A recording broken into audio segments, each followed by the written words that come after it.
Always burn down the road.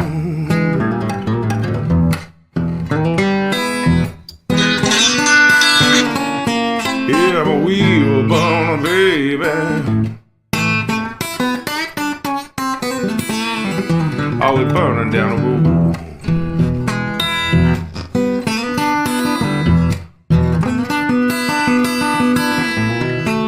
I'm a wheel burner, baby. This life never gets old.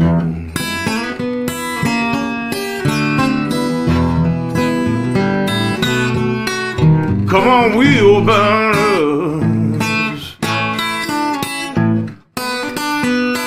yeah, burn with me.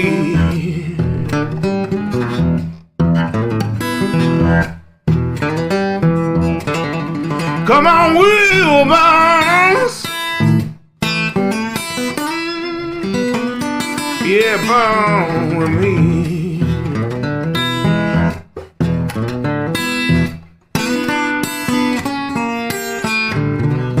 Oh, take a ride now on Wheel Burner Express.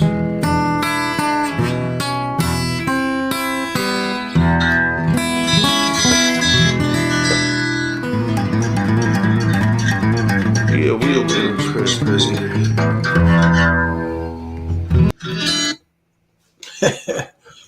Oh God, we got Dar sitting there. There we go. Well, there's Dar back there. She was on the screen there a second ago. She's back there playing with one of her kitties. You guys hear me okay? I'm using a different mic. So I'm just kind of curious to, we sounding all right in here. What do you think? You sound all right? You hear me? Curtis says we can hear you fine.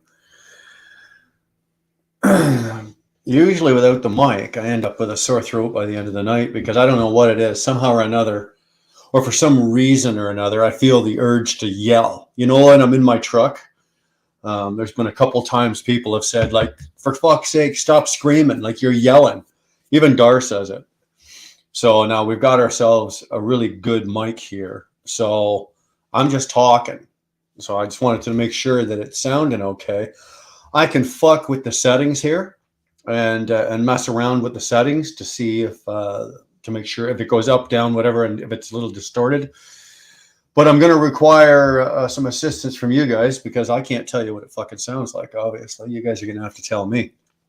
So if you're saying it sounds all right, loud and fucking clear. Labatt Blue tonight, wheel burner. No Labatt Blue. God, no. All right, let's go here. We'll do it this way here. Let's do some shout outs. Campbell's driving home.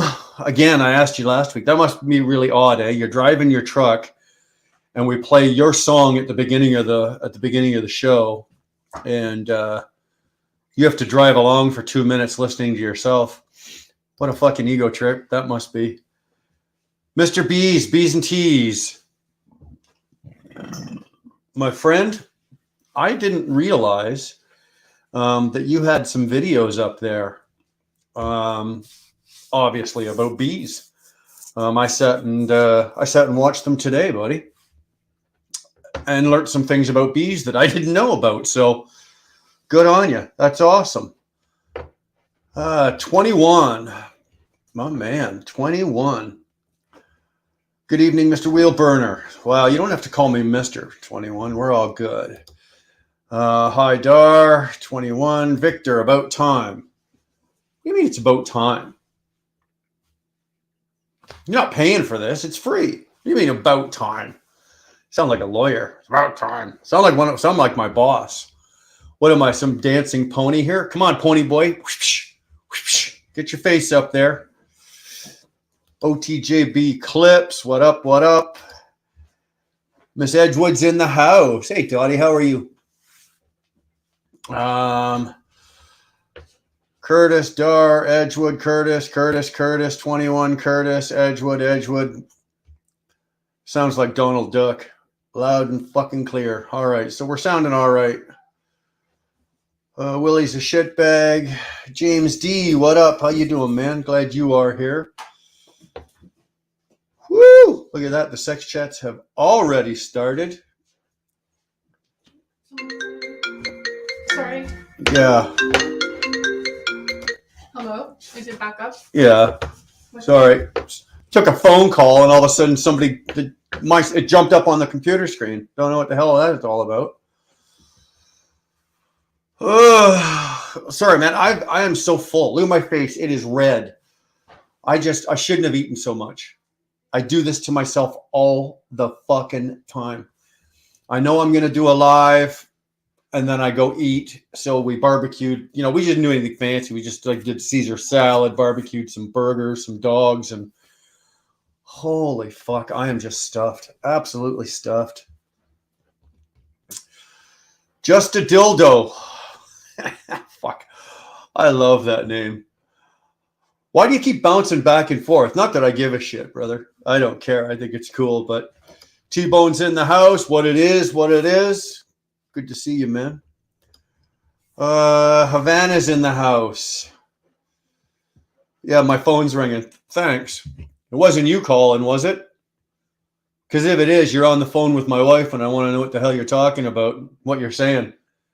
If you're trying to steal my wife, T-Bone, it's gonna take more than a phone call.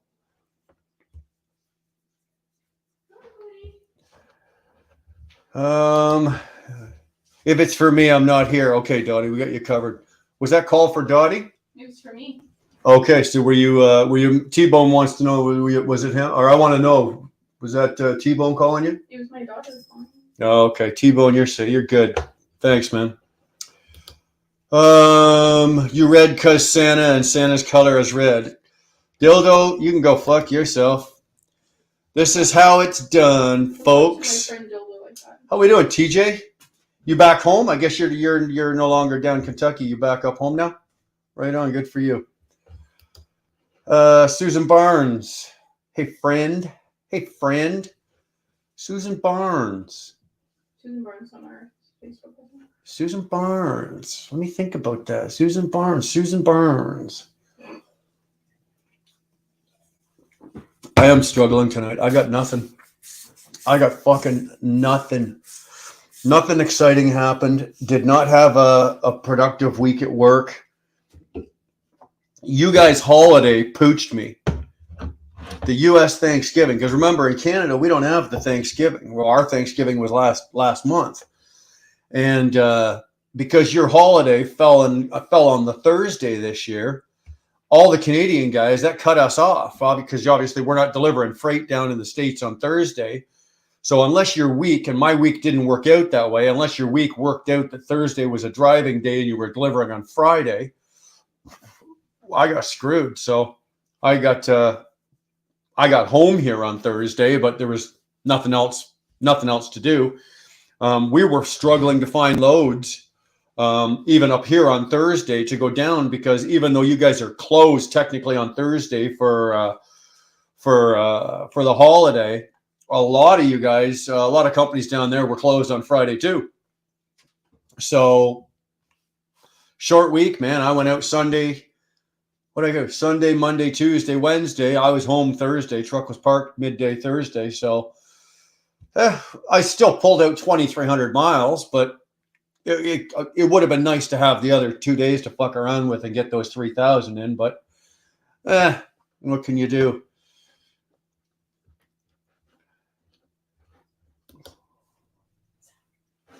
Wow.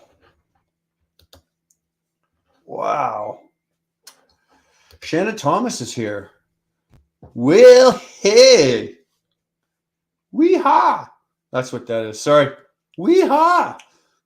Shannon, you made it home for the holidays yesterday. Hopefully you're still at home. You didn't roll out today. Hopefully, girl, you were able to get some time at home with the family, and that's what you're doing right now. So I'm glad to see that you made it home. I watched a couple of your quick clips that you were putting up there. And yeah, I'm glad. I'm glad you were home. I'm glad. Okay, you're still home. Even better. Are you going to take the weekend? Like you've been home since yesterday or Wednesday, so Thursday, Friday. You're going to take the weekend and go back out on Sunday or Monday. Hopefully, Shannon, because you've been absolutely freaking killing yourself, and you've been killing it. But take some time off, would you? You're going to burn yourself. There's no amount of money that's worth running as hard as you've been running for the last couple of months. So you've got a chance to take a break here. Shannon, please take it. You know, we don't want to hear about you burning out or see you on here one time and you know you're burnt out, you're tired, you've had enough, you know. So Shorts is in the house. Dildo, it's Blackface Friday. I testified at the trucker. Oh, dude, that is spectacular. Man, that is freaking spectacular. Absolutely spectacular. Did anybody, well, most of you guys are American, but did any of the other Canadians see the Krista Freeland, see her testimony? My God, is that woman fucking stupid? And does she ever lie? She lies so well. I swear to God. I don't know who's the better liar or the better bullshitter, her or Trudeau, but either way, man, it was brilliant.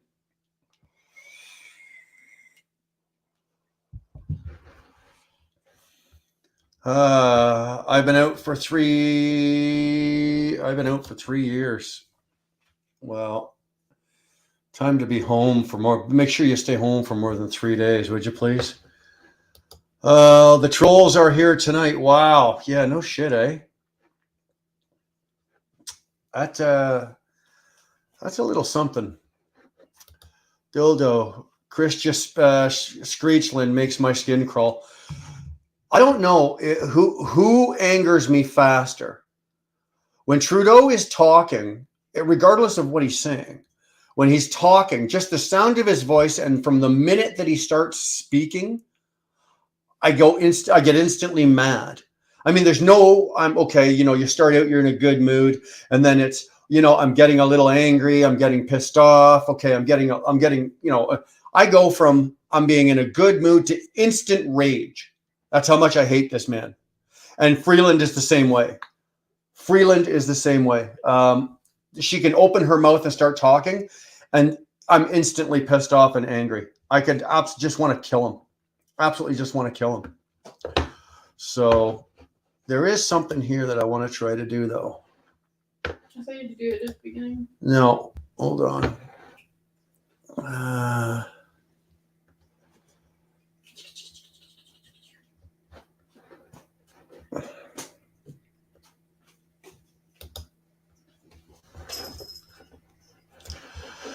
Sorry, I'm just, there is a way, and I should have done it beforehand. There's a way that I can set this up that only subscribers can comment and only subscribers can get in.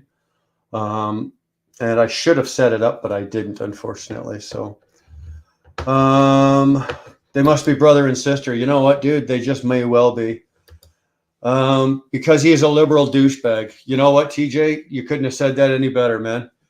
He is an absolute liberal douchebag. I've said it before.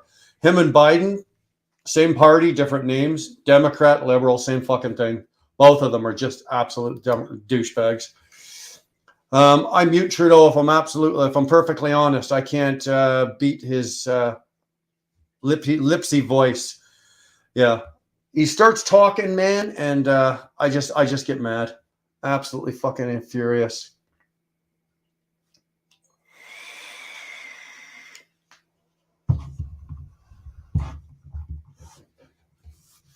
Hold on a second here.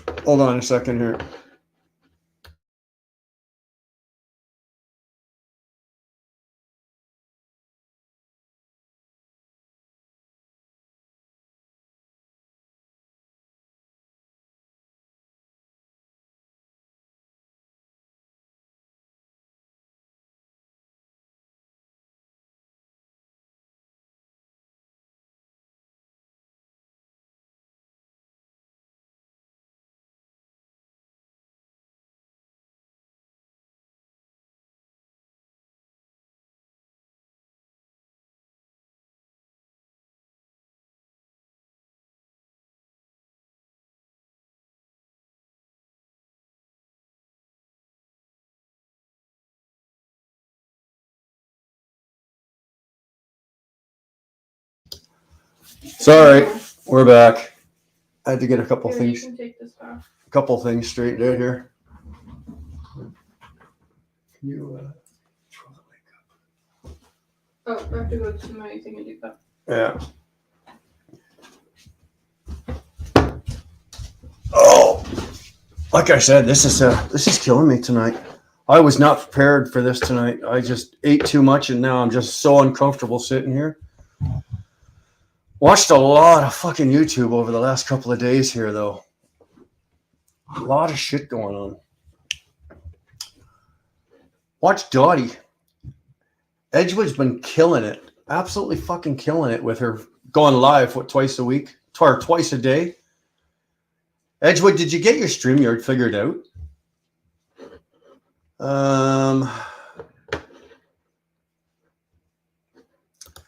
Just to get them. Both Trudeau and Freelander lying. Yeah, I know they're both lying. And they're doing it well. Thank you. I'm glad you learned something. We're looking into making educational vids soon. That's cool, man. That is very cool. I will be watching that. And I subscribed to your channel. I don't know if I didn't even look to see how many subs you had, but I figured I'll throw that in there.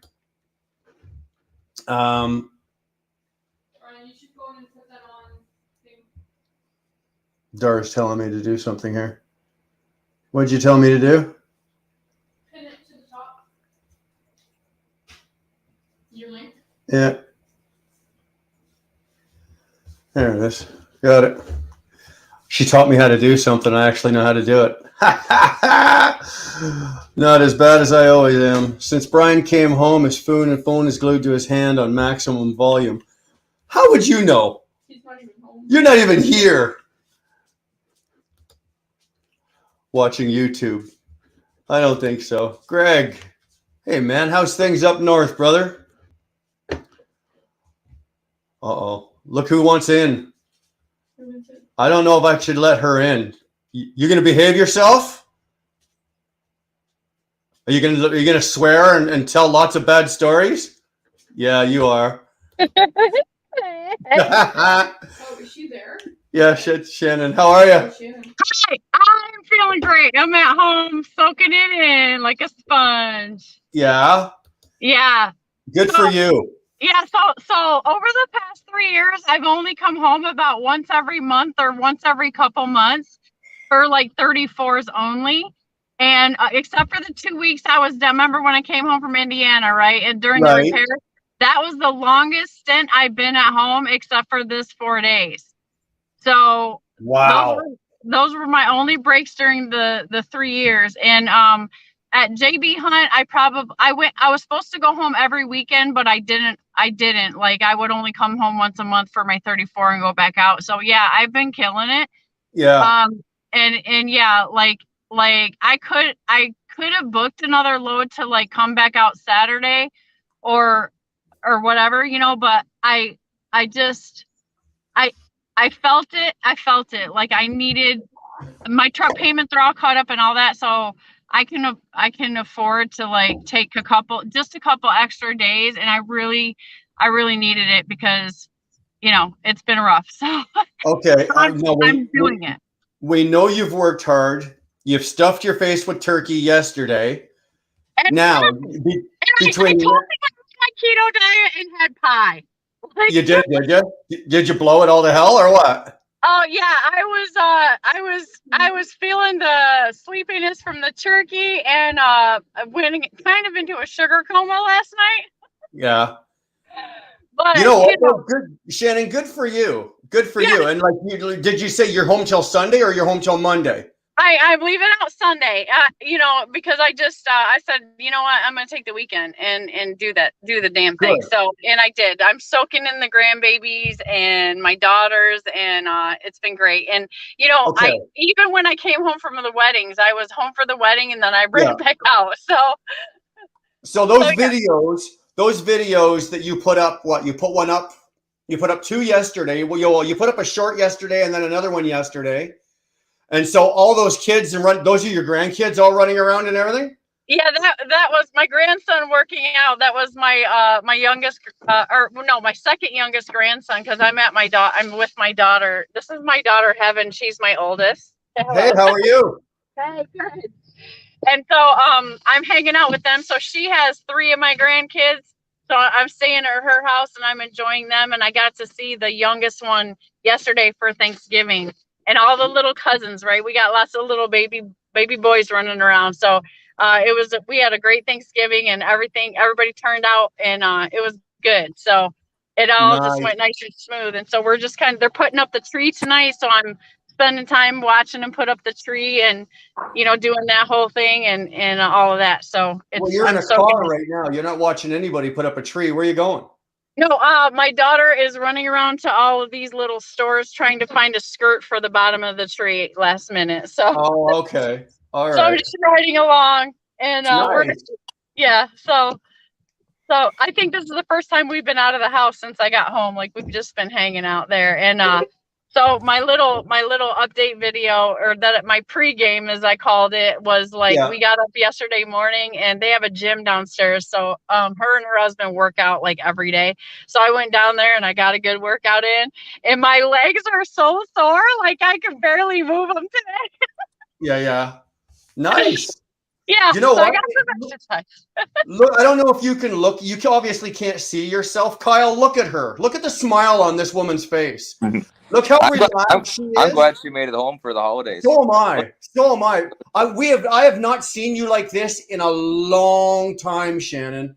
I've been You know how like, nice I've it is? been just getting exhausted. You know what I mean? You guys know, especially you guys know, I talk to you too all the time. So, it mentally, like, I just, at some point I have to, like your advice, you guys always tell me, like, you got to take some time. And I made the executive decision, like, I'm going to take the extra couple days while I have them right now, because Yeah, I'm not absolutely. upside down or in the hole where I have to be pressured so much right now. Like, as soon 9 as out I of come 10 out, I times can make the it up the holiday. weekend.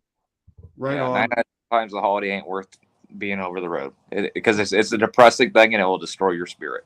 It does. Yeah, and I missed all of them since I've been out, right? I haven't been home for the holidays at all. Like I said, we don't really press it. The kids like to celebrate it, but it's nothing that I was really pressing. And but I just, you know what? Enough's enough right now. Like, I needed this for my heart, and I missed my babies and stuff like that. So it was a chance to where they're off work and we all have some time together. So I decided to soak it in, because I'm probably not going to make it home for Christmas. But if I do, I do. But I'm not going to, it just depends on how the market's going, right? You So gotta be home for Christmas. In all of the years, You already know where I'm going. I've missed every birthday. Like, all of my kids, I've missed each one of them. I missed all of their birthdays multiple times.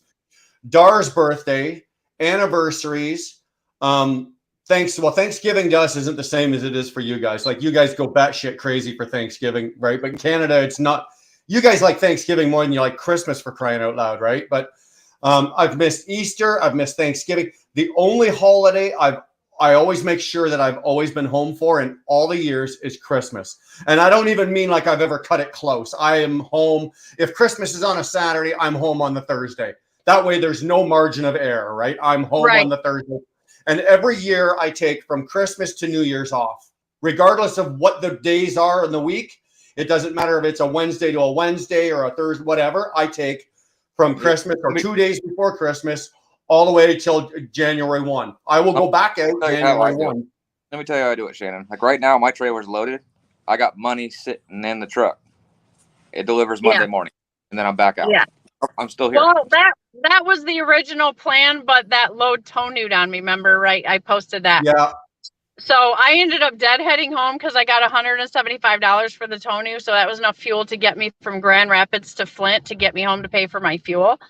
And my truck costs were covered too. So that was like, well, it wasn't an entire loss, but I was supposed to come home, spend my 34, and then spend Thanksgiving, and then that would have given me a 34, but then I was going to deliver on Friday, so I would have been back out by Friday. But since it didn't work out, sometimes I just I just view things like, hey, if the universe worked it out this way, then That's you what it know, is. I got it and I'm gonna take it. So I did. It's And the I was like, fate- okay, sometimes it's a blessing in disguise, you know? That's the fate of the universe.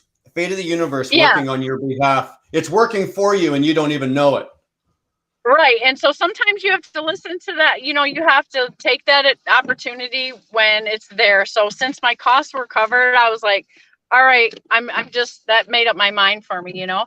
And Yeah, good for you. so what I did was I got on the phone with my broker today and we set out for Sunday and then I'm booked for the entire week. So that's going to be how it goes. Nice. And I'll be good. Nice. Yeah. Yeah. So That's, I well, just, I'm glad.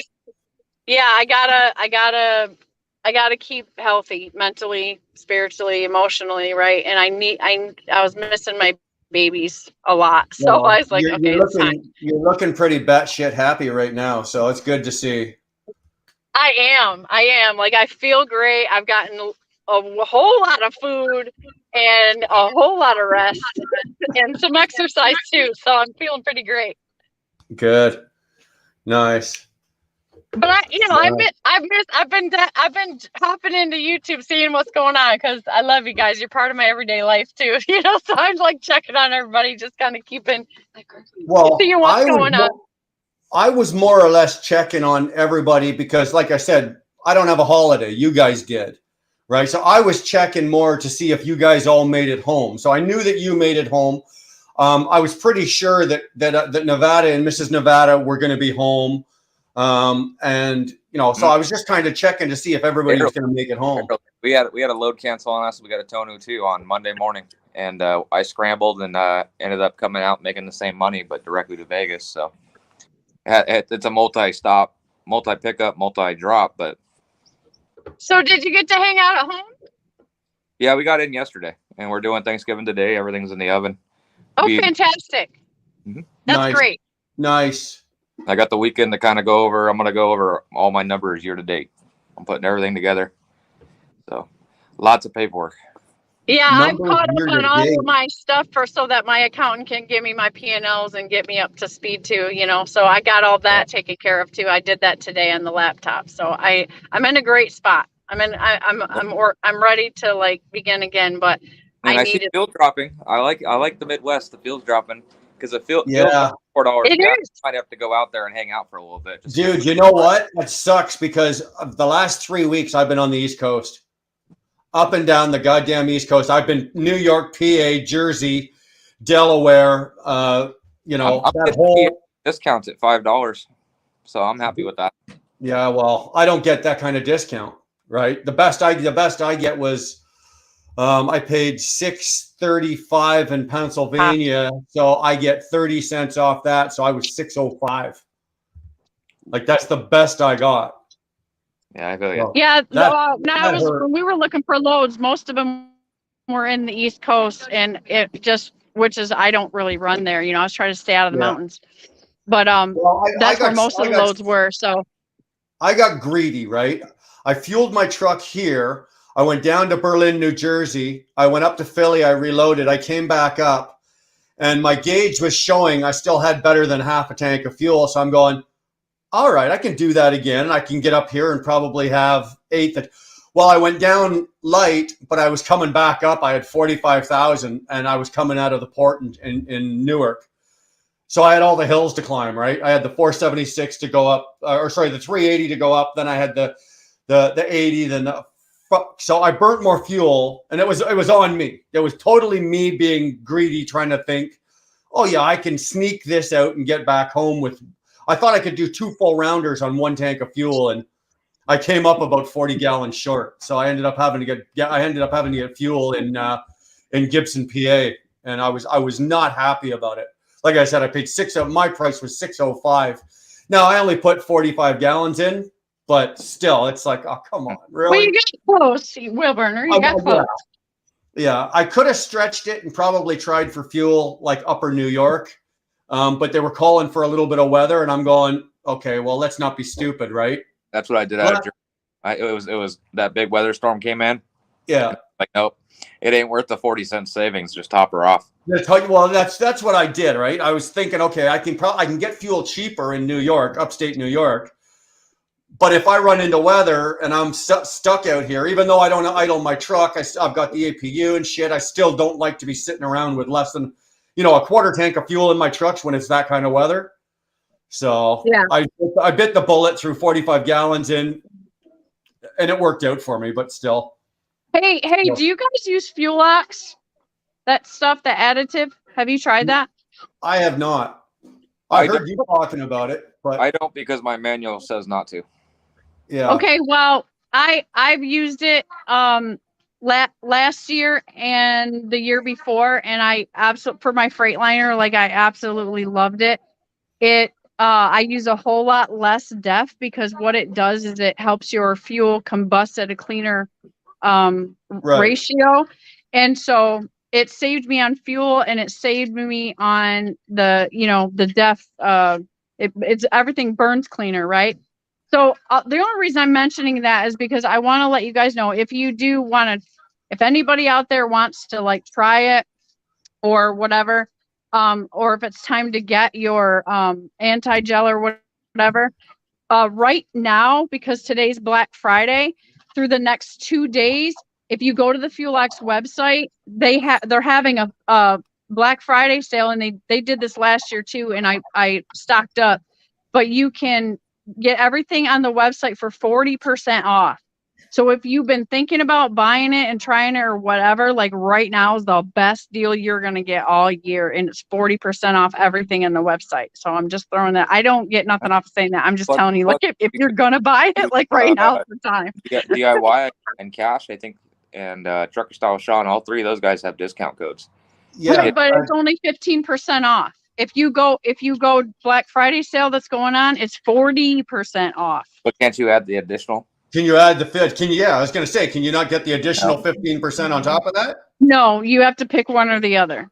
Oh, I'll take the 40. yeah. I'll take I'm not sure if I should. I'm not sure if I should be running that in my truck. I've never put house or like any kind of fuel treatment into my truck. I've never done it. So I'm not you sure and I have the same truck. I'm telling you, my truck absolutely performed great and ran cleaner, and it cut the vibration down in the engine, and Now, do you use it all year round?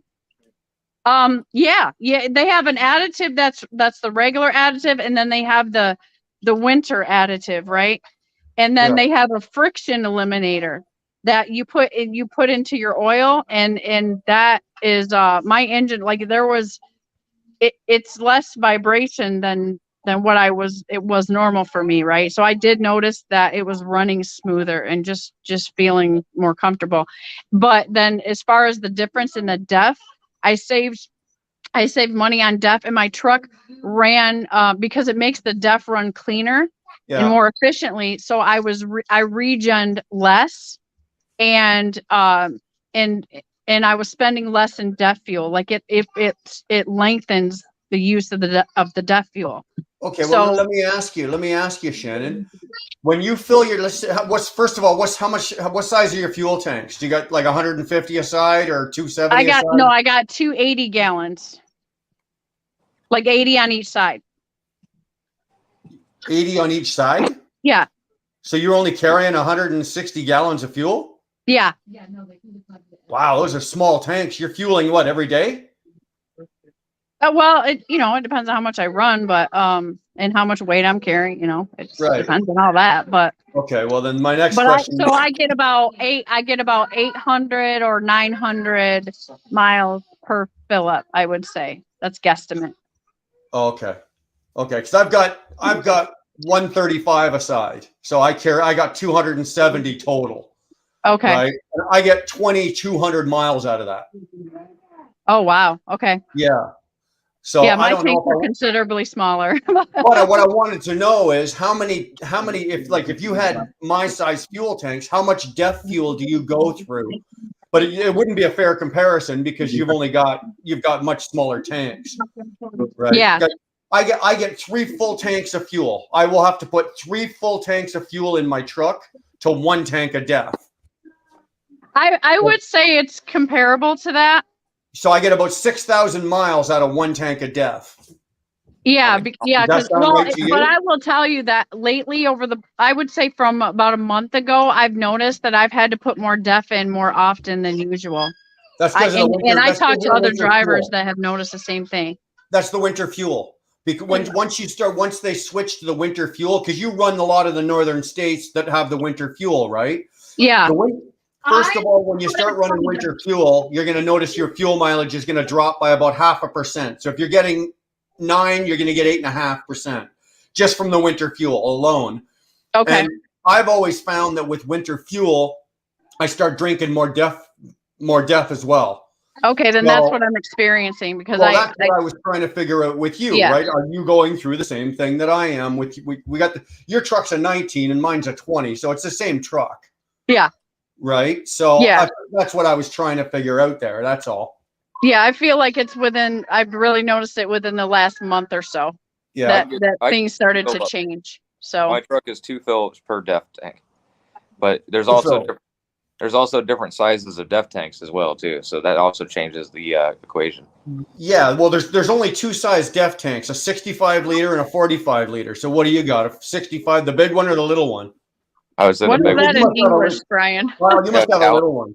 I think it's like 65. Yeah, you don't know what liters are, do you? I don't know the ratio to gallons and Hold whatever. on, I'll tell you. Hold on. 65 liters is 17 gallons. I got that one.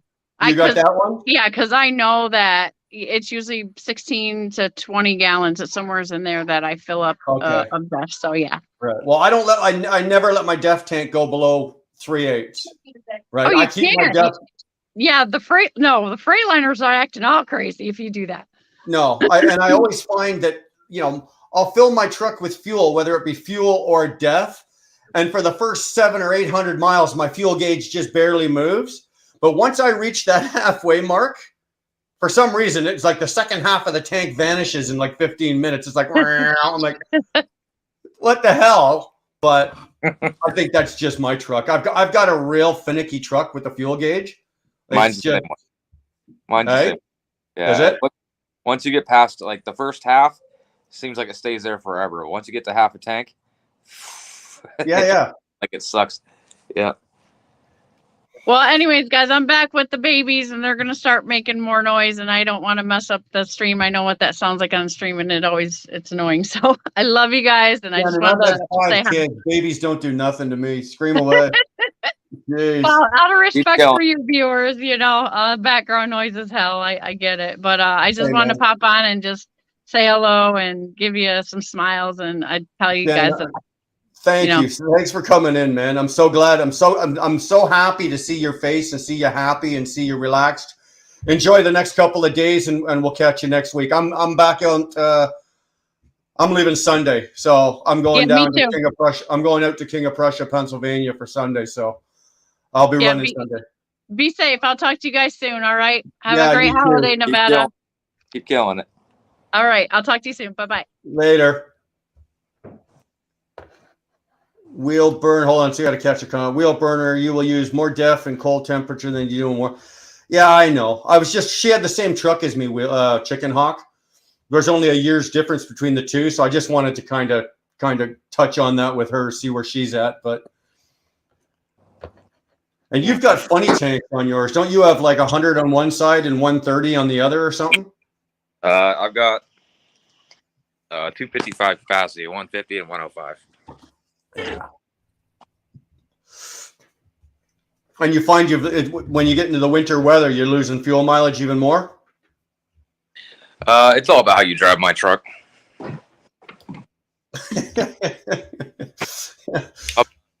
The foot out of my truck, I can get in the 6s. And Yeah. like right now, we're running 6 miles a gallon. 6 miles a gallon. Well, if you can get that thing up to 7, you'd win the lottery, Kyle. But we're not going to have that conversation because you're sick of hearing guys fucking tell you. So I'm not going to have it with you. Yeah, I've never seen 7 in my truck. Not even. Well, I'm never empty or bobtailing anywhere, so that's different too. Yeah, well, we've had that talk and we briefly discussed the way your truck is set up for running and and how you could get better fuel mileage out of it. So, but again, we don't need to discuss it. You know. Scott's in the house. F8's in the house. Fate Trucking. Janelle, RN, how we doing? Friendly reminder, please hit the thumbs up. Thank you, Janelle. Everybody listen to Janelle. She's a smart woman. She knows what the hell she's talking about. My 2020 680 had 120 on one side and 135 on the other. The new 23 has two 120s. Yeah, I got two 135, so I got 270. Now, Chicken Hawk, on your 680 there on, so you got 240 gallons. If you run that, like if you run that down, how many miles do you get out of that? Like I just said, I get about 2,200 miles before I hit when I hit an eighth of a tank of fuel. My fuel light comes on when I've run 2,200 miles on 270 gallons. How many miles do you get out of what you're doing? Nevada Trucking and Trails, you will never see 7 miles per gallon in a big hood, not even empty at 55 mile away. He would. That's not true. Here's the thing. My truck has the Performance Series. So if you had a hood truck with an Economy Series, low gear ratio, you're going to be seeing 7s all day long. I have guys that tell me they're getting 7 all day long in a hood. Dude, I've got a friend. His name is Callie. He's running for Scotland. He's got 3 5.0s, right? He's got a 22 W9. He's got a 13-speed manual, and he's over 7 miles per gallon, but he drives the thing accordingly. Like he keeps his foot out of it. He's a 62, 63 mile an hour truck, and that truck runs him over 7 miles per gallon steady, regardless whether he's pulling Triac, because he runs up northern Ontario, northern Quebec, and he's running a lot of hills, and he's usually either pulling a triaxle or he's really heavy loaded with a tandem reefer, and he's still over 7, steady over 7, no problem. He's even hit 8. So it can be done, but Nevada, remember Chicken Hawk, Nevada is not set up, first of all, to run for what he's doing. He's a team truck, so he's a timed truck. He's got long legs on his truck, but not long enough, right? And that's the problem. The speed that he needs to run is what he needs to run. The gears don't match the speed that he needs to run. That's all. If you can change the gears, and Kyle and Nevada and I have talked about this before, if you can change the gear ratio on that truck, he can get 7 miles per gallon out of that truck running 70, 72 miles an hour. It's just the way it is, Chicken Hawk. It's not set up to do that, unfortunately. I don't know if it'd make that big of a difference. Here's all the things I could do. I could change the gear ratio. I could have gotten Economy Series versus the Performance Series, which would have got less horsepower, right? Torque, I think I could have gone to 1680 on the torque instead of, what am I at? 1850. So could have brought the torque levels down. Yeah, you could take that down to 1720. I could put one of those fins on top of my truck. Would help with that big block that it's hitting. Yeah, the whale tail. Yeah. So I mean, there's a lot of things you could do that would increase fuel. Those whale tails are made up here in Canada. Eh? They're made about 200 miles from here, just over in Hamilton, and I think they're like $350. But that's what it would cost me to get one, about $350. Because I was looking at one for the W9. It might be a worthwhile investment, Kyle. Just to throw that air up over the front of that trailer. For $300, oh yeah. Anything. Fucking anything. I wouldn't know the first thing about installing that damn thing though. Yeah, it comes with a kit. You got to tap some holes. You got to pull the inside liner out and tap some holes and seal it properly and all that. And then it goes on. It gets tightened down. It gets like some kind of silicone that goes around it. Then it gets tightened down. And once it's on, it's not coming off. So that's the only downfall with it, right? At least with one of the stainless ones. If you put that on, you do have the option to take it off. Once that whale tail goes on, no. The only way it comes off is if you roll the truck onto its roof. That's the only way it's coming off. Well, you could always take it off, put lights up there. You could. You look pretty stupid, but you could. It's that motor. The Performance Series drinks fuel. Best I ever saw was 7.8 across country with 5,000 pounds in the box, running at 62 miles an hour the whole way. Yeah, Yeah, well, he that also Performance Series motor that thing is a monster. What do you have that out at? 550? 565. 565. Yeah. Jesus, you don't like going up hills very slow, do you? You like fucking racing up hills or what? Yeah, I can pull any hill, even the Rockies. As long as nobody gets in my way, I'm maintaining 45. It doesn't matter. Yeah. Don't get my way, I'll climb a hill. Yeah. Well, do you need that? 80,000 pounds, you're going to do it about 45 miles an hour. Yeah. But again, though, do you need that? Do you have to be the first one to the top of the hill? No, it's unnecessary. But hey, you live in. I love your fucking. Nah, it's not necessary. No, but I got it anyway. I'm gonna fucking keep it. Dude, you know what? I can't fault you. Okay, I've told you a million times, dude. I love your truck. If I was in a position where like cash and money wasn't an option, I'd be driving your truck. I would. No questions asked, hands down. It's just that, you know, I'm in it for the dollar, and I'm a true believer in fuel mileage, making money on fuel mileage, and I do. You know, I do. This week I got my statement, and I had a $430 surplus on my fuel with my fuel surcharge. So meaning my fuel surcharge, because my truck is so fuel efficient, with my fuel surcharge, the surcharge was $430 more than I paid in fuel. And I'm a believer in that. I'm an absolute believer in that. And I think anybody right now that's running around with a long nose truck, with these fuel prices, you know, unfortunately, you poor guys are paying the price for it. Yeah, unless you got fuel surcharge coming in. Hey?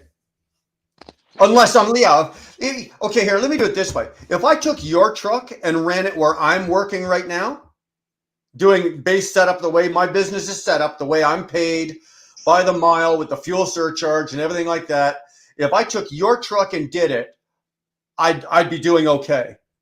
Because my fuel surcharge would still cover probably 60% of your fuel bill. Your fuel discounts that you get at the pump aren't the same. Aren't equivalent to what my fuel surcharge is. So let's just say your fuel bill is $3,000 for a week. I just pulled that out of my ass. I don't know what your fuel bill is for a week, but let's say it's $3,000. Well, 60%. If 60% of that was covered by your fuel surcharge, that's a pretty fucking hefty savings right there. Hey, honey, what's up? Oh, Dar, you're killing me. You're okay? So,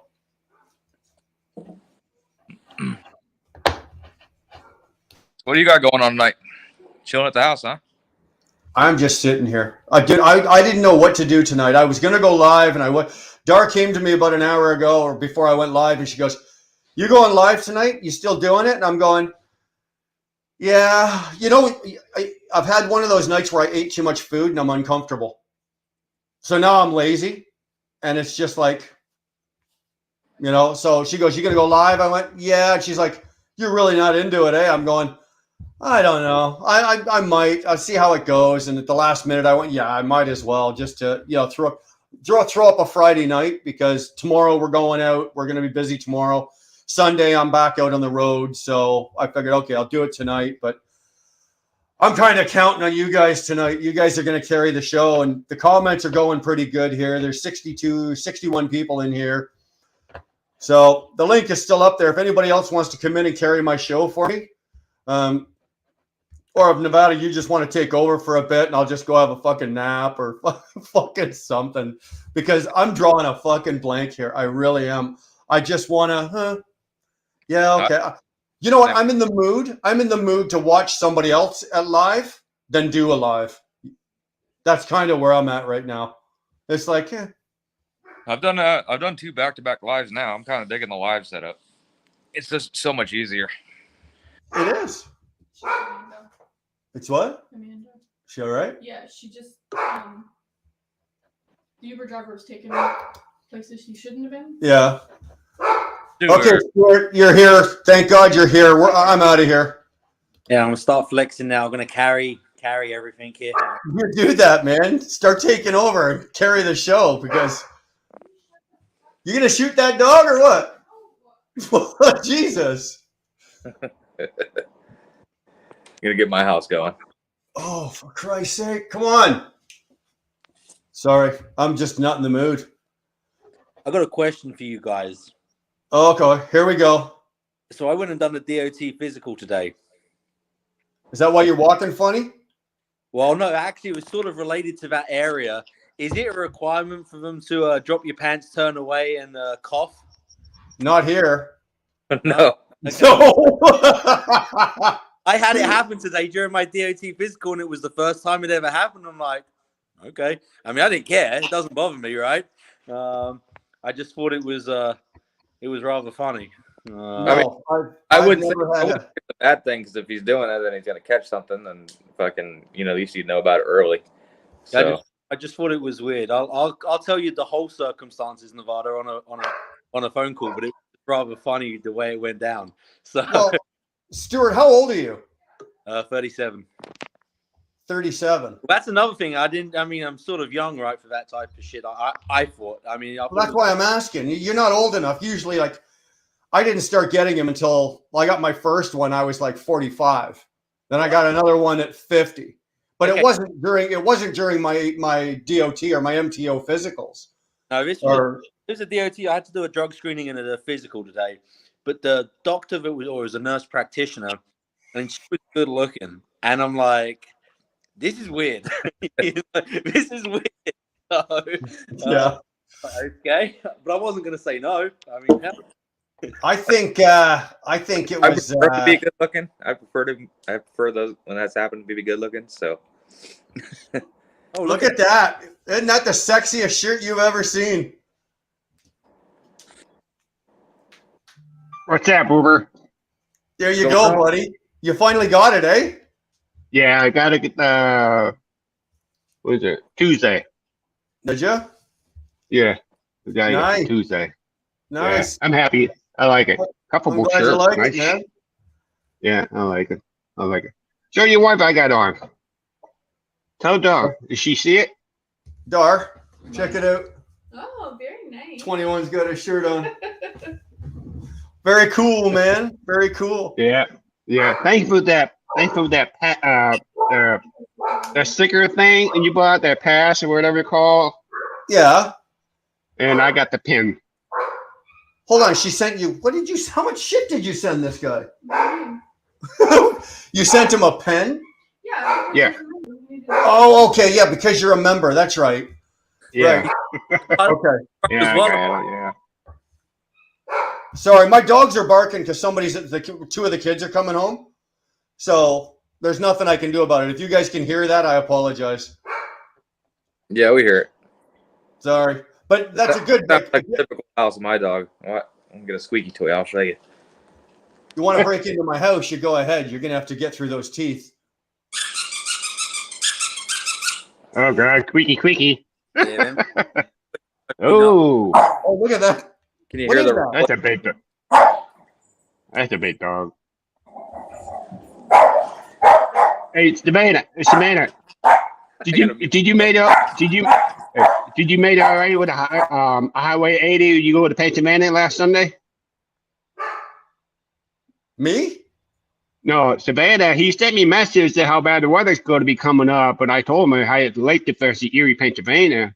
We had like 13 inches of snow last week. Yeah, you guys got smoked.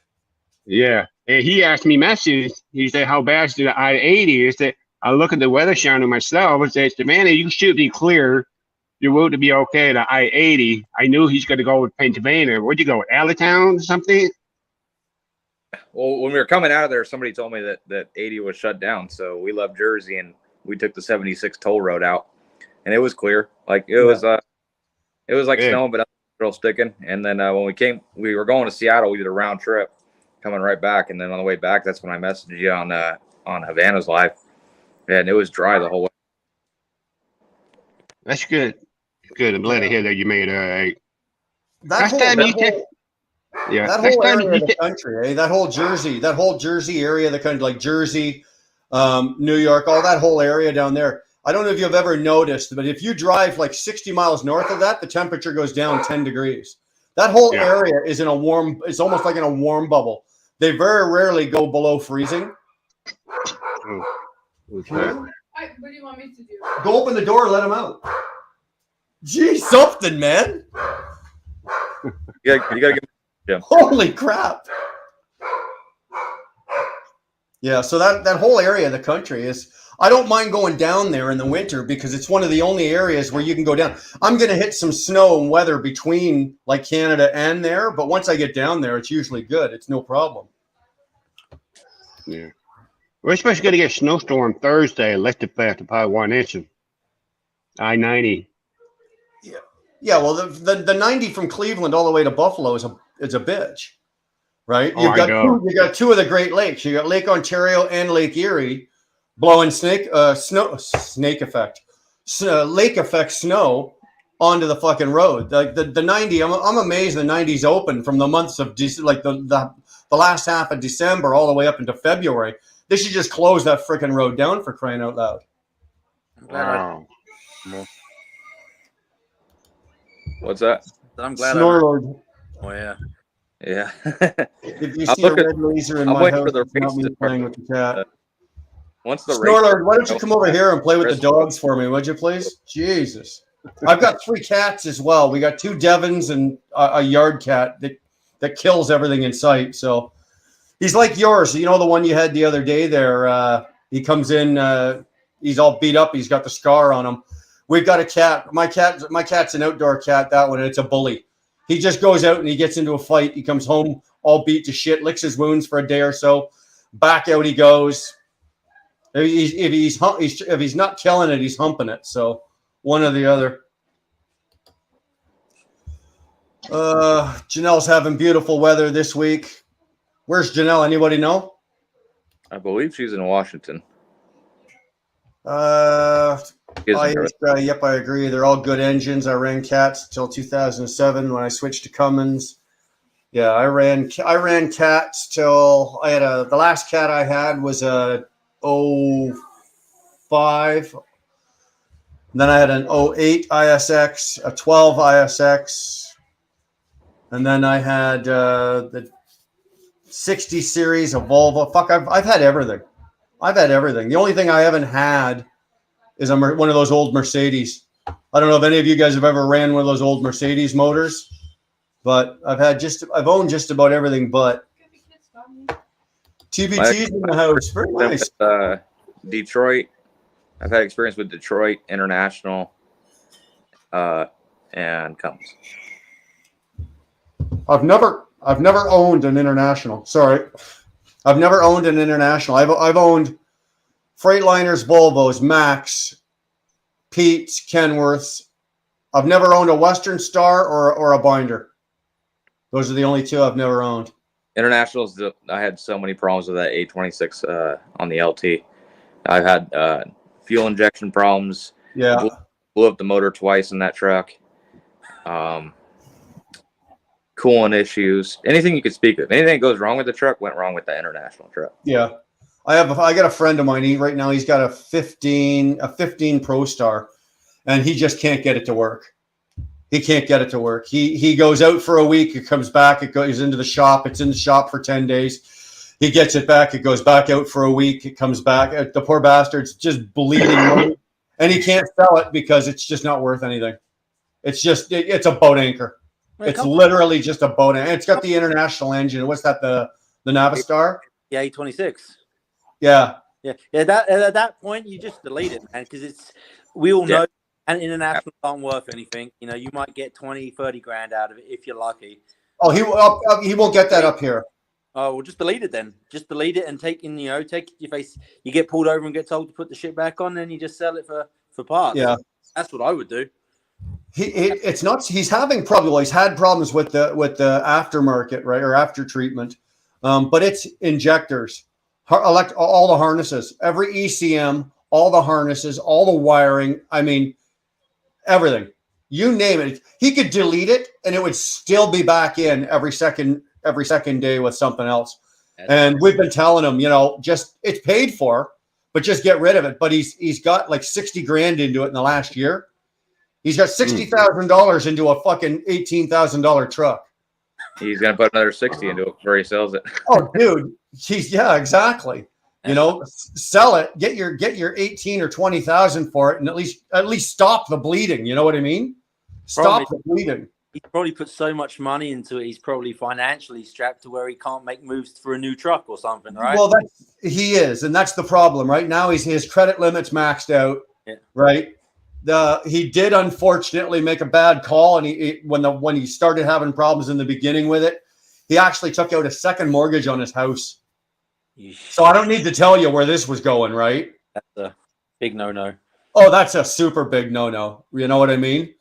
So that's the position he's in, right? I could understand like a business line of credit or a loan. Yeah, like a mortgage. Yeah, but to take your personal life and bring it into your business, that's when you're crossing the line. No, that's when you might as well go back to being a company because you're going to be able to fucking pay your bills. And if not, then you made a mistake of setting up your lifestyle, and that was the exactly fault from the beginning. Exactly. I can sit here and tell you, in my entire trucking career, or in my entire career as an owner operator, I've only once, and I ended up regretting it. And actually, I made a video about it partially when I was with ET. Once I actually had to use personal money to cover my business, right? I actually had to go in and take some money out of my savings and transfer it over to my business because that's different though. That's just what you're doing is you're contributing to your business. So you take money out of your personal life. Correct. I took it as a loan, but I don't like to. I've never had to do that. My business has always been able to sustain itself, always. Right. If anything's ever happened to my truck or any of my equipment or anything, my business has always been able to sustain itself and cover it and take care of it. I've never had to cash in like he's had to cash in RSPs, or take a second mortgage on his house. That's a big no-no. You just don't do that. I had to do that once. For American folks, that RSP is the equivalent to the 401k, if I'm not mistaken. 401ks. Sorry. Yeah. Okay. RSPs are registered retirement savings plan. So, yeah, same thing. 2007 ISX 475, a 2010 ISX. Jesus. Yeah, he gets a new truck every 3 years, every 3 years. Yeah, I know, but you can tell he's a Cummins guy, eh? Mm-hmm. I hated the ISX engine. I had two of them. I had nothing but problems with both of them. They were just garbage. And that's why I was really skeptical. What's the word I'm looking? Skeptical. Thanks. Yep. Really skeptical about going with the new Cummins, right? Going with the X15. I wasn't sure if I wanted to take another chance on another Cummins, but from what I understand, you guys are doing okay with them. You're not having the issues with them. Now, I'm enjoying this DD15. I'm enjoying this Detroit. The problem I had with my Detroit was I had emission problems. Emission? Yeah. Oh. I think it had something to do with the DEF tank. Like I got a new truck with a DD12 or DD16. I can't remember exactly which one it was. Yeah. But yeah, the DEF tank was like not. I was getting DEF lights and all sorts of sensors were going off, and it ended up being probably like the dozer or something. I don't know what the hell it was, but for a brand new truck, it's like 60,000 miles on it. Yeah, getting DPF issues, but other than that, it ran strong. But what I hear from people that have like Detroits on the long term is like what I would be worried about in a long term invested with a Detroit would be that one box. And their transmissions if you get the automated. Yeah, that's two concerns I'd have with the Detroit. Yeah, that one box, is that the design you had? Like, whereas the Cummins you can change individual parts, right? I believe with the emissions, the way it's set up, that one box is like a system, which that's I mean, to me it's a money grab, right? That's the way I look at it. Well, I don't know what it is. I don't know what it is. I don't know how much it is in U.S. funds, but for Canadian funds, if I have to swap that out, I'm looking at like fucking $14,500. to swap that out Canadian. So convert that US. What do we? I would have 11? 12 grand somewhere around there. 11, 12,000 bucks, something remember. like that. I don't know what the conversion Dude, rate. that's ridiculous. No, thank God mine's under warranty, right? And I've got the extended warranty that covers it, so I'm good with that. I won't own this truck when the warranty on this truck runs out. Whoever gets this truck next will still have 3 years worth of warranty on it when I sell it. So I'm not worried about that. But if I didn't have the warranty on it, I don't think I'd want that one box. It's just way too much. But you can. How many more years you got left in warranty in your truck? I got I think about 11 months left on the manufacturers, and then I've got the 3-year extended. So I'm good up to almost 800,000 miles. How I much, think it's 790 something thousand miles. how much does Freightliner charge you for that extended right out the door? I don't know because mine came with the truck. When I bought the truck, it was 8 months old, so I didn't purchase it. Right, ET had purchased it, Gotcha. and they'd put it in their fleet. Well, when they buy it, first of all, they get a fleet discount because they're buying 20 at a time, right? So they got the discount on the price, and because of that, they buy the extended warranty, the diamond package, top of the line extended. So when I bought the truck, that transferred to me. It was fully transferable, the manufacturer and the extended. So I didn't pay for it. But if I had to guess, I know Volvo's is $11,000 Canadian for pretty much the same package that I've got. So it's probably somewhere around 11 or 12,000 bucks. But if you roll that into the price of the truck, if you're buying it new, and I tell anybody, if you're buying the truck new, take the extended warranty and just roll it into the price of the truck. You know, eat it at the time. Mine was to go from because traditionally on a Cummins you get a 1 year 100,000, right? Then it gives you 500,000 5 years, and Right. that was for the performance series. It's different for performance versus economy. It was around 12 grand. It was, eh? Oh. Yeah, but you're covered for 5 years. Or 500,000, whatever comes first. In my case, it's going to be the miles. It's going to be the miles because you're what are you at 400,000 now or? No, we're just creeping up on 3. We'll be at 3, and by the end of the year for sure. Like another 2 weeks. Savannah, when you bought that truck 2 years ago, right? Yeah. No, like a year and a half ago. Okay, when your engine blew out, was that warranted? July of 2021. Okay. So Okay. If your engine blew out, is your engine a warranty and something happened? yeah, Okay, I thought I was going to ask you that. I know you bought the truck not that long. it's all major components. It doesn't cover minor stuff. You know, that's out of pocket No. stuff. No, basically it's all your major powertrain and your after treatment, but it doesn't cover like in mine. It doesn't cover like light bulbs and bullshit like that, right? But Yeah. your motor, your diff, your trans, the all the after treatment, your EGR cooler, your valve, your turbo, all the major components. It covers everything. The only thing that I'm having, as far as like I would consider a defect that I'm having to fork over the cost for, is the power steering. They redesigned it for my year in 21. Right. Wow. I've updated with the detachable filter, but the hose line runs and it goes right up and it rubs up against the engine block, and it's rubbing a hole in that line. And so I've already replaced it once, and we had them take the old line, cut it, and put it around the new one. Right. It's like a $2 freaking hose, that power steering hose to the power steering pump. I had to pay out of pocket for that, but that was not me. That's how they have the hose routed. It goes right up against the block and it rubs.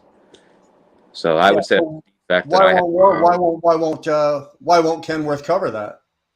It's not because you hit something or something, you were careless, or it's not the owner's fault. You didn't do something. That's the way the truck is built.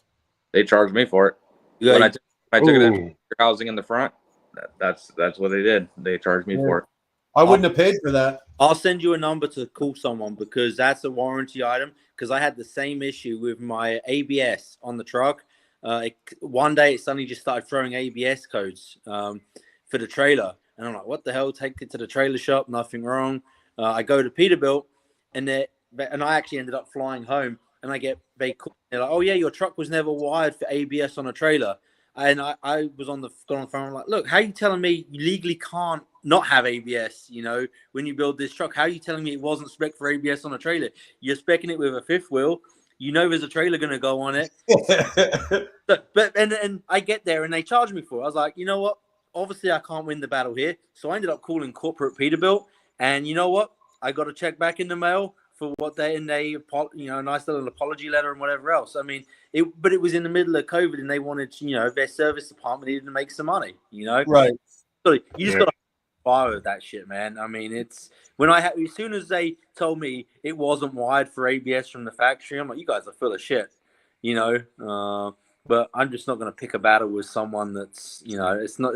It wasn't the battle wasn't there. It was with someone else, and hold them to the. For me, it was a couple $100. I was like, you know what, it ain't no big deal. Yeah, but what are you going to do? How long is it going to last before it rubs through again? Even though you've got the other one wrapped around it, you've still got a defective setup. Like it's not. Yeah. It's no way, shape, or form is it your fault. I'm curious if Chicken since he's got it, if he doesn't run as many miles, so the vibration isn't there. But keep an eye on that that hose that runs from the new power steering filter to the power steering pump. It goes straight and it runs right by the block, and it's going to sit there right on the corner, and all that friction is just going to rub a hole in it. The only way to fix that is they're going to have to do the rubber hose with the metal braiding on the outside. Yeah. Or reroute it and then put a clamp on the frame rail and put a longer hose on it. Yeah. Yeah. Now, Stuart, let me ask you, because you said you called Peterbilt's corporate head office, right? Who did you call? It was the reason I'm asking is because the fuel tank issue I've had on my truck, it's been hit and miss. Nobody's been able to definitively figure it out. So my next call is going to be Freightliner's head office. Like, so what department do you call when you look it up? It was a national warranty service department. It was a national warranty service department in Texas. Okay. So was it Denton? I think, is it Denton? It was wherever their headquarters is. It was a Texas number, and they I tell you, I gave them my side of the story. I explained the situation, saying, you're telling me the truck never came with ABS. Expect it with a fifth wheel. We all know that you've got to have ABS on trailers. So I had all my ducks in a row and pleaded my case. And then they called me back a couple of hours later once they got in contact with that particular, it was the Rush Peterbilt in Colorado. Right. Back and said, look, you're right. And they took care of it. They sent me a check. Okay. Now, so far right now, my truck is behaving. Like my fuel tanks are behaving, but nobody knows why. All they've done, they couldn't find anything wrong with to make the tanks do what they were doing. Mm-hmm. So all they did is they swapped out every line. I mean, every fucking thing. One of them was crimped. I can guarantee it. One of them. Well, but this is the second time they've done this, Stuart. This is the second time they've swapped out all the lines. The first time they gave me a bill, right? They gave me a bill, an $1,100 bill. Now they gave me a break because it was more than that. It should have been more than that. But the first time they gave me a bill, the second time I got it done was at our shop at the company I'm working at. And I was lucky because the manager of the shop, they couldn't figure it out. So they just started swapping out fucking lines until they swapped everything out. And then when I said, well, how much do I owe you? He goes, nothing. He says, we didn't fix anything. We didn't find anything wrong. And because we don't know what the problem is, let's just run it until it starts doing it again.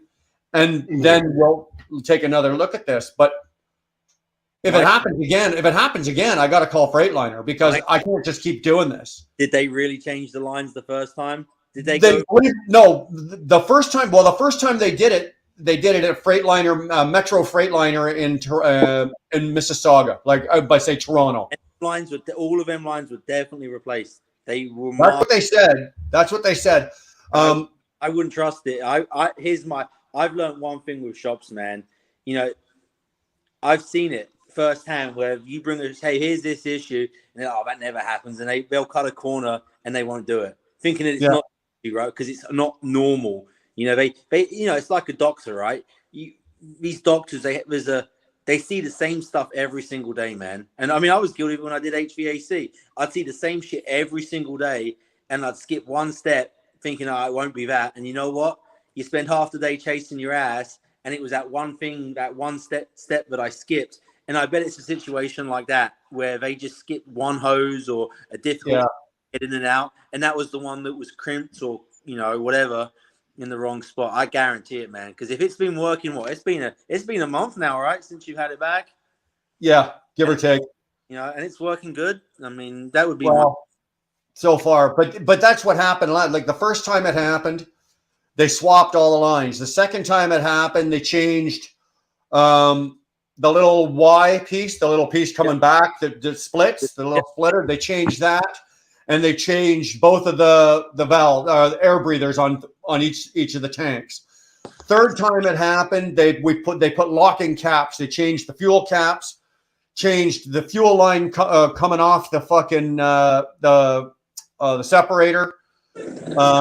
So they've changed it, and then this time here is like the fourth or fifth time I've had the issue. This time now they just changed them all again. Now I know this time that all the lines were changed because he went through it all with me. Yeah. Right? Do you have pickups on both tank on your truck? What's that? You have pickups on both sides? No, just the one.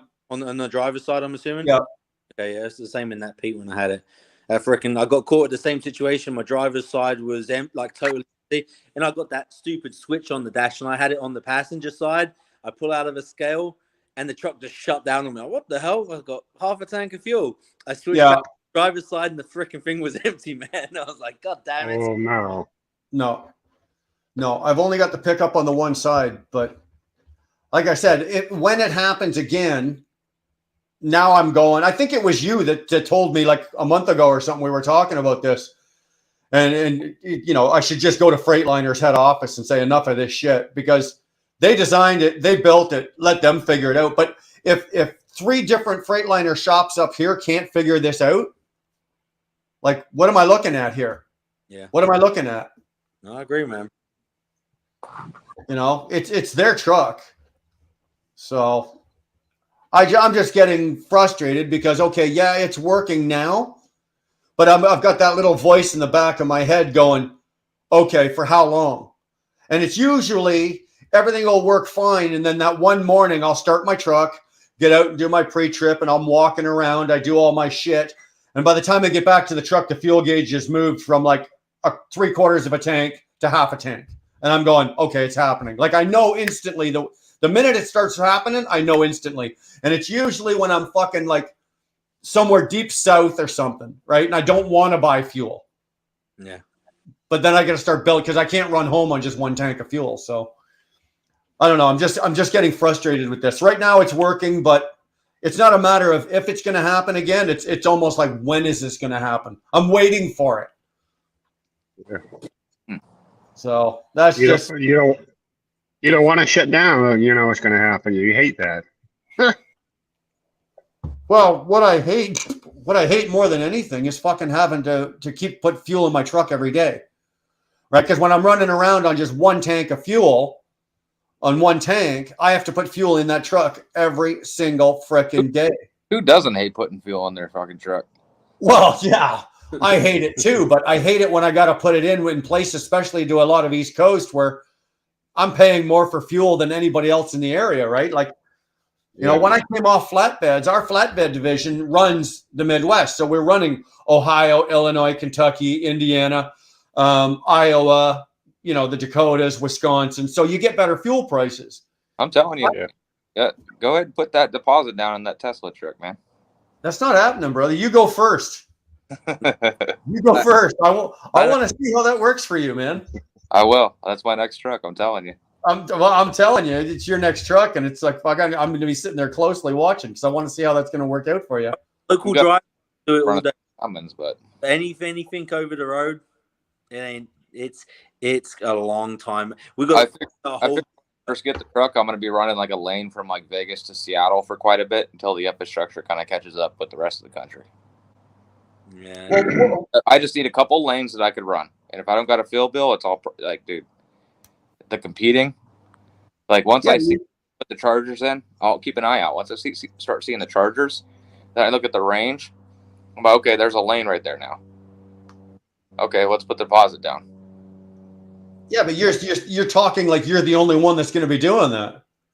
I guarantee you there's going to be more guys buying them than there are going to be chargers available. I promise you. You guys are going to be pulling into the truck stop. You guys are going to be pulling into the truck stops at night, and there's going to be fucking 5 chargers there, and there's going to be 5 trucks charging, and there's going to be 25 waiting. And you know what's going to happen next? People are going to start dropping their freaking trailers at truck stops. They're going to go to these ones at the malls, and then the trailer's going to get freaking stolen. Oh, they're different chargers.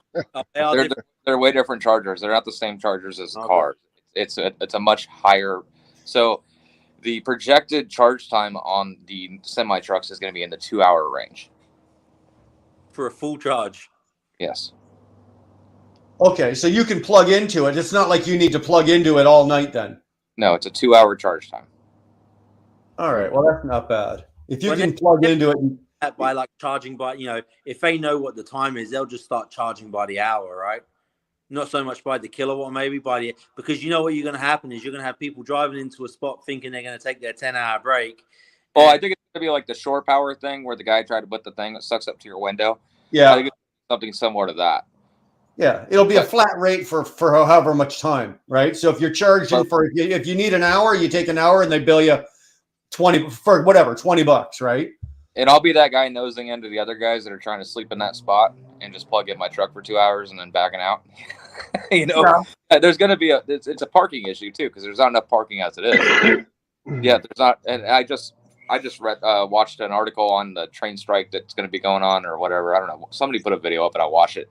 They're talking about the shortage of drivers right now, and I'm like, oh my god, like there's too many drivers right now. Yeah, who was talking about that yesterday? I think James was talking about that yesterday. The driver shortage. They're claiming that there's still a driver shortage, and all the big companies are talking about it, and I don't see it. The FSMCA and the OOIDA and the OTA up here and the OMTA up here are all claiming there's a massive driver shortage. I don't know. I can tell you why. What do they want to push? We can't get drivers. We need an alternative. I'm telling you.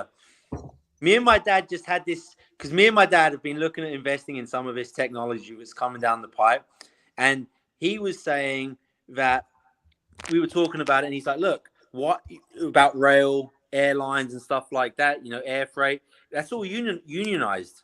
Yeah. Okay? If you look at unions in trucking, UPS, SEA, all these like people that are pulling doubles and triples, they're generally the ones that are unionized. If you look at OTR model, JB Hunt, Warner, Swift, none of these companies are unionized. So who is our voice to protect our job? We can't even agree on the color of the sky as an industry. I mean, seriously, can't agree on. You look on the Facebook. One guy's talking about wants this, the other guy wants that. We're gonna get shoved out because there's no one representing us. That's the reality. It is. That's the reality. I mean, it sucks. We as a group and as a community, we need to get on the same page. And we need to get on the same page first, before technology gets here. But here's the issue with that. I agree with you, Stuart, 100%. But here's the issue with it, right? Back in, I think, 2005, 2006, there was that big thing, and the drivers they'd actually put it in motion. They were getting together. They were going to unite. They were going to put forward like a leadership, and they were going to try to put something for proper representation of the truck drivers, the OTR truck drivers. And they made it as far as, okay, this is the structure we're going to try to do. And then the bickering started because Billy Joe, Jim Bob or whatever says, okay, I'm going to be the president and this is the direction that we're going. We're all agreeing. And then one thing happens and somebody doesn't like the way Billy Joe's doing it. Because like you said, truck drivers can't agree on anything. We can't. It turns into an ass wiggling contest. It doesn't matter what we're talking about. So what killed it down that time was the fact that they couldn't agree on who was the boss or who was going to be the leadership. what kind of structure they were. They got shot before they made it even out of the gate. They had a really good thing. They had enough people committed to do it. And as soon as they decided to put together what they were going to do for leadership and the direction they were going to go, it fell apart because they couldn't agree on, they didn't like this guy. Or, okay, we're going to let this guy do it, but this group over here, we're going to kind of do our own thing, but we're still part of what we're doing over here. And it just fractured and fell apart. And it's never been that close again. That's the problem. And I agree with you. That is the big problem. We're looking at leadership and titles and whatever else. But then you look at and money, Stuart. It takes money. It's not just. Look at the technology companies, right? And I use Embarkers because it's fresh in my memory. They've got Elaine Chao on the board of directors. Elaine Chao 2 years ago was the director of transportation. Right. McConnell, a senator, right? Exactly. When this stuff gets pushed through, it's not about who's your leader. It's who have you got representing you in DC and the lobbying and the money. And if we look at what's the closest we have to anything of sort of representation in this industry right now is OOIDA. Who do we, which has them connections and has that pull, and where can we get funding from, for this stuff, and we don't have that. OOIDA is out for themselves. Let's be real. Yeah. They don't represent us. They're out to make money for themselves, and that's just the way it is, unfortunately. And got to get together quick as an industry. If you look at the OOIDA and if you were able to follow the trail of money coming into there, you'd be amazed at where that money comes from. All of us would. We'd probably be sitting there going, holy shit, they're getting money from this party over here. Or I don't mean political party. I just mean this group of people over here. They're getting money from people and sources that have nothing to do with trucking or any interest. But they are getting money that will not properly represent us, right? And I don't think I'm saying that properly. I don't know if I'm trying to say is coming across properly, but the OTR driver is not properly represented by the OOIDA is what I'm trying to say. And the money that they are getting is not being put towards us. It's being probably being used against us, because anybody that's on the board of the OOIDA is not above money. And if you put enough money in front of any member or any board member of any kind of committee, they're going to go and do what the money tells them to do. And that's unfortunate. And that's the way that is. There's no representation for us. And if, let's say, Stuart, we all went, okay, Stuart is now going to be the leadership. Never mind the OOIDA. He's going to be the leadership of this new thing that we've got going. And he's going to represent us and he's going to lead us. First of all, Stuart, where's all the money going to come from? Stuart's going to go, well, now we need to raise money, because truck drivers aren't going to start emptying their fucking pockets and start, putting it in Stuart's bank account or whatever the bank account is for that representation. We just don't have enough, right? It's not like we're going to start giving 4 cents a mile every mile we run to whatever the new representative party is. That's not going to happen. So now Stuart has to go out and start getting, sponsorship, or he has to go get pledges, or he has to go get fucking corporate backing. Well, once that starts happening, you get corporate backing from any company, any corporation.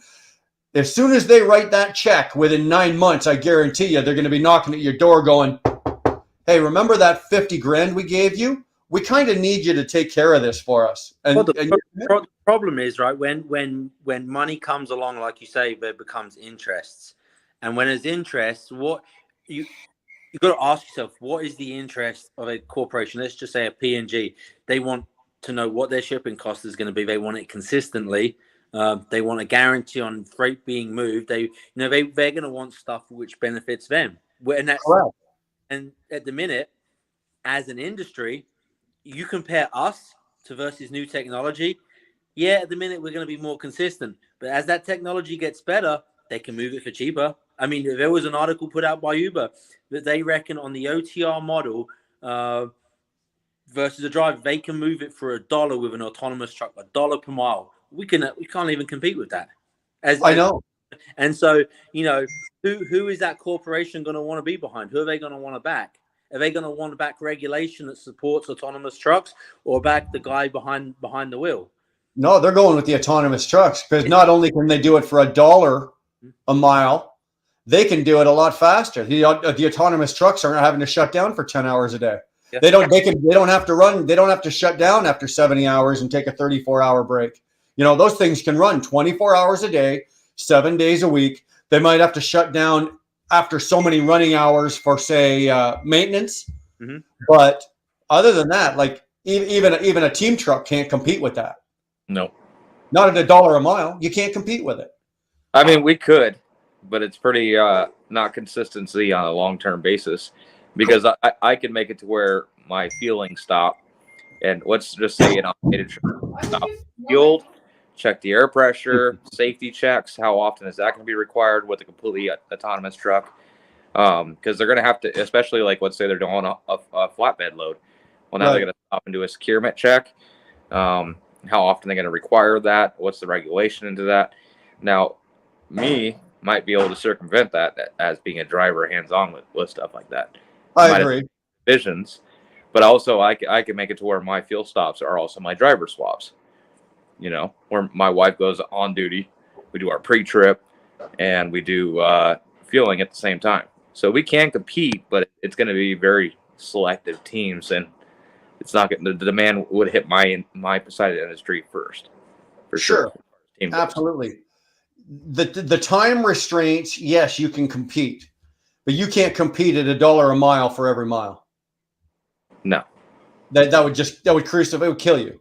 Well, I couldn't compete at $1 a mile. Well, you take regardless of I'd have to be getting 16 miles to the gallon to compete for $1 a mile. But what's a completely autonomous truck going to cost? Is it going to be $400,000? Because then maybe so they can't even operate that truck at $1 per mile because by the time the truck needs to be replaced, they haven't even recouped their funds. Who's going to be buying these damn things? Well, that's I think you can see the big. But then we're talking between. Are you competing with me as somebody who has a dedicated, like let's say, UPS or FedEx contract, right? That has higher rates and it's set in stone, versus a team running off the spot market that's having to compete with those rates.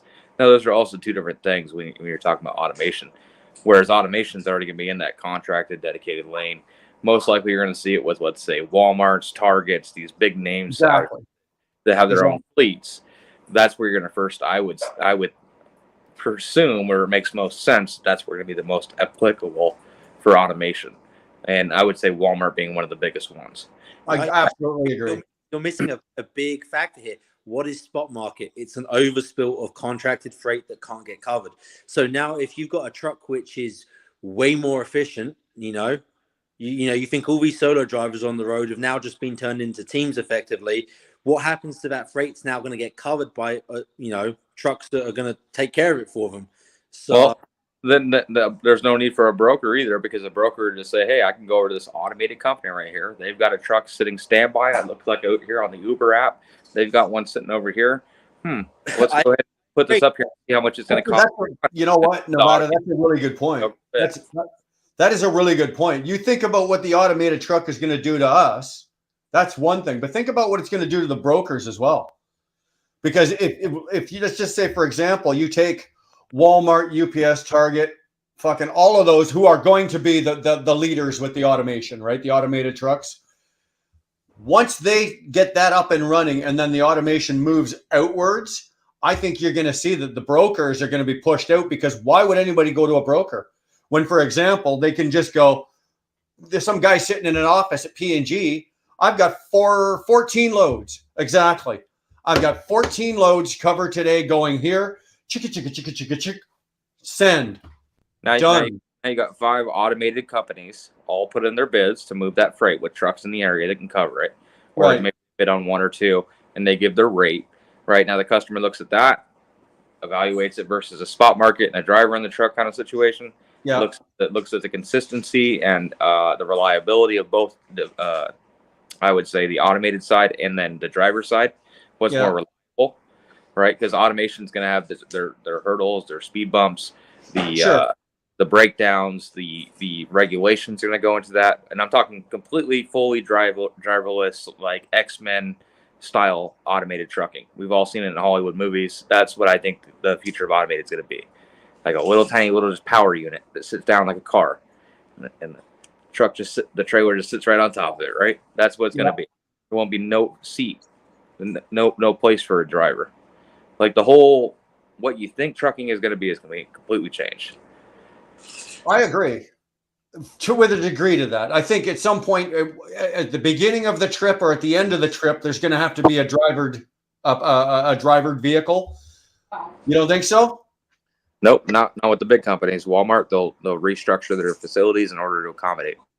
Yeah, from a hub to a hub. I mean, and that's if you look at, and this is why Embark is very interesting to me, because the way they've got it set up is they can retrofit it on any truck. There's not one. You don't have to go to Peterbilt and say, "Hey, I want to buy this from you." They're retrofitting a Volvo, a Peterbilt, a Freightliner. They've already figure this right.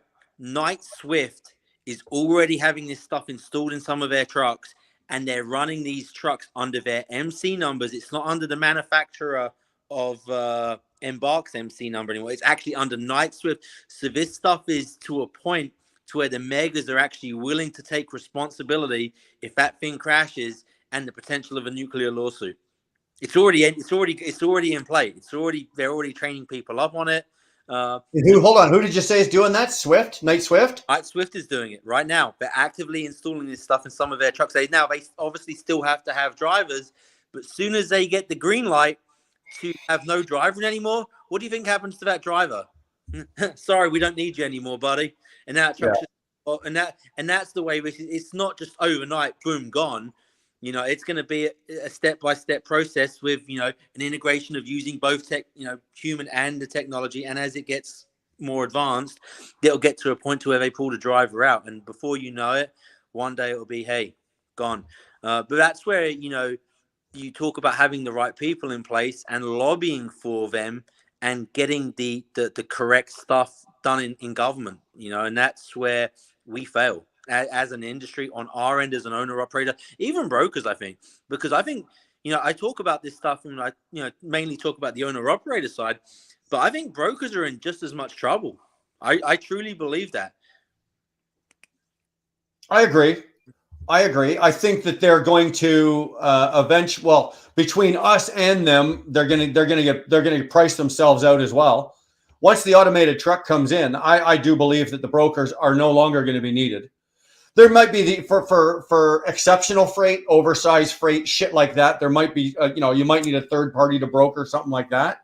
Mm-hmm. But for just standard freight, everyday dry van, reefer, even flatbed, regular standard, general flatbed loads, I think the brokers are going to broker themselves out of business once the automated trucks start running. When it comes to cost, right? I mean, at the end of the day, the guy that builds the widget wants that freight moved as cheaply as possible. And if he can cut a middleman out and go to a carrier and say, hey, I see you've got 14 trucks there that can go 24/7, let's lock it down. But why does the broker even exist? That would be the first question. It's because automation is not going to be with the broker. That's what we're talking about, Nevada. The brokers are going to broker themselves right out of business. Yeah, with the automated trucks, there'll be no need for the broker. The shipper doesn't deal with a carrier. Honestly, I know there's people that build their whole livelihood on this, but I don't think there's no need for the broker. Right now? I think it's the incompetency of the trucking pool. I would much rather be dealing with customers and talking to shippers directly than dealing with brokers.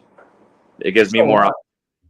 Yes and no. I mean, it goes both ways, Nevada. I mean, at the minute, I think you're right. There is incompetency from a carrier standpoint. And, does a shipper really want to deal with, 100 calls from 100 different carriers, to move their load? Or do they just want to have one source and let the broker do that work for them? Why can't shippers just put it as a book it now situation, right? Just a book it now setup. Wouldn't have to talk to carriers. They either book it, they can't get it moved, they increase the price, and it's a book it now. As technology changes, and we may see that. Might start seeing more of that, But then the shipper is still going to end up having to pay a person or a room full of people, depending on how much stuff they're shipping, to basically broker their own loads out. Yeah. So- So something they could do is they could say, hey, if you agree to book this now and your driver doesn't show up, the rate is reduced by such and such amount. And if you agree to it, boom, you agree to it. Yeah. And Yeah. if you're a carrier and you abuse it, then you agree to it, you get fined and you don't pick up the load, and you get blacklisted from that shipper. Yeah, I mean, Or you get a permit, like a 30-day. Like, there'll be a system like, oh, that's a 3-day suspension from running our loads. That's a 15-day suspension, depending on the volume that they're pushing out of that area. Yeah, the other thing you got to look at though as well, right, is the workload. When you're doing business with more people, that's more billing and accounting that you have to do. If you can just send a broker and it's a $100,000 check, there's a little bit less work to that as well, right? That's what I was saying, right? If you're going to do this, if I'm the shipper and I've got all these loads, say I've got 100 loads a week going out, I now have to have a person or a room full of people sitting in an office taking care of that. Why would I do that when I can just send it all to T21, the broker, and let him do it, and my hands are free and clear, and I just have to wait for trucks to show up? And the other parts of this, right, is what is the biggest complaint from Megas? There's a driver shortage. There's a driver shortage. Well, guess what? They can go and buy 500 trucks now, and they can just send them on their way. They don't have to worry about hiring people. No, you're right. That's the thing with the automation. That is the biggest thing is retention of the driver. The biggest thing, because there's carriers out here that have trucks just sitting idle. Yeah. Oh, I know. Yeah, and it's I know. But if you're an autonomous carrier, you don't have to worry about. Now you've knocked off what? Like, try to imagine what is Swift or JB Hunt or Schneider. What are their fucking turnover? What is it costing them to their training, all their training costs, their turnover costs, all of that kind of shit? You're talking about millions and millions of fucking dollars a year that is now gone, that they don't have to, they're no longer incurring, right? They go out and spend $150 million. They buy all these fucking trucks. They press go. They hit the button and say go. They're done. They're done. I want to circle back to my comment about the whole broker thing. And I'm going to fluff my own ship. Thank you, Stuart. Because just fluff all over my, get it off there, playing the shit out of me. Yeah. Like, hey, what about a person like me with the business acumen to deal with a customer and to function like that and build relationships is much different than what I would say is what the average driver out here is like capable, even fathoming of doing. So, and not only that, you got the company aspect and the disconnect between the carrier and the driver itself. It's also a little bit of how the market is designed too, because carriers will end up just saying whatever they got to say because they know how to keep the load to get the money, and that's just that's a flaw in its own. So, are brokers necessary? Yes, in the current way that the system is, but I think there's other options than a brokerage system that would be more beneficial to people like me or Stuart, right? Or I'm not gonna, like I said, I'm just gonna say there's one bad apple kind of ruin the whole thing for a lot of us out here. Okay, here, let me ask you a question then, going on based on your model that you would do.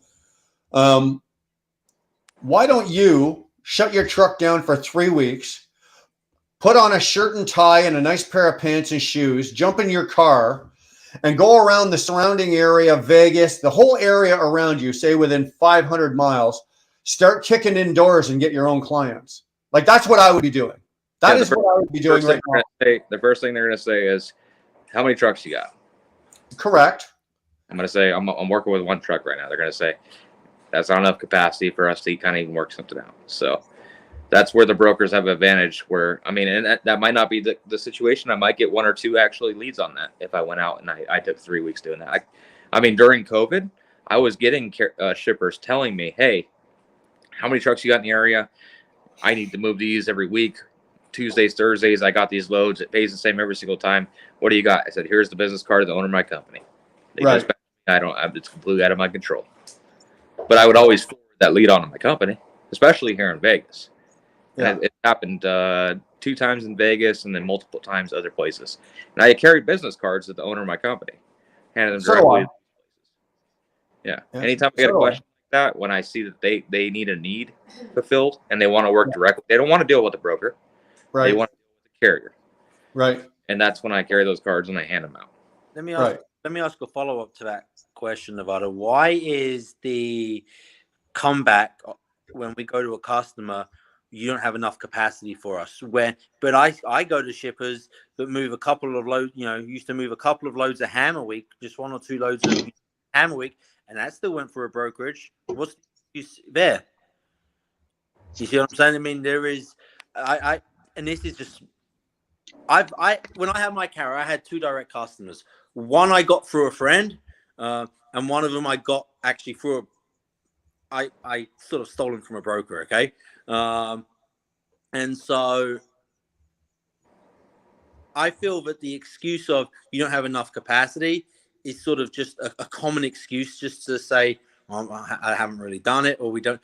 Is that really an answer? I mean, I have spoke to some shippers, and I've asked them, hey, what problems do you suffer with the most?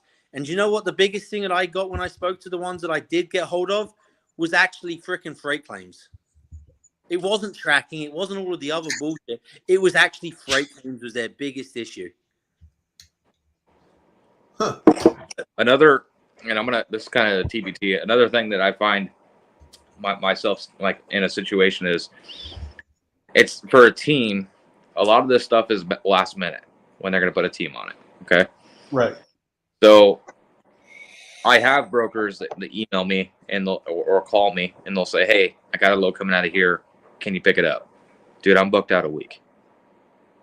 Like, there's no advance. Or maybe I'm not booked out a week, but it's across the country and they need it moved tomorrow. And there's no way I'm going to be there by tomorrow.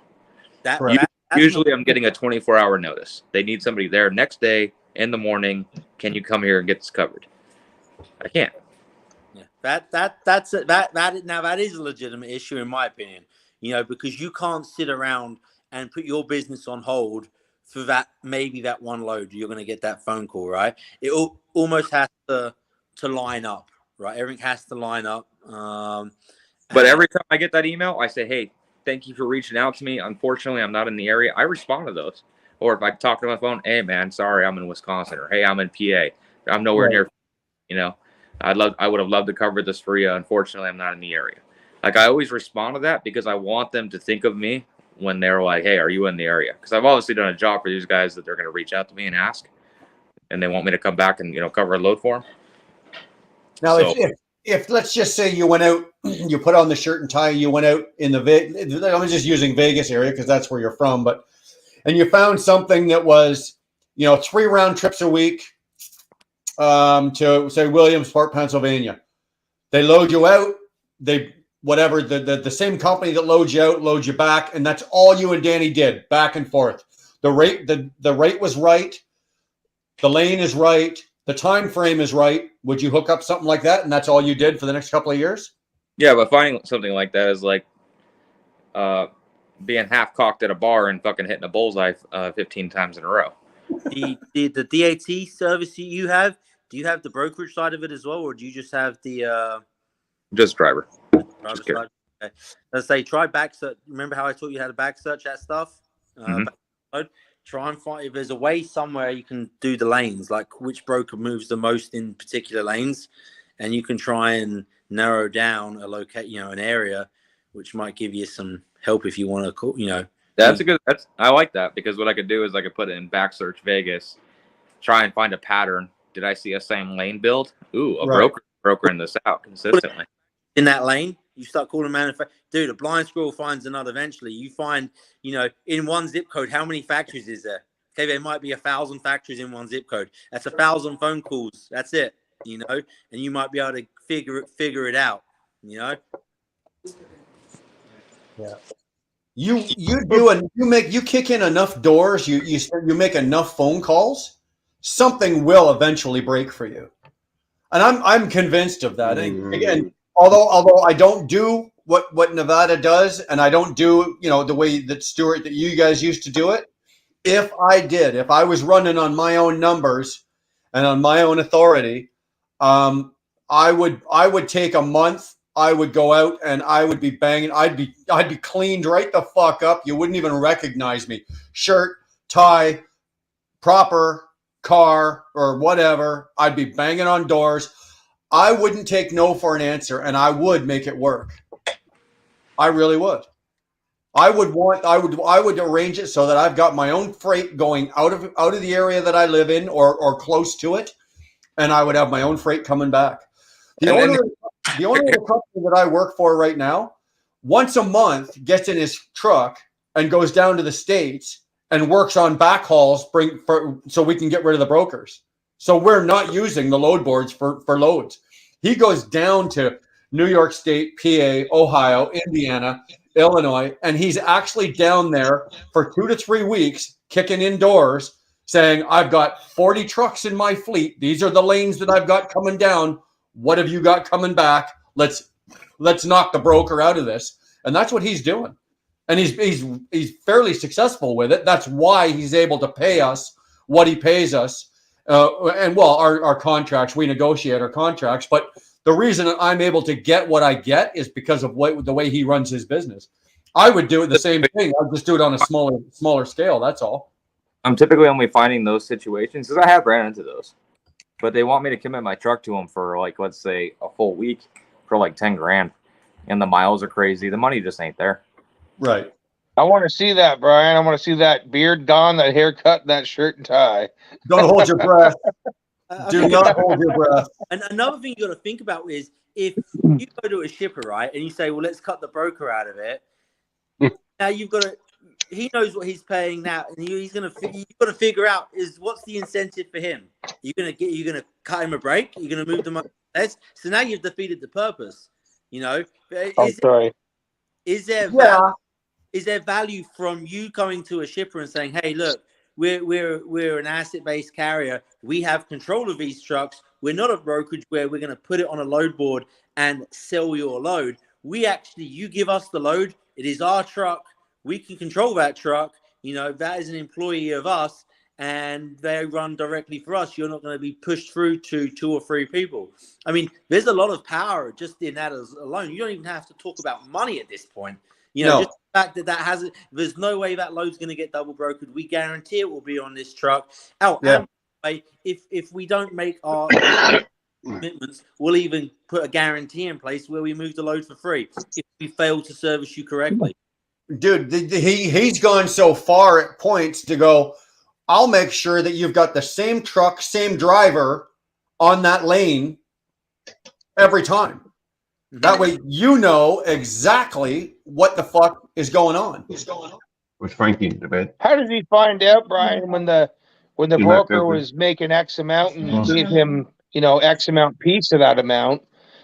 Did they just cut that out and say, okay, I'll pay you this to do it because that's what the broker was paying you, or does he get the whole thing? No, what Bruce was doing was he'd be going to, for example, he did it with Amrod, Mike, right? He was getting the loads. Yeah, I met him down there one day. He was down there at a meeting.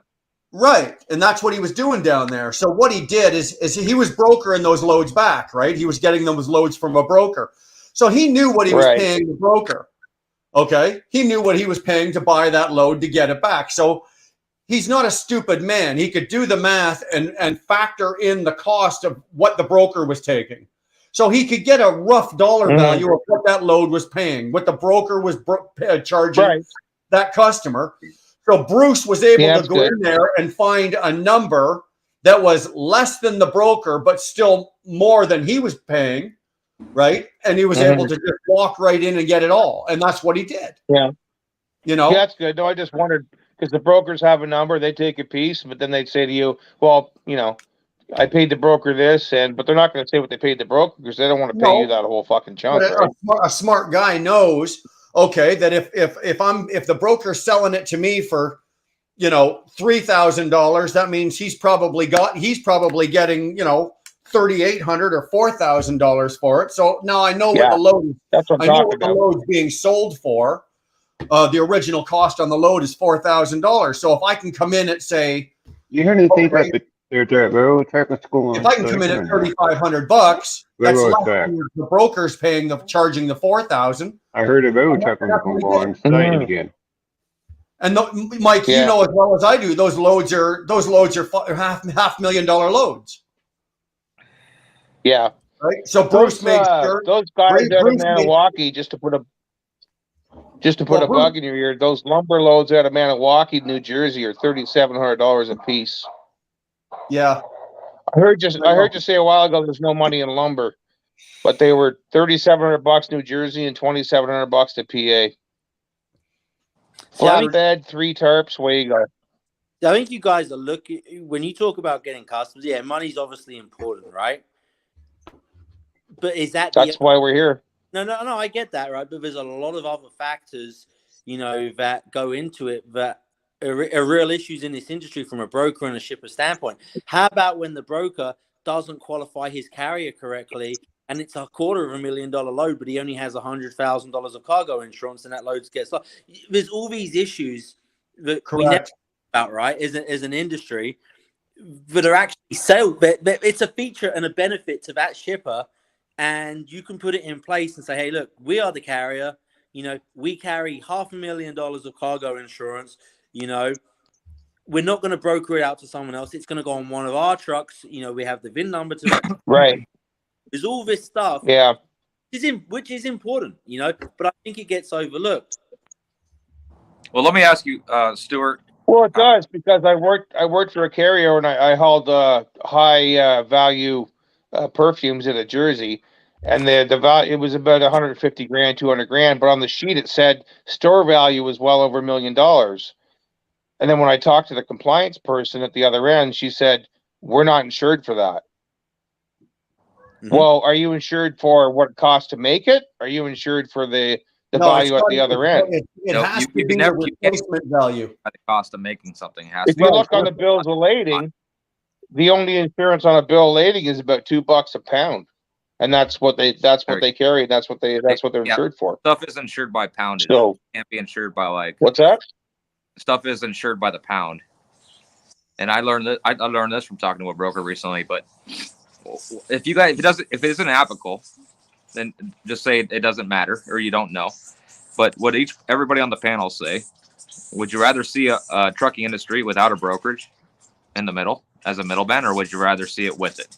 Would you like the status quo, or would you rather see it without brokerages? If you could wave magic wand and just change the industry right now, that's what I'm saying.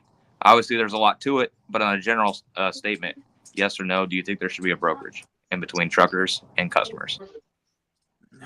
It depends on where you want to be, man. I mean, there is, how much do you want to go? Do I want to go out looking for direct customers? Do I want to, Well, imagine the customers made a load board themselves that they posted it to, and they had their set rates, and they just kept pushing it up until it got moved. I just wish it was everything. I just wish that. I think the cost of shipping for the consumer would go down. Prices would go down. There wouldn't be this question of, oh, hey, look, there's a brokerage that is basically making 60-80% on these loads, and a carrier's coming in here and running something for 50 cents a mile or whatever it may be. It doesn't work like that, though, because at the end of the day, the person that ultimately strokes the check is the person that makes the widgets, right? And well, I don't like that there's a broker in my way that's limiting my income. So that's why I'm on the side of, hey, I'd much rather be dealing with customers directly or have a different system where customers and us. Why are they limiting your income? They're limiting my because they're taking a slice of it. When they say, hey, it's $1,500, and I say, well, look, it's going to cost me $1,500 in fuel. I need $2,500 in this run, and a broker says, well, I got to get my cut out of it too. So it's I can come up to $1,700. Oh, now I can make $200 on the run. Yeah. So, but the point. And he bought the other markets, the other 13 or whatever it may be. And here's the thing, though, right, Nevada, and this is where if someone says yes to that, right? If someone says yes to it and they can make a profit off that, but you can't, that's not that other person's fault. They're not limiting your income, right? Then this is where I feel that, stuff goes, it's supply and demand. If that load is so cheap, right, it's not. Sorry, Stuart, I got to interrupt you. Brian, I'll hop in later. I got some company just showed up. I didn't realize, so. All right, Mikey, talk to you later. I'll hop back on later if you're up. Okay, see you, boys. Later. Take care. Yeah, but sorry, Stuart. Later.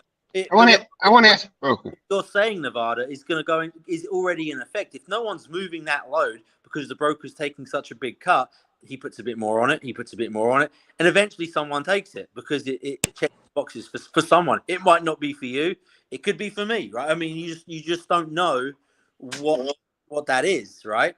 But that's limited. The way when I say limited my income, it's not about my cost. It's about the cost of the industry as a whole. And we could break that down to an average and say, okay, what does it cost? It's the bigger you have to go, you can raise the tweet off. You know, it's much the cost of what the running the truck is. You typically right now. Yeah, I get, that's how I was. but that person in the middle taking it also is taking out of the driver's pockets on a whole. Okay, so what would it cost? What would it cost you to acquire that load? You know, when I was doing HVAC, there was a dollar amount assigned to each customer. We would have to spend so much per client to obtain them as a customer. So how much are you willing to pay to obtain your loads? Because your load is effectively a customer. How much do you have budgeted in? How much are you willing to give up to obtain your loads? There is a cost to obtain them loads. And this is but that cost can't be determined because there's somebody in the middle determining that cost for me. But you're negotiating that load. And we can go back to the whole. I can take a week and go, door to door, knocking on doors and doing it myself. But there's still a cost. There's still not a cost. There's still somebody limiting me, which is a brokerage that is out there that is basically saying that, hey, well, we could do this, and we got so many trucks, and they telecarrier all this stuff, and then it basically prices me out of the market. Right. Okay, but you're also okay. What about this scenario then? Let's say I'm the shipper. Kyle, as a single truck, comes to me and says, "Okay, I'd like to start pulling loads for you. I've got one truck. I can do this. This is my capacity. Blah blah blah. Set it up. I can do it. This is what we're going to negotiate. I can do $3 a mile." And I'm going to turn to Kyle, even though I'm the shipper. I'm going to go, but Stuart can do it for $2.80 a mile. What's going to stop the shippers from start doing exactly what the brokers are doing? They're just going to start playing you off you and you off you, because now they're going to start going, okay, well, I want to get the lowest rate fucking possible here. Yes. And that would be between the truck driver and the customer now, which now takes out a whole nother dynamic of, somebody else's business model and their margins, right? That's right. But eventually we're at the point right now where a lot of the times, not I say we, I don't mean myself, I'm talking truck drivers. It becomes a more competitive market for us as drivers talking to shippers instead of having a middleman's third situation being in there. I agree. I'm not disagreeing with you, Kyle. I'm just throwing that scenario out there. That's all. You're missing. Okay. I do agree that if you can remove the broker out of the picture, take the broker out of it, we will be better off. But eventually, at some point down the road, the shippers are just going to step in and start brokering these fucking loads for themselves. They will. That's what they were doing during a year ago. That's what they were doing. They started dealing with carriers directly because they didn't want to take the broker's price. They wanted to deal directly with the carrier and say, "Hey, work with me on this. This is the lane I got coming out of you. You're a carrier based out of the Las Vegas area. Cool. Right. Let's get." They did it get to the point where he'd have 2 or 3 carriers bidding on the load. They started getting competitive, and they started writing off the brokers and the broker's price, and they wanted to get the carrier's price. Because the carrier's price is always going to be lower than a broker because there's no margin built into actually being able to cover it. Because when a smart broker, quotes a lane to a customer, they have enough margin into it that they know when they put that on the board that they can get a truck no matter what, right? If they need to put a team on it and they're going to pay a team rate, they put that into their rate. So if they say, hey, if I put this load on the board, Vegas to Seattle for $6,000, right? That I know 100% for a fact that, if I seen that right now, I'd call and book it. They know for a fact that they're going to get a truck. Right. So they build that margin of being able to service a customer into their rate. Whatever they push it for now goes into their pocket. So the competitiveness and the fact that, because shipping costs and inflation and everything that it's costing customers still the same amount to ship right now. It's just that the brokers are making their money now. And the brokers are. You're saying that if the broker wasn't involved in that load and you were doing that yourself, you wouldn't be getting 6,000. You'd be getting what, 75? No. I'm saying that the opportunity for me to get 75 is there now. Okay. I agree. Okay. The opportunity where there's no middleman that has to get some money on it, I'm willing to operate at that cost all day long. But if the broker can't operate at that cost because they need to make money on it too, and I get that. I totally get it. But if they're building in a margin that's taking away from me, I'd much rather deal with a customer. Like I would much rather be in a trucking industry where there was no margins built in for a different business, drivers' pockets. How that's going to be done, there's a lot of things that would have to change for that to be something that's applicable. Because right now, there's no way that every carrier can go out and knock on doors and get their own customers. There is, but with the way that the broker market set up, the middleman kind of situation, it convolutes that opportunity for people like me. Because me going and talking to a customer and knocking on doors for a week is a much different situation when there's a brokerage out there that knows they could post that load. If I can't cover it and I'm in PA and I can't be in Vegas tomorrow, well, that broker will say, well, I can cover it for you, but here's the price. And then they, by the market, they're going to charge them, let's say $6,000. Then they're going to post it for $3,000 and get a carrier to fight over it for $4,000. Right? And they're still going to have that margin built in. But maybe the carrier you're competing against can do it for less. I mean, but there's always a bottom line of what your truck can operate at with the driver, W-2, applying to the new AB5 laws coming out of California, right? Why are we so against AB5? I am for AB5. AB5 tells you as a carrier to do it the proper way. Now, I think there should be business to business in writing exemptions for carriers and keeping the carrier lease on model an option, right? I think it could be written and clarified, because the business to business exemption when it comes to AB5 definitely is setting things up to be done the proper way. It's just it's not written out or explained clearly. It's a gray area. I get that, but we're going off topic here a little bit, right? We're going now down another rabbit hole of AB5 and how we structure a business. But it's the same thing. It's a regulation that changes the industry, in which I'm talking in regards to brokers. It does, but we sit here and talk numbers, right? And you're saying you don't want a broker, determining how much you can make. But if that broker is giving that load to a guy for $4,000 and you need to be at $5,000, okay?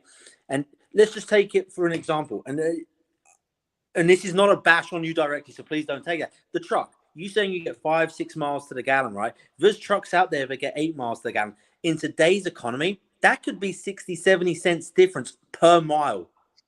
That we're talking. So right off the top line, if you need to be at 280 for you to break even, I can do it for 210. Now, because I can do it for 210 and make the same profit, am I wrong? Am I wrong for what I'm doing, or am I now? But what the way I see what you're saying is you're being capital. We're getting off topic here because you're talking about me specifically. I'm talking about the industry standard, and here's a 40 cents difference if you want to be specific. In the industry as a whole, right? Okay, we talk about fuel mileage. We could talk about someone using a fuel card versus not using the fuel card and getting a discount. Someone speeding along at 75 versus going at 62. I mean, I'm just using as an example, right? So what my company and your company compete, and let's play ball. Why does 21 got to get involved and say, hey, I need a couple $1,000s off this? Do we know he's getting a couple of $1,000s off that? I'm gonna move the load for what I need. If he's coming at me and I know where my numbers are and where my profit margins are, and that load doesn't check all the boxes for me, I'll see you later, move on, call me back when you can get to where I need to be. And I'll go to the next broker. I don't have an issue. And I'm looking at the broader thing of saying, hey, let's get rid of that situation. Let's me and you compete. I'll compete with you. But I don't want to do. I've got things that I can do in my business. If we're talking specifics, and you want to talk, you could drive an aerodynamic truck. There's things that I can do in my business that you can't. But what are you going to charge? Okay, so that extra money that you're getting now, you got to do all of the phone calls, all of the legwork, setting up the appointments to meet with these people. But how much? Feed me. I'll do it. I'm telling you, if that opportunity was there and that's the market that I was in, I'm a go-getter. I'm going to go out and get it. But as far as going out and getting it, when you're competing with a brokerage who just says what they're going to say because they say, oh, I've got 500 trucks, but it's the spot market, right? I've got 500. You know, like, But when and they're taking the average about that how many trucks in the area on a certain day and saying I got access to 500 trucks. Well, yes, because you're looking at the spot market or whatever, you know, the analytics of that, and you could sell that to a customer. I can go in and fib my way and lie my way into customers and say the same thing, but then then there's double brokering and co-brokering and all those other things. I'm not a broker. I'm not trying to do that. I'm trying to work with a customer directly. And I think if you, as Stewart LLC and Kyle LLC, were competing, and we didn't have some with a customer, let's say Will Burner's a customer, we don't need 21 down there telling us that oh well, he made the phone call and this is now my customer. So you're missing some factors there. Why is he negotiating with me? You know, Kyle LLC secures the customer, okay, and Stewart comes in behind, and I say, well, I can do it for this, and then now the shippers are like, well, how can you do it for this? And I just say, well, this is what we need per mile to do this, to move this line, and it's 50 cents a mile cheaper than what you can do it for. What I'm saying, dynamic. Why are they taking phone calls when they put it on the board and say, well, let's start low. Oh, we'll start at $1,000. Nobody wants to move it for 1,000. Okay, let's bump it up to 1,500. Let's bump it up to 1,750. Oh, click and go, book, boom, it's done. Now we're competing together, but yet the customer doesn't have to deal with all these phone calls because he put it on an app. Okay, he says, okay, carrier, blah blah blah. Put you in your credentials. You meet our requirements. Yes, you're allowed to bid on these loads. Now here's the rate we're wanting to do it for today. Oh shoot! You know what just happened? I had a customer call me up in Washington, and they need an expedited load here tomorrow. Okay, let's put a good rate on this. Put it out there. Oh, 2,000. It hasn't moved. An hour went by. Okay, $2,500. Still hasn't moved. Okay, now $3,000. Now the customer is.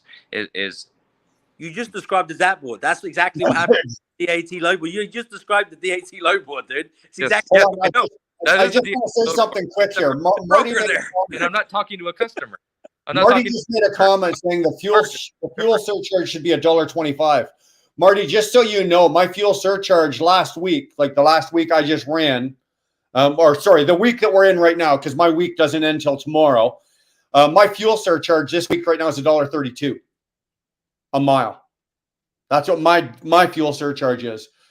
And so for you to say it should be $1.25, the fuel surcharge fluctuates. It shouldn't be ever just be set at any set number. But it's individually between a customer and a broker, or if there's a contract in place, there is a contract that will say, there could be. But no company is going to nail down. No company is going to nail down a set fuel surcharge because the price of fuel fluctuates so variantly. It goes up and down by so much. It should be nobody's going to nail down. Well, that's the thing. There is a matrix, right? And it will say there is a matrix.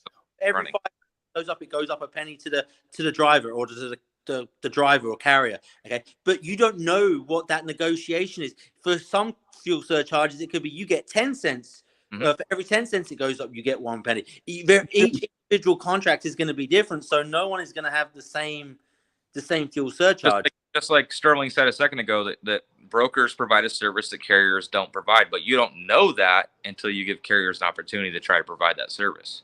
See, and that's there was also another comment saying that carriers just don't want to do it. It's easier for a carrier just to go, we're going to send all of this over to, Nevada Trucking and Trail Brokerage and let them deal with it. Why am I dealing with this? Let Nevada Brokerage. There would have to be a system built in. Like, okay, so basically what I would see in like an ideal world, right? There's a Walmart load that needs to go to Walmart. It's picking up at, let's say, Joe Schmo, the shipper over here, but it's going to Walmart. So it's a Walmart load that they're buying it, right? So they post it on the board, and Walmart says, hey, I need this moved. And how come it has to be a broker? Like, let's say, why does it have to be TQL? How come it can't just be Walmart directly posting that load and then saying, get it moved? Why are they dealing with, you're saying it's because the appease the thing of the broker being in there in the middle? Well, when did a broker come in and sidestep the carrier who is involved in moving the freight? How did our job get subcontracted out to a brokerage? Like, I just don't like that. And the fact that it's there, it's a reality of the trucking industry. I just don't like it. And I think I'd much rather be in a economic dynamic of where I had the opportunity to do that myself. I agree. I agree. In a perfect world, I would agree with you. And I would say, yeah, okay, let's go back to that in a perfect world. I do agree as well with the fact that the standard of how we operate a business, as a lot of the single or the carriers out there, right? That standard is very low, because tell me another industry you can go into and you don't have to market yourself to a customer. There is times where the brokerages are calling you. You know, any other industry in the world, you have to go out and market yourself. And my argument is that it's not a. I don't want to say it's not fair because it sounds petty and weak, but it's not a fair playing field for a carrier so much to market themselves as it is at an entry level. Okay. So, because there are carriers out here that do market themselves, they do a very good, well, you know, they've been around for years, like a Knight, Swift, these guys market themselves. But for us as the single, it's not a fair playing field when it comes to marketing. And I would just much rather see a fair playing field where I didn't have to broker dig into my pocket and then having to compete, versus if it was just us and other carriers. I'd much rather. I add to this because I think it's all in the mindset, because, you know, I could go and buy a one-off Rolex with diamonds in it and have all the bells and whistles, but it's a one-off and it's the only one out there, and it's worth double the price of a regular Rolex because it offers so much more. Why can't we have that philosophy with a single truck owner operator? You can personalize the service to that shipper as needed. I mean, why can't we charge more for that? Well, don't give away all my marketing.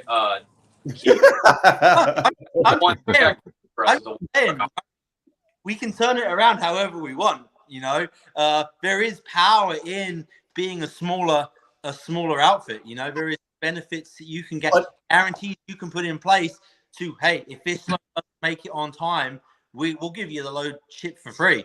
Yeah, it's a risk for the carrier, but I'm willing to take that risk if I'm willing. I'm going to back up my service, right? Put my money where my mouth's at. You know, this. But along Stuart with what you're saying, and I agree. But if you look at a lot of the mid-sized to smaller carriers, they know they're not playing on a level playing field. They know that. So what are they doing? If you look at every carrier in the industry, and including the megas, what are they all doing right now? They're all converting their fleets, or most of them have already converted. The company that I'm with right now, they're in the midst of converting their fleet. And what are they doing? They're going with Aerodyne trucks that are getting 9 miles to the gallon. Why? Because what they're losing fucking around with the brokers, the load boards, and the rates, they're making up in fuel mileage right now. And then even though the price of fuel has gone up, yeah, it's gone up, but the guys right now, and here's a perfect example. There's a guy that I work with. He's an owner operator, same as I am. He's running a 16 Volvo. Okay, now it's not a bad truck. It's still a Volvo. He's got a 2016 730 Volvo. The best that truck is going to doing right now is 6.9 miles per gallon. You take that, and he's doing the exact same miles a week that I am. Okay, he's running in the same lanes that I'm doing and everything. Yet my paycheck or my pay statement every week is consistently $1,300 to $1,500 a week more than his, just on fuel savings. So if I was breaking that down as a fleet, I could take that, or a smaller fleet, or even as a single guy offering my services. What you were going back to earlier is where somebody else has to take $3 a mile. I could take $2.05 a mile and make the same money. Mm-hmm. I'm going to get the load. And a lot of the fleets, including like the one I'm with and the big megas and everything, you don't see fucking megas guys driving around with 379 Pete's, W9s. You just don't see it. They're all driving P680s. There's no argument about, you know, the competing versus, you know, having the right equipment is going to make you the most competitive in this market. There's no argument there. Right. So why leave so much money on the table? I guess that's what I'm asking here is if and I'll direct this right at you.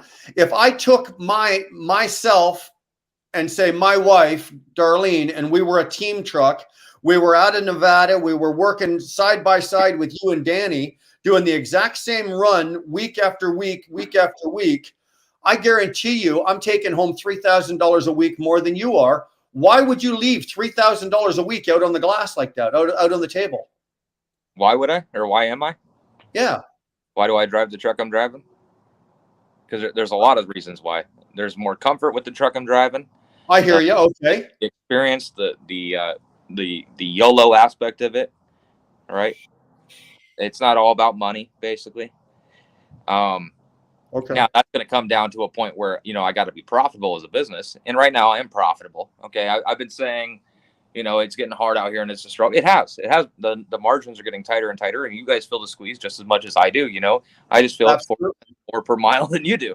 And that's kind of like a basic rudimentary, not including discounts and other factors into that as well. But it's just, when you ask that question, it's not just one dynamic of all and everything is. No, Kyle, I know that, and I'm sorry that it sounded like I'm picking at you or picking on you. I'm not, but I struggle when I see someone like you, my friend, that you've got the brains, you've got the ability to do the fucking job, and you're leaving so much money out there. See, I can't think. I can't get my head around. That's where I'm going to tell my head around that. Work, but it also comes back to it's not all just about the money, you know. Well, then and why you much rather survive in a market like this, driving the truck I'm driving as a challenge than versus, you know, having it on easy street. You know, there's different pros and cons of having the truck that I drive. Right, like when I wake up in the morning, I'm excited to be a truck driver. Right, so am I. Drive that truck. When I leave the fuel island with my coffee in my hand, and I look at the truck that I'm driving and the pride that I have in that truck, for that, it makes me stay out here on the road. It makes me and my wife want to come out and do this for months on end. Like me and my wife will go on the road for like 3 months at a time if we need to. And me and my wife love the road. We're already home maybe 2 days where I'm already missing it. I'm already missing like the haggling. I'm haggling with everybody now. The whole sales thing, because you guys know I've been doing the dispatching thing. I'm haggling at the I've always done this stuff. The repair shops. You know, I'm like, hey, well, you're already taking the tire off. It's not like you rotated it. Why are you charging me a rotate fee for that? And they're like, well, can't argue with you, so we'll knock off the $21.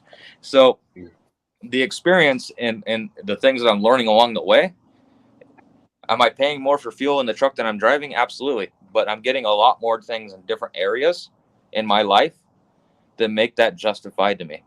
Okay. And a lot of it has to do with you know this too, burnout. And I burn out twice as fast in the truck that you're driving than the truck that I'm driving. The burnout rate, because like I said, when I get in my truck and I put that baby in drive and I hit the road, I am excited to be there and I want to be there. I love what I do. I hear you. And you know what, I agree. And don't get me wrong, Kyle, I've been there. You know, I've had a beautiful W9, pride in your ride. I know what you're feeling. I know when you pull up to the feeling, when you pull up to the fuel island and you're dropping fuel in your truck, and your truck's sitting there and the lights are on and it looks fucking, other guys are walking by going in to get their coffee and they slow down as they're walking in front of your truck, taking a longer look at it. I get that feeling. I've been there and I've had that feeling. I guess just maybe from a business standpoint, no, from a business standpoint, what I'm doing, it doesn't make no sense whatsoever. Okay. It makes no sense whatsoever. I think it's part of the learning curve, though, right? Because them feelings that Nevada just described is exactly how I felt. But then when you look at certain things and like, damn, you know, $3,000 extra a month, you know, it may be, or more home time, whatever, right? I think my factors never equated for $6 a gallon fuel. No, I get that. I'm just throwing stuff out there, right? Factor $6 a gallon. You know, I'm just throwing stuff out there, right? And I'm just going to say, you know, when you realize you're leaving a big chunk of change on the table, you know, and you come back, you know, and look back over 10 years, like, damn, I've left this much money on the table. I could have had that in retirement. Could have been working for me somewhere else, whatever it may be. You know, and I think that's you just have to grow. It's part of growing, man. I think it is. No, and being here today, would I make the same decision? Yes, I still would. I would still buy the same truck. Okay. I'm going to ask you that. I'm going to ask you the same questions 10 years from now. Well, actually, it won't be fair because we'll be using automated or autonomous or automated trucks 10 years from now. But if we could go back 10 years. I'll be honest with you. I've only got I've got 6 months left in the industry if things go how the FMCSA says, because if they do put speed limiters out, for me that's the industry killer for me. I'll get out. I might drive a truck, but I'll be local. I'll do something around Vegas. I'd sell my. I'd be out of the industry. I'd not drive over the road with speed limiters. All right, Scott, throw your 2 cents in. First off, Kyle, you know I respect you, man. We talk. I got nothing but the utmost respect for you. Oh, here it comes. Every business should be about profit and making money. Bottom line. That businesses don't start a business and say, I want to experience things. Businesses start operation to grow and grow their business and actually create wealth within their business that then they hopefully can. Yeah, well, truck driving isn't just any normal business. That's why there's so many. No, wait a minute. You're not a truck driver. You're not a damn truck driver, Kyle. You are a business owner that happens to drive for a company. But your company. Same hat on. You know what I am? I'm a fucking truck driver. You're a businessman, man. You're a business owner first. You're a business first and foremost. Still the same hat. This hat? No, they're different hats, Kyle. You've even said that to me. Like, come on, dude. They're different hats. You are an employee of your business that you and your wife created. You two created a business that now you are employees of that business that you happen to be a truck driver for. But your number one goal as a business should always be profit. Otherwise, don't be a business owner. And I have nothing but respect for you. You know that, man. But just go off of this. I get the situation now. When I bought the truck, I did. Okay, so we're beyond that, though. We're beyond the purchase of the truck. I'm merely talking about what you just said 5 minutes ago. Well, yeah, it's not just one dynamic. It's not just profit. It's also burnout. Why be in business? Pride. You can get that pride. I'm still making it. I know you are. Dude, I don't want to be a dick. I'm not. You know what, dude? Here's what sucks. Dude, you got Scott. I've been talking to him about this for about a year. You made a comment. Firsthand, and we talk all the time. Stuart tells me this shit. It's something I've never heard. Right, but you make it very bluntly. You don't have a right to bitch about the rates and the way the rates are when you're leaving X amount of money on the table, and it's something you can change very easily. And you say it's not about the money. That's literally how I look at it. I can, because I know what. Here you go. You go back to you got respect for me. You got respect for me, and you know I know my shit, right? Yeah. And you know I'm trying to do things the best I fucking can, right? I'm giving it my all. I'm not a fucking idiot just walking around here money coming in, whatever. No, it's. I know the numbers in a different truck. It's just as bad. It's not like it's any better. It's bullshit. Bullshit, Kyle. So there's a margin there. Even when there's a margin there. Okay, hold on here. I can still bitch about rates, and it can still be applicable to you. It's still applicable. The rates are not. All this numbers right here is based off of a comment you left in my video, which I was about to do. I'm just gonna share this with you real quick, Kyle. Because you even said when Stuart was talking about Wheelburner was talking about a different type of truck, you said it's 40 cents difference. That 40 cents is $1,500 on what I just got done doing. 40 cents pump. So okay. Not factoring discounts, because what I'm saying is how after what I just did, my last month, right? If my truck, all miles, this last run I did, I ran 3,775 miles at a rate per mile of $3.32, right? My cost of business, including my business ended up generating $5,580.50 in 10 days after all of its expenses, including my pay. So rates are fine.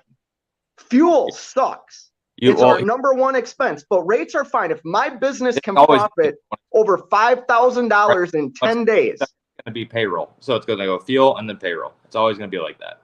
But Well, some people, I guess, pay themselves less in their truck payment, so that'd be different. But here's another thing: your numbers also, when you're comparing them to mine, and when I give you my numbers, I go off pump price because I don't know what your discount price is. I never will. These are all pump prices. You Pump can't go off. I spent $2,428.51 in fuel in 10 days. I've seen 2 of your receipts, which are like almost 2 days in a row, back to back. Yeah. Like, and that kept going every single day, and I'm gonna make that into a video because I'll probably put out what the numbers are. So do you see what I'm saying to you? Business is about profit. Business is about how much money can a business generate, not its employee. The business generate.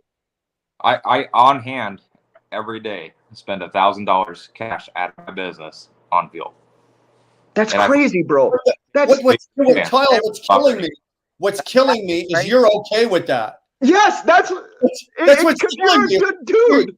So you're standing there so nonchalant, going, "I drop $1,000 a day in buy a fuel, fucking Freightliner," and you're okay with it. There's other dynamics to it. It's, dude, okay, Kyle, on a Freightliner or some shit like that. It just ain't for me, dude. Now look at, I didn't do Scott's 3,700 miles, but let's just, like, on a 2,800 mile week, I'm gonna drop fucking $1,700 in fuel. Okay, look, I'll admit to this. In my next truck, like this truck, it's gonna happen. I'm gonna make this fucking work, and I'm gonna fight tooth and nail to make this fucking truck work. And it's gonna be paid off right there, man. And it's gonna be paid off, and I'm gonna run this thing over 1 million miles, and probably into the future, right? As long as I possibly can. That's a lot more work than you need to be doing. Swapping the motor in it. But here's the thing: if I ever did buy another truck, my thinking on it would definitely be, and a lot of the things that you guys are arguing with me about right here. Like, I would not go out today and buy a 389 and spec it the way I did, for one thing for sure. And if I did buy a truck in today's market, it would most likely be something that is applicable to the market. Can I ask why you wouldn't buy the same truck today? Fuel. So why are you dying on the hill with the truck you have right now? Because the business analysis and the percentages that I gave myself were not good enough for my business plan. However, I'm going to readjust, and I'm going to make that fucking work. But for the money that you spent on that Peterbilt, you could have spent the same money on the next gen T680. Had just as much comfort, had just as nice a truck, in my opinion, still had the resale value, and had all the benefits of the 9 mile per gallon truck. So you'd have given $60,000, $70,000 pay raises here. Yes. And here's the thing, Kyle. This is why I say this. I know how hard you work. I know how hard your wife works. You two are grinders. There is no doubt about that. I talked to you one day, and I talked to you the next day, and you're clear across the country. You're 2,000 miles away from where you were the day before when I talked to you. You deserve more than what you are receiving. I agree. You just deserve it, man. But you work too damn hard. Scott, doesn't it pain you to know that? And that's why I bitch about some of the we were talking about the brokering thing earlier, because the industry is not set up and conductive to fucking how it should be. Because a lot of the stuff that we're doing is on the backs of like people like me and my wife. Like, we're out here actually doing it. I get you, but once again, when you talk numbers, you also remember you're with a really good carrier who is like very specific and works with their contractors in a way that mine doesn't. Okay, that's also a different situation. But that's not an excuse. Like I know what you're saying. But it's not an excuse, because anybody in this chat, somebody came to me and they said, here's this lane, boom, boom, boom, and they had everything set up. They didn't have everything set up. You have a warped idea about that. They don't have it all set up. It's my job to set it up. It's my job. I don't know your situation specifically. I don't. It's my job. But here's the problem, Kyle. Everybody that's on the screen right now and everybody here in the chat has the same opportunity that I had. They've chose to go other directions. They've made decisions based on what they wanted to do. Everybody has the same choice that they can make on where they want to go. The problem is, like, business in the country was built off of everybody's back. Nobody based on what they wanted to do. Everybody has the same. Who's got 21 back? Is that on you? Problem is, like, business in the country. That's weird. Who is that? I don't know. It's not me. No. Oh, that's mine. Sorry. Sorry about that guy. I was That's watching all football.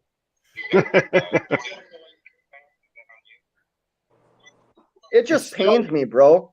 Like, I get it. I get what you guys are saying. I do. Don't think I don't, like, when you tell me that, it's like I don't think. I hear a lot that, like, you guys think that I don't know that. Like, I do know that. So why do you, and I don't know, man.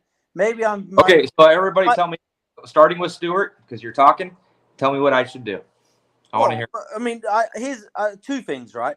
First thing is you're picking this battle with brokers and saying, well, we should get the brokers out the middle and I could make more. Well, if you could Well, make more, there's other things you could do, right? Conversation to have. So it's motion invigorating, and we all have different opinions on it. So that was the reason I did. No, but there's other things you can do very easily in your control, which you could add a big number to your bottom line. And you're like, well, and I feel like the vibe that I get from you, if it's almost ego gets in the way a little bit, you know, and the emotion of that truck. And it's like, well, dude, at the end of the day, are you out here for the fun of it? Are you out here to make a living? What's your goal with this, I guess, would be my thing. But that when you're talking 40, 50 cents a mile, you know, you're on a year like this where the fuel's so expensive, that's probably $70,000 a year. Dude, that type of pay raise, trust me, I'd go and buy me a Corvette. It's not that, and get a nice car. Remember, I'm going off. It's not that big. It's subjective because I don't do my fuel prices off pump price because that's also subjective. Agreed. Fuel price. Hold on. Pump off the fuel price is not subjective because we all pay for it. Whatever on the pump price is what. Well, no. Don't take your discount out because that's subjective. That's different. But the pump price is something we all pay. Yeah. I can't get, you know, if we both roll up to the same truck stop and just pay pump price, we're paying the exact same price. So what's our difference? On whatever our fuel costs are. Your truck operates, I'm guessing, probably almost $1 a mile. $1 a mile. That's crazy. What's like yours, Scott? Do you mind saying? I just did. My last trip was 64 cents. So you're right there, Kyle. You're talking about what is that? That's 45 cents difference? No, it's 32? No, 42 cents, right? 42 No, cents? he said $1. He said $1 for a mile. Right? Yeah, mine's roughly $1 a mile. $1 a mile. That's 44 cents difference. Or 40 cents difference. That's a 40 cents. Right, we're talking. You said it was 56, right? Or 60? No, 64. No. This was my last trip out. 64. So 36 cents. 36 cents. So listen to this too, though. That's also including a fuel up that is I still have full tanks. So if you take the fuel up that I used after the run was done. Right? Mm-hmm. Like my whole run was done. I'm parking my truck for 5 days, so I filled my tanks. If you take that out, which you shouldn't, but if you did, it's 52 cents a mile in fuel costs. Well, I'm sitting in the yard right now empty with full tanks too.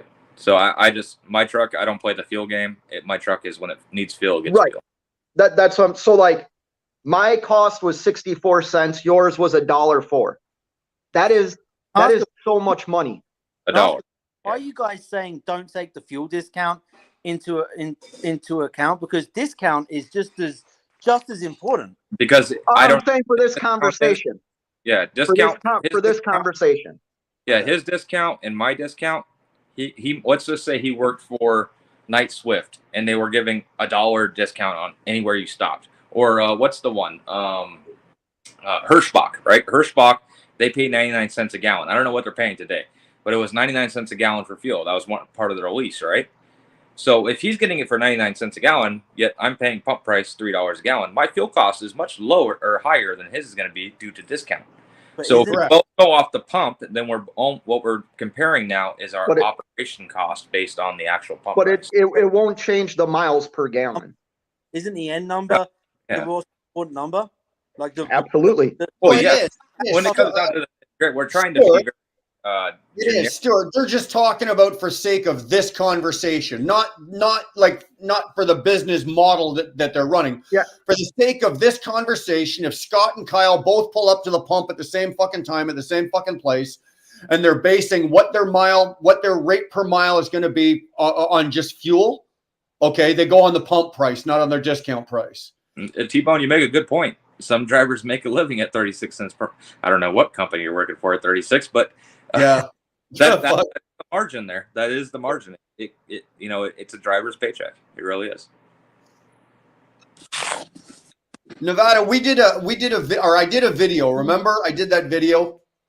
I took a week that your truck ran, and I took all of your numbers out for your truck, kept all the same parameters, and I just inserted the fuel mileage for my truck. Mm-hmm. What was the yearly deal? I don't remember. What was the yearly difference? It was $72,000, wasn't it? That my truck generated. It was enough for you to buy a Tesla truck in 2 years. Pay cash for it. Yeah, I remember you telling me. Basically, yeah, you could buy a truck in the year that if you ran the same miles as me with the same truck, Right. you could buy another truck at the same time. Okay, Scott, did you just almost want to throw up in your mouth when you heard that? Yeah, I do. Like that's the thing, Kyle. You know I got respect for you, but like, Well, I'll be no. honest.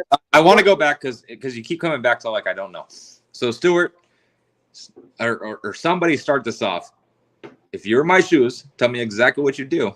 Instead of telling me like, oh, you don't get it, I don't understand what you're doing. Well, tell me what you would do. If You've you're running already my heard. business, put on my hat. You've already heard it. Everything. You already know what you need to do or what you should do. Myself personally, and it's just my personal opinion. I know, but I think need, your pride I need is to hear stopping. it. I need I to think hear your it from you pride- guys. I'm telling 'cause you. I need to understand like that's. I'm being bluntly honest with you, and I hope you respect this. I think I your absolutely pride. do. I think your pride is stopping you. I think when you get out of that truck and you turn around and you look how gorgeous that fucking truck is, you're willing to hang on to that, cost be damned. And unfortunately, that's the wrong way to look at it. Your pride is stopping you. Because from a business standpoint, and from if you take your ego and your pride out of the equation and just lay this out from a business end, that truck should have been gone fucking 6 months ago, and you should be. I got another hood driver coming in. She's saying, "Nope, you're wrong. It ain't the No, price." she knows I'm right. If you was a CEO, you'd be fired, Nevada. If you was a CEO of a big company losing that much money, You'd be fired. They would get rid of you. Yep, they would get rid of you. I have to. I'm not the CEO. Well, you are of your company, You man. are the CEO, Kyle. Come on, bro. You are the owner of a business, dog. You are the CEO. You are the CFO. You wear every hat. Settle this, okay? I've been a freelance artist for a long, long time. You guys are talking different levels here. Okay. Brian, you said it's a matter of pride. It is. You know, the other guys think. are saying that, you know, it is a business. You both are right. Okay. You both are right. But I'm more right. 100% with Kyle. You know why? Because there's that. You guys are missing this point. Kyle has a passion. He's not going to let him call himself a businessman. Passion doesn't keep your life going. Wait a minute. Hear me out, please. Okay. And like I am, and I agree with Kyle a lot of times, not every single time, but yeah. But we see things the same way. Like, I don't call myself a business person. I don't. If I had 2 or 3 or 4 or 5, 10 or 50 trucks, I'm a business person. just like when I started freelancing, I was a freelance artist. Can I ask you a quick question? I wasn't an art studio. I wasn't a firm. I was just a freelance artist. Right now, Kyle has one truck. I have one truck. I'm still a truck driver. Can I ask you a question? Wait. There's that level of that you guys are missing. Yes, it is a business. Kyle hasn't gone to that 2 to 3 or 4 trucks yet. Neither have I. And I don't know if you guys have or not. And I'm not saying, okay, you get one, sell that, and then get another one. You're 2 or 3 at the same time. Can I ask you? Hold on. But that's why I say Kyle is right and you guys are wrong. That's why Scott's on his first truck. Can I ask you a quick question? Fate is on his first truck. That's Scott. This what Fate Trucking right there is talking from a perspective. This is the very first truck. I've had 7. He's on his first, and I agree with him. Yeah. But did you have 7 at the same time? No, not right now. I've been a multi-truck owner. I've owned multiple trucks at the same time and had drivers driving for me and everything like that. The volume of trucks you have has absolutely nothing. Nothing to Exactly. how you run a business. That's where I would call. If I got 2 trucks, I'm a business person now. Do you pay taxes? Do you pay taxes? That freelance artist that still needs to get recognized, and just like Kyle earlier in the film, that if they look at you, if your customer looks at you, they're going to ask how many trucks you got. That's so not true. Can I ask a question? I want to ask one question. Why are you changing how you run one truck versus 2 trucks, 3 trucks, 4 trucks, 5 trucks, however many? Why are you suddenly changing going to 2? That's what I'm saying, is what I'm hearing. No, it's not. It's the same exact way. It's just the way people look at us that are outside of the trucking industry. See, the trucking industry, we are truck drivers. Yes, we are. We are business people. I agree 100%. But I can't call myself a business person until I'm 20 years ago. Dottie, 20 years ago, I was a fucking truck driver. 20 years ago. Yeah. As times change, people have to change. Businesses have to change. Everything has to evolve. I had to pivot my business and my way of thinking and working from being a truck driver to being a business owner. Because the days, and Dottie, you know this because you were driving back then as well. When we were driving around back in the day, you'd have $500 cash in your pocket. You were peeling out money at the pump and paying some guy to fuel you. Those days are gone. They're gone. Gone. Yeah. And we'll never see them again. It's gone. That's gone. I know. But the days of being a truck driver are fucking gone. You're still a truck driver. Don't get me wrong. You drive your truck. But you are a business first. Yes. Yes. Can I ask a question? Yeah. To everybody on this little panel, do we have a business checking or savings account? Yes or no? Yes. I have both. Okay. Do we have a business credit card or business line of credit? Yes or no? I have both. Do we pay taxes through our business? Yes or no? Yes. Yes. We are 100% freaking business owners then. There's no way around that. So we are business owners. To a customer that wants 2 or 3 or 2. But that's not true. I am a driver leased onto a carrier. I agree with you. That has secured my own customers. And at no time. We are truck drivers. But when you get more than one truck, you leave that small time mentality to a company that a customer, that like say, like James, I drive a flatbed. So it's James Construction, right? If I had 2 trucks, sure, I'm way more valuable than one. That's not true. You're talking about perception of your customers? That's not true. Wait, let me finish. Because with me, just one driver, they're going to look at me like, well, are you dependable? Are you going to call in sick? Are you going to make excuses? Are you going to just break down? But when you got more and more, more trucks, then you're a company. That's No. You are a company with one truck, or you are a company with 21 trucks. I have secured my own customer freight. They don't care that I am one truck, one driver. All they care about is, am I going to do what I agreed to do? Yes. They don't care how many trucks I have. Yes. They just don't. Now, could I service them better if I had more trucks? Absolutely. But that's not what they care about. Yes, they don't care if it's one load or 8 loads. They just want the loads moved. They care about, are you going to be reliable? Can I keep you as a contract and sign a contract? Right. I mean, so what's the difference? What's the difference, Dottie, if I have 5 trucks or if I have 1 truck? Those same parameters that you just laid out apply to both. My truck is broke down under loads, and I've rented trucks to finish the load. I'm going to do what I say I'm going to do. It doesn't matter. Say the middle of Wyoming to the nearest town. Or you're going to call me and I'll cost you a lot of money. You're going to say, forget that. I wouldn't, because I'm a business. It's my reputation. It's my contract. And even if I had 5 trucks, they're all not going to be going in the same direction. So if one breaks down. You're totally missing my point.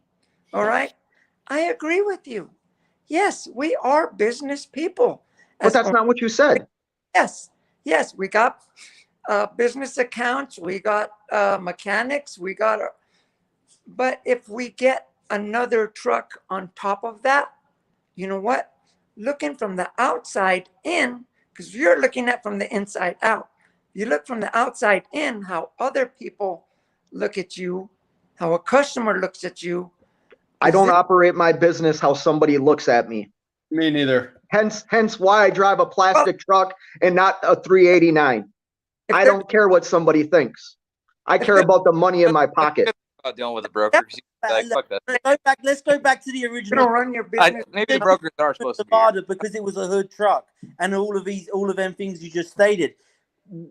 So if we want to go back to the original question, you're saying a hood trucks makes you more reputable looking from the outside? No, it's because you got passion for your truck. I love what I drive. I love my. Yeah, but hold on. I think you can't put passion. Passion doesn't apply here. Well, no, I have absolutely. Out of all of us on the screen here, no, it doesn't. Hold on. Out of all of us on the screen here, I have the reason why we drive these trucks. Yeah, absolutely does. No, it doesn't. It does not. I've had your truck or the equivalent, and out of all the guys on the screen, on your swing, where did your passion go? It went for income and business, right? Versus driver experience. How does passion not apply? Because just because he chose to be more business and more. But you're talking about passion. You guys are talking about passion about trucking and passion of the industry. Kyle, just because I don't drive a 389 Pete and I drive a plastic fucking 2020 Cascadia, I wake up in the morning with the same drive and the same passion, the same love for this industry as you do. Just because I don't drive that the Peterbilt or the Kenworth that I have doesn't feed me or feed my passion for what I do. Absolutely not. But does it feed me? But what I'm saying is, but it does for me. Basically, it might not for you. I can't fault but for me, for us, right? Because we both drive the same type of truck. For us, it's. Brian, I get it. We all have the passion for driving. Otherwise, we wouldn't be doing this. But, it doesn't matter what kind of truck we drive. It doesn't matter. That's our own personal preference. But the thing is, what I'm saying is, what the customer, what they're looking at. My passion pays the bills just fine there, TBT. You've got it in your mind, like that me complaining about rates or me talking about the situation is just one-sided, like it's only about me. No, I see the industry as a whole. When I make my videos or I make a statement about like the industry, it's a whole. And if I'd be doing a disservice to my channel to not talk about things bad. Now for you, F8, it's a little bit different. You got a completely different streamline of situations where $3 a mile to you ain't shit. Like it's that a different it's a completely different type of trucking, which is refrigerated. Second, but you just got done saying you just got done saying that you're talking about it as a whole, the trucking industry as a whole, when you're sharing the problems that you're seeing and the problems you're facing. Well, I'm part of that industry and I don't see any of the problems or things you're facing. And there's a lot of people like me that are out there. So like painting it with a broad brush is just not the right. It's not right. It's not right. It's okay. So basically, oh, you got me in a conundrum there, because you're right when you say it that way. But as far as like looking at the rates on a spot market situation compared to what it was, they're not good. I agree. For you, when you look at your week and you're like, this is what I'm going to do for my week, do you go straight to the spot, the load board, and you say, you know what? As a business, I'm going to pick this load, and I'm going to go to here, and I'm going to pick this load, and then to here. No, you've got other tools in your possession at your disposal that make it much easier for you than it would be for me to operate in this business. But you can do the same thing I do. Am I knocking you for that? No, I'm not saying, hey, because FA8's got dedicated customers, because he's leased on the carrier that has a great setup, is that my problem? No. But if you're that guy that sits there and you go on the spot market and you look at the loads, yes, it's going to be a struggle.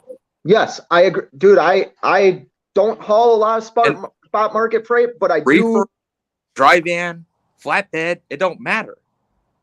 That's not true. I have a spot market freight leaving on Sunday that's paying me $4.25 a mile. I look at spot market for the reefer, and I'll tell you right now, if I make a decision right now to go into reefer and I make that commitment, yes, the rates are better, but I'm taking my business into a dark zone. I know nothing about the reefer industry. Absolutely nothing. The wait times, all that stuff.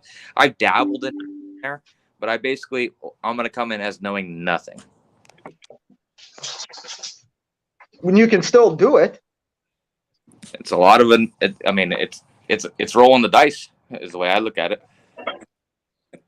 But dude, you can do dispatching yourself. You knew nothing about it, and you're making it work. Right. What's that? I mean, we don't know. We don't know what we don't know, but you're soon going to find out. I mean, I wouldn't use that as an excuse. I wouldn't use that as an excuse, because I think you're more than capable. My story, brother. you're more than capable. You're intelligent. You got a good head about you. Apart from truck choices. I know, but that's what's so goddamn frustrating, because I want to see people be successful.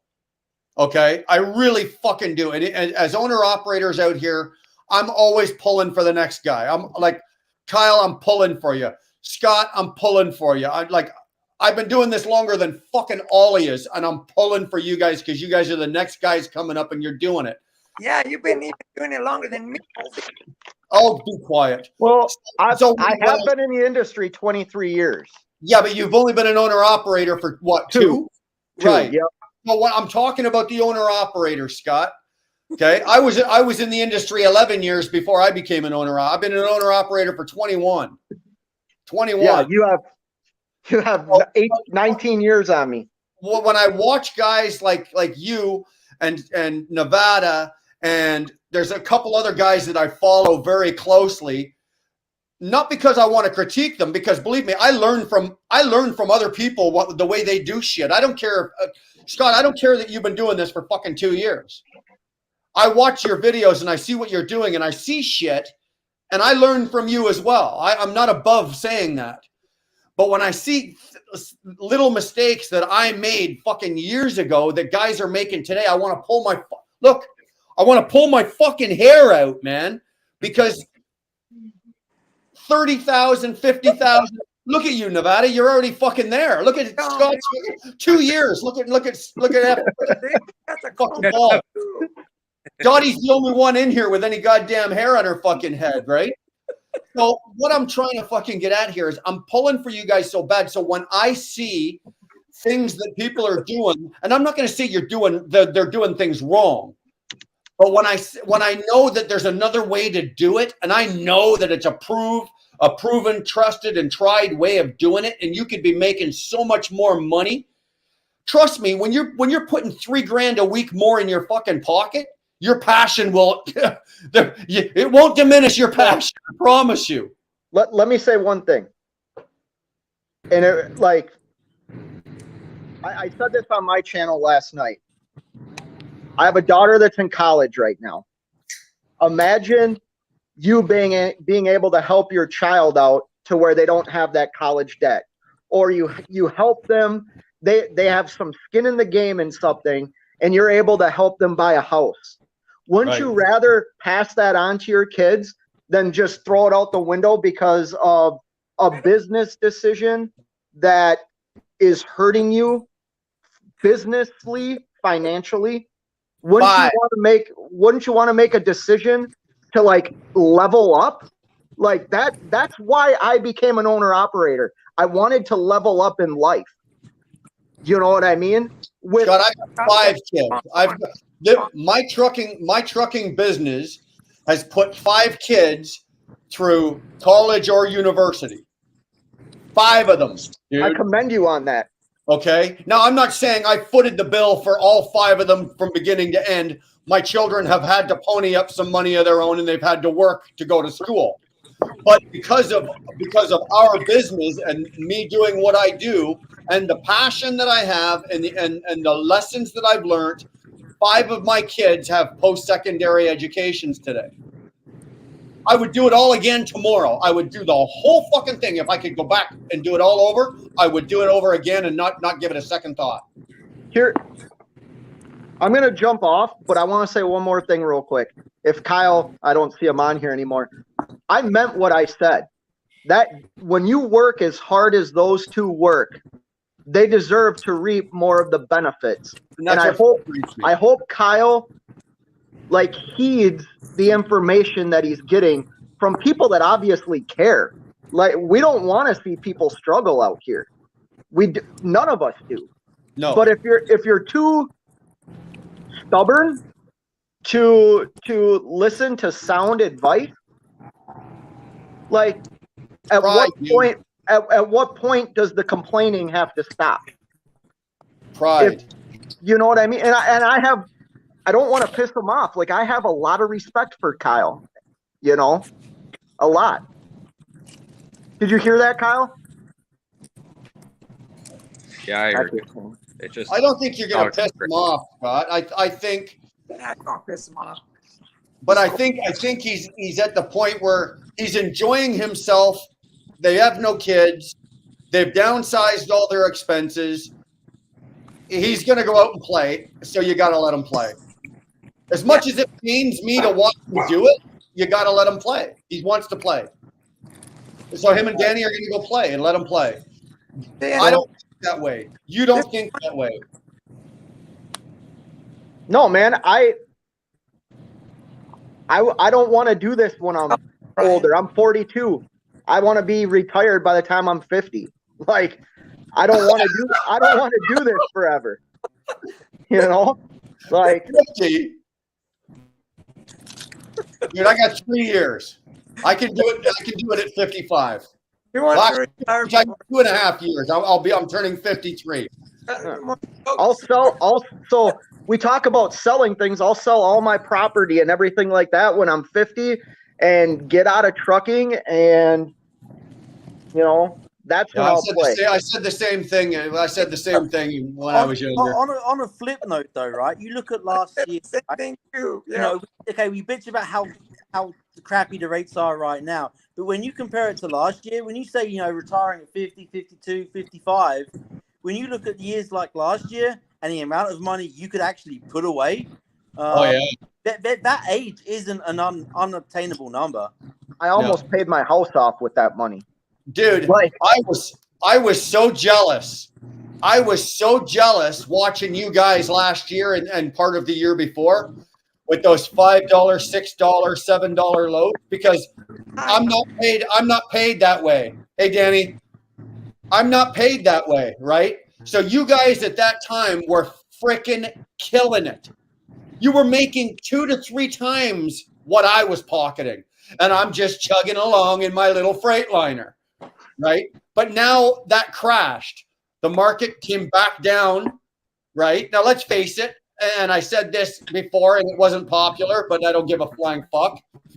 If you go back to pre-COVID and you look at what the rates were doing back then as to what they're doing now, they're pretty goddamn close. What's the differentiating factor? Fuel. Fuel wasn't the same as it was back then.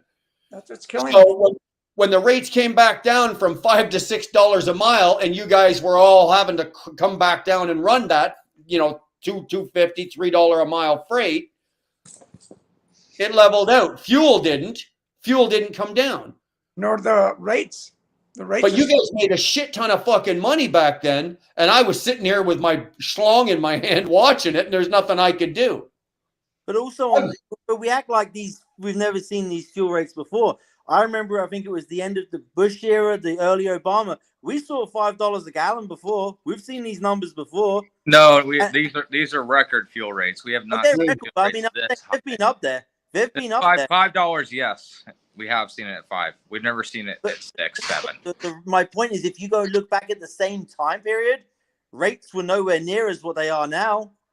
Look at the puppies. Well, I'm going to jump off, guys. I hope everybody has a good night. Be safe out there. And I don't know. Do you ice fish, Wheel Burner? No. What? I do not fish. Or my daughters do. My daughters fish, but no, I am not a fisherman. Oh, man. All right. Well, you guys have a good night. Kyle, I got nothing but respect for you, man. You know that, right? Yeah, I know. Don't worry about me, bro. We love you. All right. See you guys later. Bye. I'm going to step out because it's too loud in here. Okay. So, okay. Fuel for me right now in Canada is $2.55 a liter, right? So that's $9.66 a gallon. Now that's Canadian. So if you take $9.66 Canadian and convert that to American, I'm just around the $7 a gallon mark. That's crazy. The trucks. We have never seen fuel prices that high ever. I don't give a fuck what end of the country you live at. $7 a gallon? That's crazy. That's insane. That's great. I know that the truck stop here at Exit 2. I looked at it this morning and it was $4.45.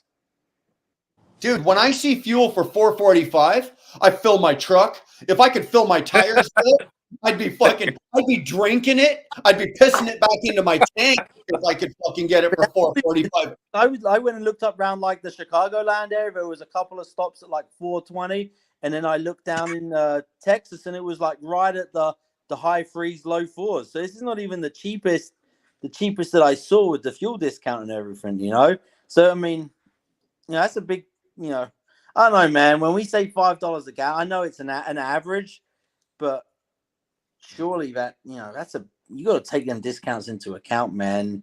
I know for tonight's conversation why you was using it, but even like when you see these conversations on like Facebook and stuff like that, people are like, oh, fuel's $5 a gallon. It's like, well, dude, I can get it for like 80 cents cheaper right now. Why? That's a big number. You're not using real numbers right now. Okay, but at the end of the day, I think this whole thing was circling around.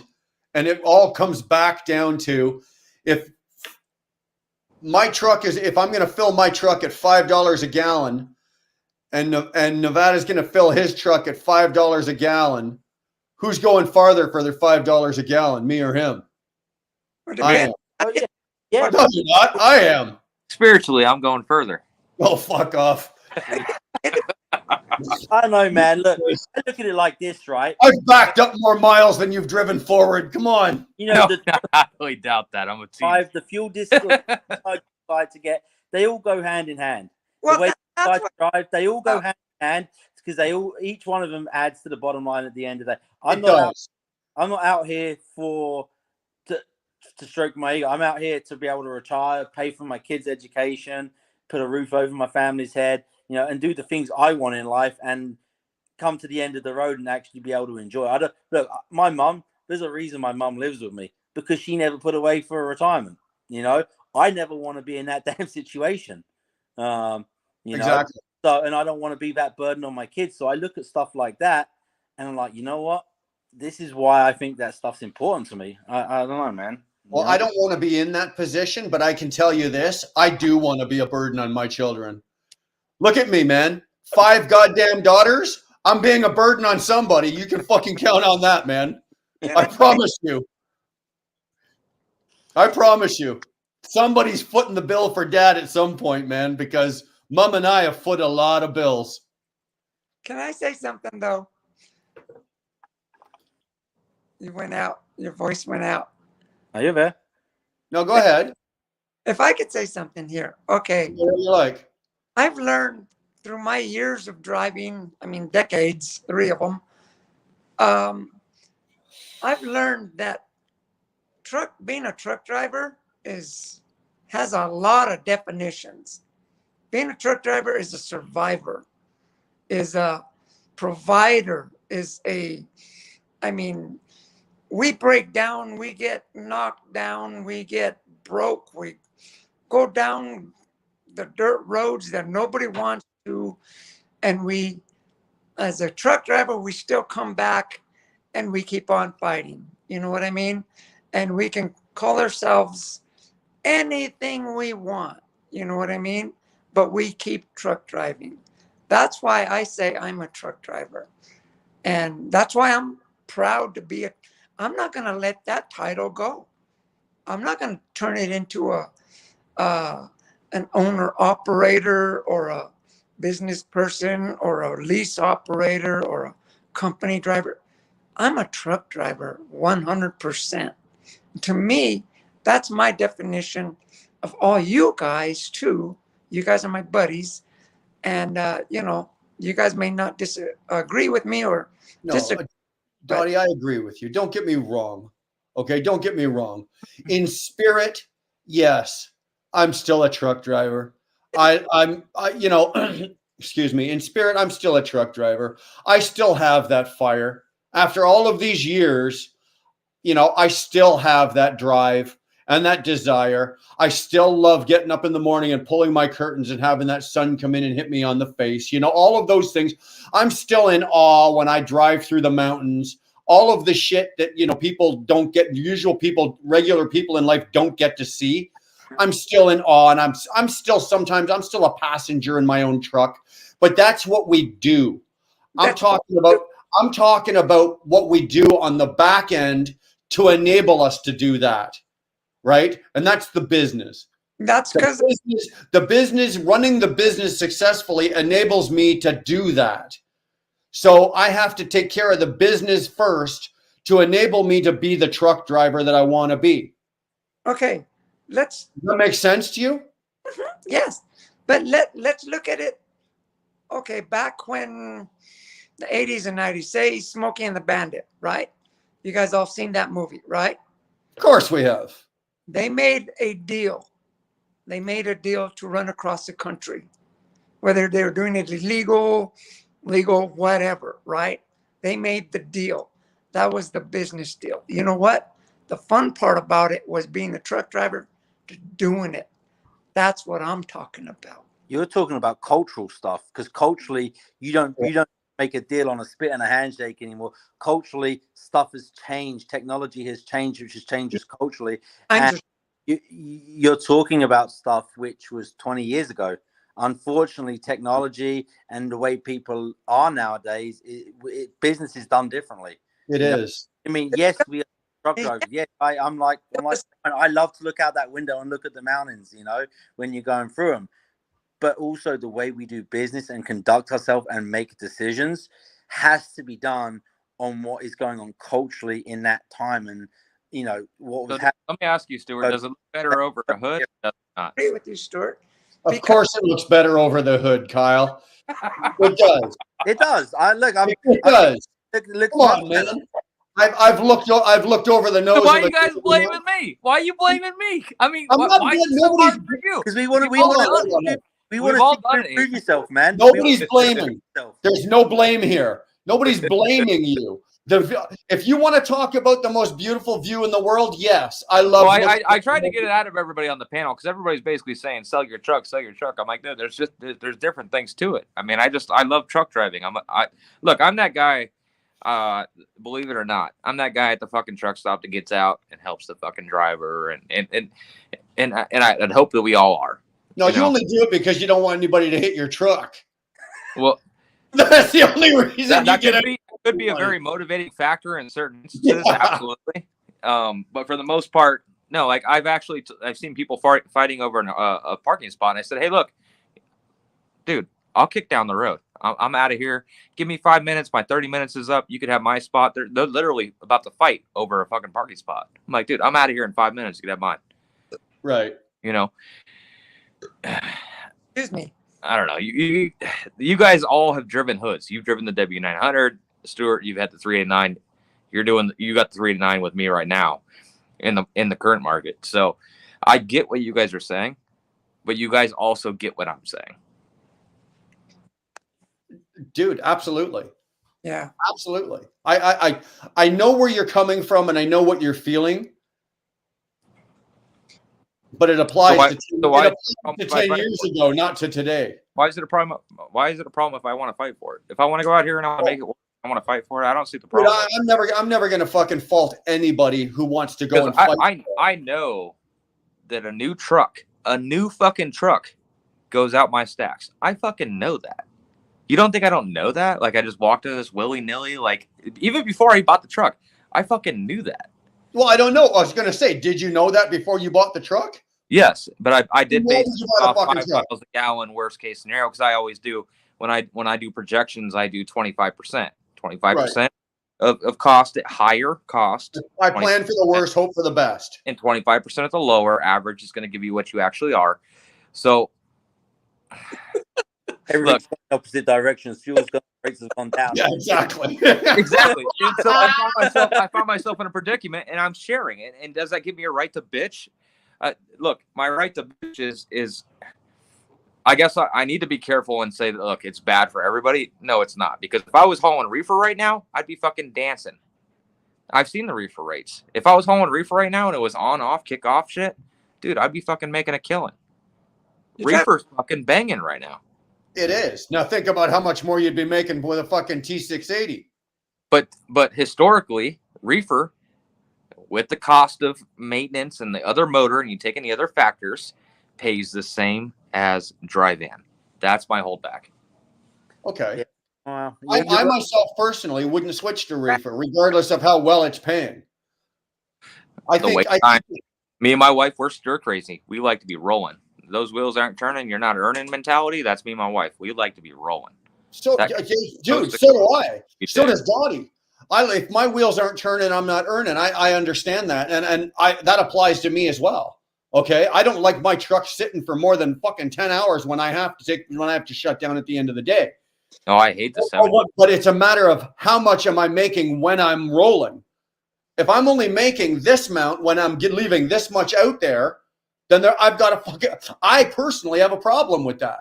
So why would I handicap myself like that? And what you're seeing right now isn't this anymore. Because back when fuel was different, there was still that margin there. You were still making the same more than me. It's just that now this is coming down to the bottom dollar of operating cost. Correct. Question. I've got a question for you, and I generally don't know this. What's your end goal? I mean, do you plan on retiring in trucking? Do you plan? What's your goal with? What's your vision with trucking? Who, mine or Nevada? Nevada. No, I'm sort of. I'm just curious because I've never, my dad always told me you should have an end goal, right? If you come into this industry or any, that's the plan. You should have an end goal, And well, me and the wife move up to Utah. We're gonna get another wife. We're gonna tag team, get a bunch of kids going, gonna build a house from the ground up, hallways with numbers, and then they're each gonna pay me $1,000 when they turn 18, and that's my retirement plan. That's what I'm doing. That's what I do. I'm already there, buddy. Fuck, that's old shit. That's old news. Oh, what? No, he's right. To answer your question, seriously, my end goal is to have a paid-for home. Everything for it, right? Have a kid, raise that kid to be a good fucking kid, kids, however it's going to be. I want to have children. Me and my wife both want to have kids. We want to raise a family. But we want to give them the things that our parents didn't have for us. Okay. That's usually. But that is between me and my wife. I And don't know what my on the personal side, however, we want to give the things that we didn't get. Right. That's our. Is that Nevada lagging or is that me? Yeah, no, it's him. Nevada. You see, if he had a T680, he'd have more money to pay for better internet. Right. So I think it's his. Hey, George, buddy, I got a 379 Peterbilt 2, buddy. Yeah, I know. And your internet sucks just as bad as fucking Nevada's does half the time. You don't see me and Stuart lagging, do you? When I got my CDL, I remember, and this is when I saw. That's when they had wood. That's when the tires were made of wood, right? And they were square. That's when you got your CDL. Yeah, in the truck, wood bench seats. Yeah, but the wood bench seats. There was a horse out front, right? And you were just fucking up and down the road. Yeah, you remember that, don't you? Well, hey, if you're taking shots at me, Dottie, they're coming back at you. You gotta know. Well, you know what my angle was? My angle was when I got my CDL for the very first time back in the early 90s sometime, I don't know. My angle was, I remember I looking at that was the first time I got a commercial driver's license. I told myself, I'm going to be the best driver in the state of Colorado. That was my angle, that like what Stuart was saying. And because nobody was there to celebrate with me because I was going through the divorce. But then after that, everything went, haywire on me personally. But did you have an end goal? What was your end goal? I know you can be the best driver, but is that you're not going to be the best driver forever? You know what I mean? What did you have an exit strategy? Well, mine's very simple. I want to have kids and give them the things that I wasn't given. That's mine. Yeah, by being the best driver, to me, it meant, all these, because I didn't know nothing about truck driving.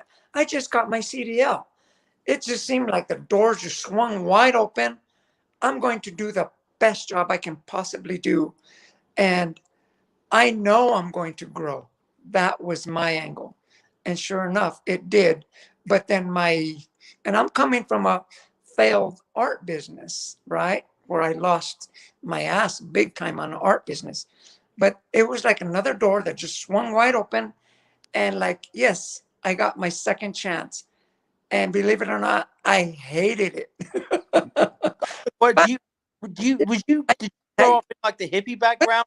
Because I'm getting that vibe from you. That you like very free and easy, live in the moment and enjoy it. No, I am. And I don't take that in a bad way. I just get that vibe, I like maybe at Woodstock or something like that, right? With the she is a free spirit, Stuart. Yeah. Yeah. Okay, that's just the vibe I was getting. So I've had to learn to do that. I've had to learn to bring out the joy in driving rather than just talk about or worry about how much fuel I'm going to pay and how much if my truck's going to break down and how much tread is my tire have. I just stopped. In this business, Dottie, in this business, there are too many drivers, owner operators, truck drivers that are still fucking trucking at 65, 70, 75 years old, not because they want to, but because they have to. Yeah. And that's a shame. That's a shame. If you've been driving a truck for 50 fucking years, that's a shame. Okay. Every one of us, when I got into this, I didn't have an exit strategy as to when, how long I was going to drive and how I was going to do. I didn't get that until probably 10, 15 years ago. Okay. Then I set the goalpost, and that's where the goalpost was. And the goal line is, and that's where I'm going to reach for. Too many guys today. And why? Is because they didn't set themselves up. They didn't have an exit strategy. They didn't have, for lack of a better way of saying it, a retirement setup or a retirement plan or anything in their head. Yes. For me to say, oh, I just want to supply my kids with all of the things that I didn't have and give them a good life, that's not my exit strategy in life. My exit strategy is to give them all of that, still come out, be able to retire at 55, 56, 57, or whenever I decide I want to quit. I can go at 55. I probably won't go at 55. I may go until I'm 60, depends on how I feel. But at least I can do that. My exit strategy is set. I can do that when I want to. But my strategy is never been give my kids and set everything up and then that's it. Mine is to do all of that, take care of myself and my wife, and then we can walk out of this business and decide, okay, we can either go do something else or we can go sit in a fucking beach in the Bahamas for the rest of our lives. Well, that's my exit strategy. Stuff was definitely included in that. Exit strategy out of trucking, I guess I wouldn't have one. Like trucking is what I do. Yeah. Like what you do. Like I like driving a truck. I've done a lot of things, you know. I just. Oh, I hear you. Driving a truck is what I like doing. So do I. It pays the most without the. I guess it's like a fine line of saying it's not a lot of work, but it's a lot of commitment. It's time consuming. That's probably the worst thing about trucking, you know. Yeah, you got time because you can't do it without. No, this is the only business in the world where you can work 70 hours a fucking week and make as little money as you do if you break it out over a 70-hour week. There's no other fucking job in the world that if you were working 70 hours a week, you'd be making the money that you're making now. That's sad. That's sad that we have to work a 70-hour week to make the money that we make. Well, that's one thing that us. It goes both ways, though, Brian. Right? I mean, last year you work a 70-hour week, and I was making more than a doctor and a lawyer. And I hear you. And I don't have a college education. Yeah, I hear you. I've had years. I bitch a little bit. Yeah, well, Stuart, I hear you. I've had years. You know, I've had years where I've made ridiculous sums of money, and then I've had years where I haven't made ridiculous sums of money. But what I was just saying is we are the only industry where you work a 70-hour week. If you were a fucking cop or you were a teacher or fucking pick any. That's not true. That's not true because before I got in the truck and I was digging trenches and then I was delivering pizzas and then I was a facility maintenance engineer. Like I had multiple jobs. Like I worked 7 days a week. I remember driving home all the time. Sleep like a drunk driver because of how fucking much I was working. I'm a hard fucking worker, and the fact that they regulate how much I could work in the trucking industry fucking sucks. It does, dude. Wow. I'm sorry. I want to work more hours. I hate the 70-hour clock. I hate if they allowed me to work 80 hours a week, I wouldn't do it. Oh, I'd do it. You're nuts.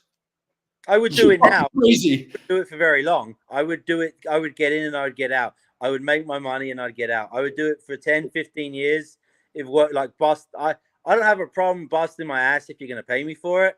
You know, and I want to work as much as I can now. I'm a big believer. Pay your dues to the devil while you're young, because I want to be able to get to 60 years old, and I want to be able to have that generational wealth there. You know, I want to be able to do what I want to do in life. The things I want to go and get my pilot's license. I want to spend more time racing. I want to, all these things that I personally enjoy, but all take dineros.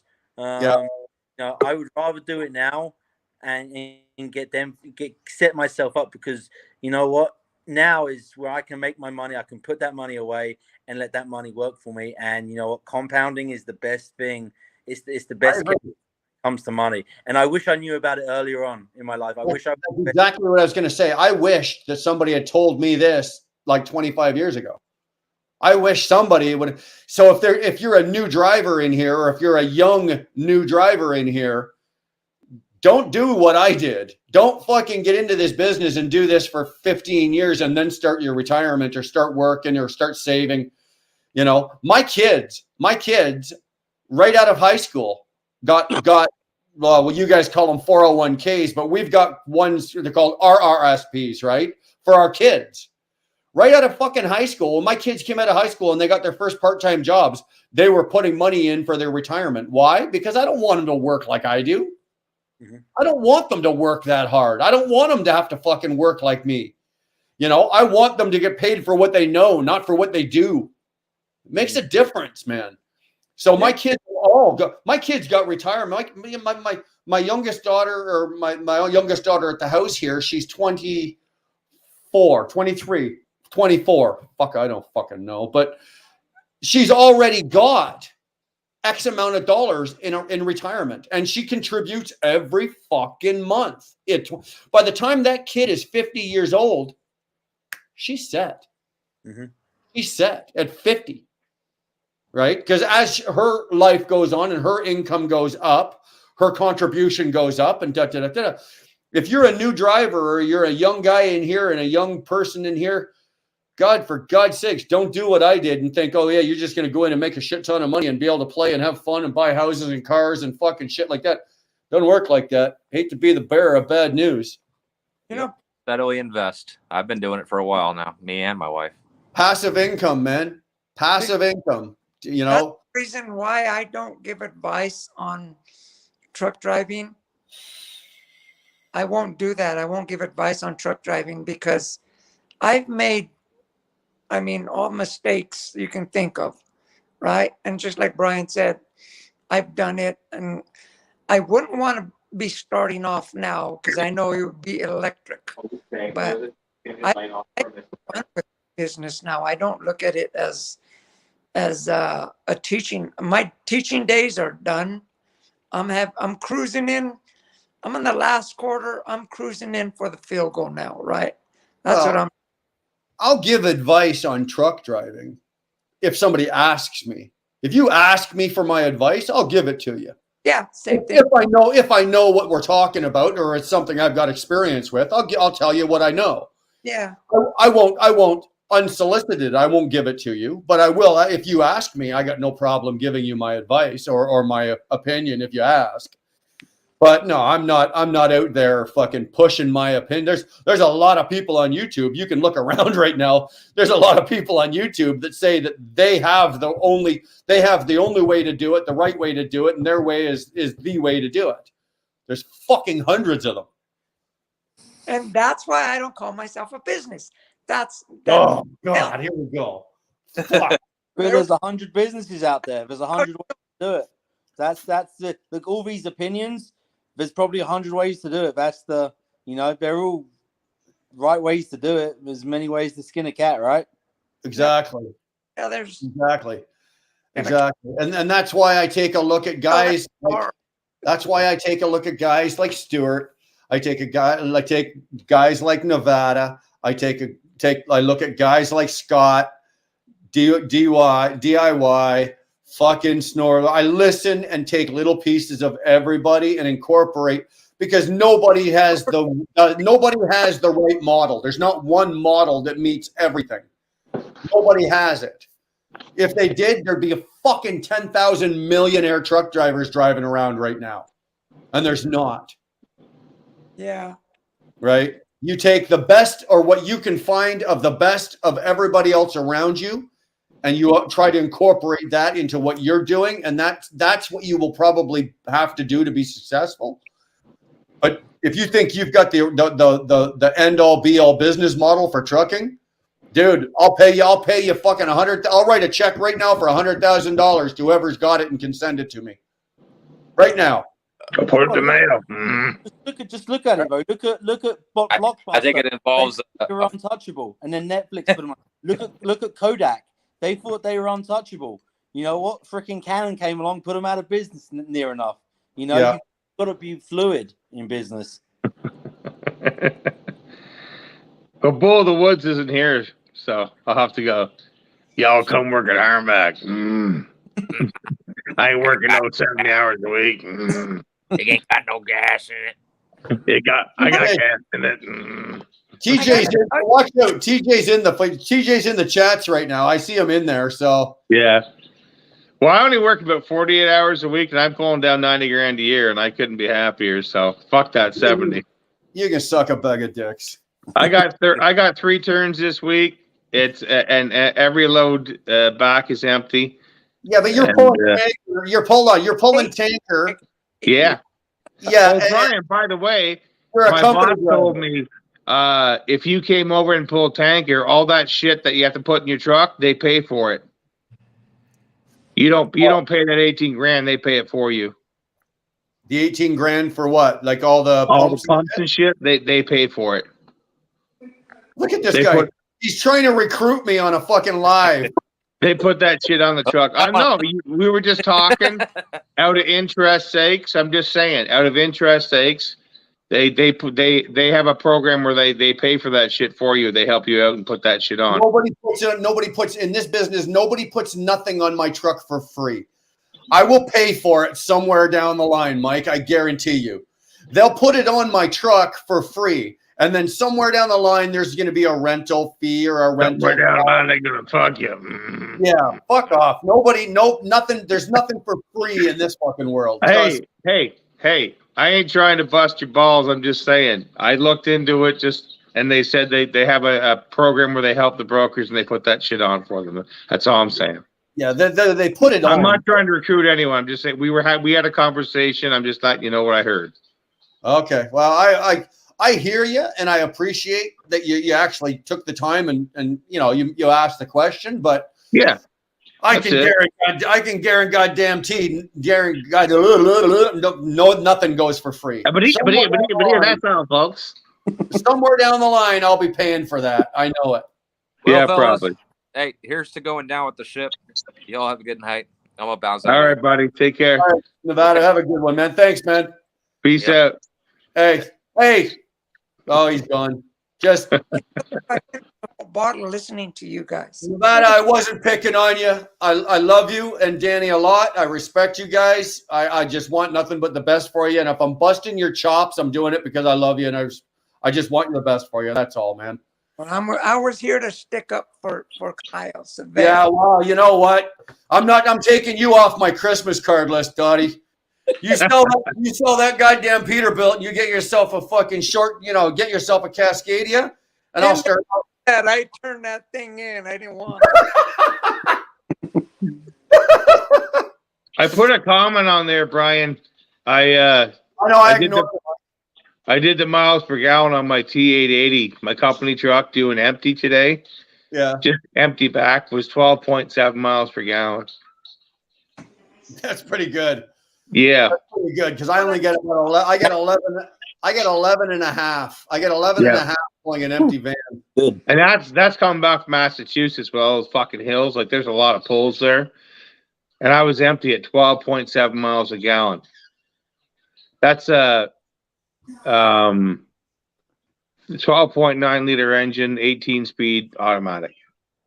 So I'll get it loaded on Sunday, and I'll do the loaded stuff and let you know what that is all about. All right. Yeah.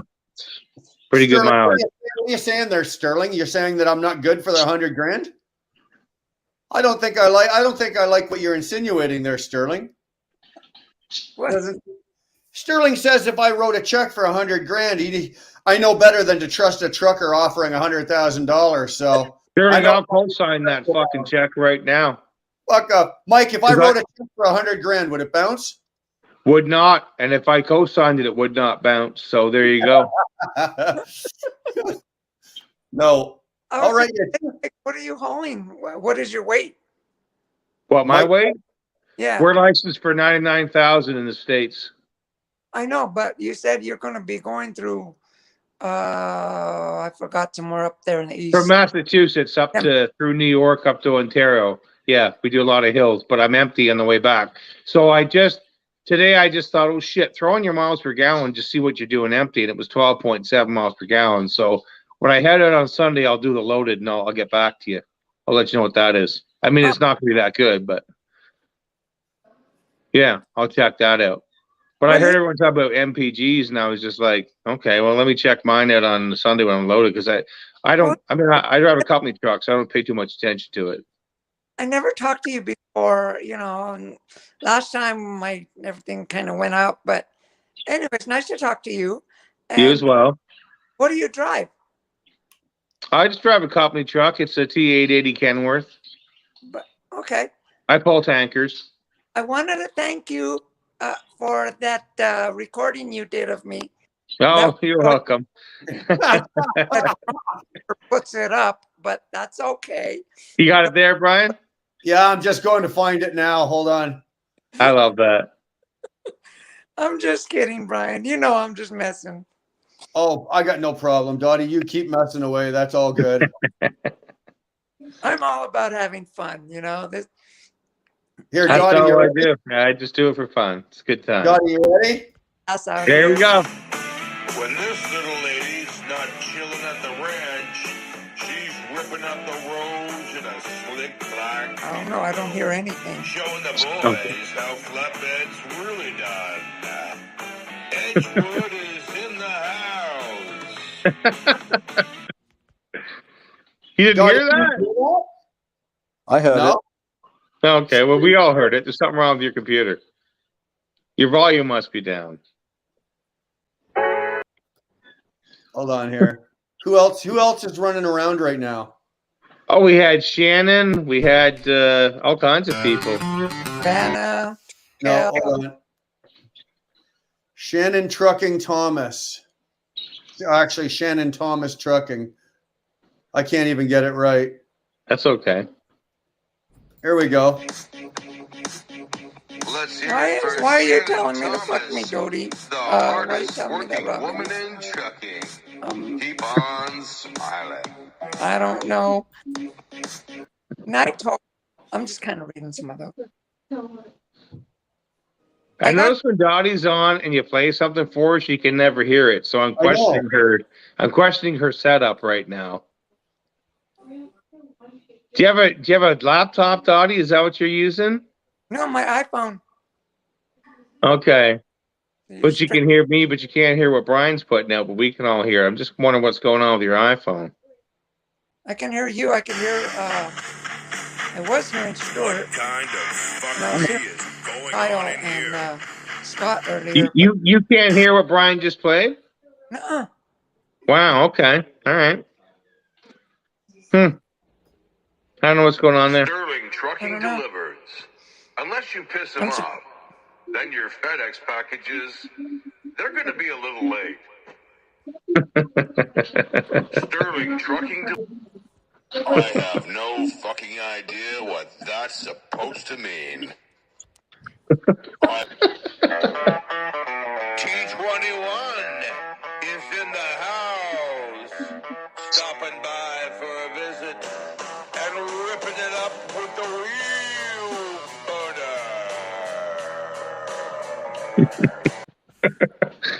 I could do this all day, man. Me too. I love it. Karen Manthorn, when she's not cooking up a storm, she's serving it up hot on the Wheel Burner Express.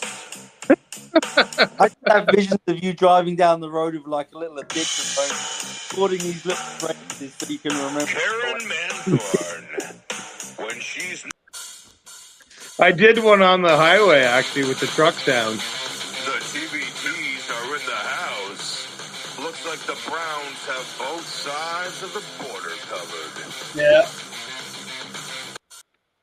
I actually stopped on the highway and did one, and I opened the window and I had the trucks going vroom, vroom, vroom, going by. I did one that way. It was awesome. The funny thing is, Mike, you did one for James. Yeah. And he hasn't popped in. Hold on. I don't even think I can't even remember. This is James Best. Yeah. OTJB, a No. legend in his own mind. OT.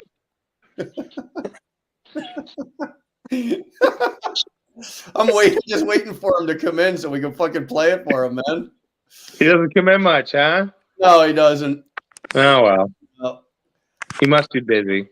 I don't know. He's say here's Red Hawks. Red Hawks in the house, bringing the big You guys- sexy from the West Coast. So in our house, my older kids bring out Elf on the Shelf, and my younger kids after Thanksgiving. Well, my daughter just put it out a little bit ago, and I was like, I just noticed it. And what she did was, hang on a second, we got like these glass balls that my wife got. Yeah. They're like decanters, and she put the freaking Elf on the Shelf on the ball. I thought I saw it. It looked like he was humping something. I'm like, what the hell? He's got it on a ball. That's funny. Uh-oh. Oh, fuck. That now fucking talk. Smoking fucking cigars. I didn't do one for that guy. I haven't got there yet. Oh my God. Yeah, I know. What I know, the fucking fuck did you say about that guy, huh, Brian? I don't know. We need Stuart to translate. Stuart, what the hell is he saying? I was actually wondering who the I've got Jimmy, fucking #1 fucking reverser. It's like Cheech and Chong just showed up. It's like Cheech and Chong showed up, but they sound like Lemmy and Ozzy Osbourne mixed together. You fucking bastard! It's like two words and a ton of laughter. Yeah. You fucking bastard! Diary of a Madman, right there. Where you at? I saw something about you in Calais the other day. Pardon? I saw something, I think it may be Facebook or YouTube, you was in Calais. Yeah, I was in Calais about 3 days ago. Okay, where you at now? Chippenham. Chippenham. Okay. Chippenham. On M4. Yeah. You sound like a fax machine. We went to the truck stop. In Chippenham. It was closed because it's Friday night. Nothing open. So we drove down to town. And we're not starting till about fucking 12 o'clock. Midday tomorrow. So we've come down to town. We're parked in fucking Waitrose car park. What the fuck? We've got fucking pissed. Stuart, anything? Do you have anything here? And he's excited about it, and he's pissed. Okay. We're like, we don't give a fucking fuck. I don't give a fuck. He doesn't give a fucking fuck.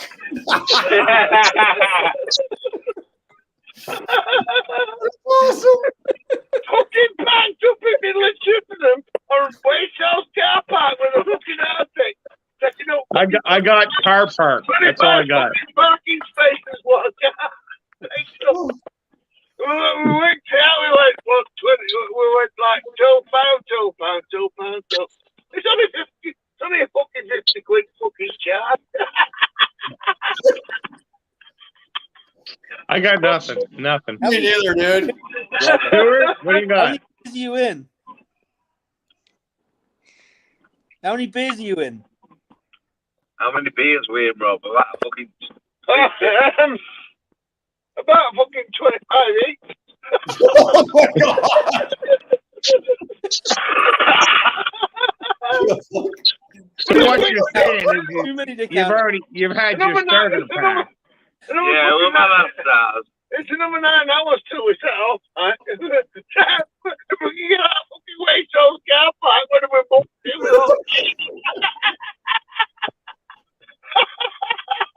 All right, good time. Great oldies. TBT on Google Translate can't even keep up with this. No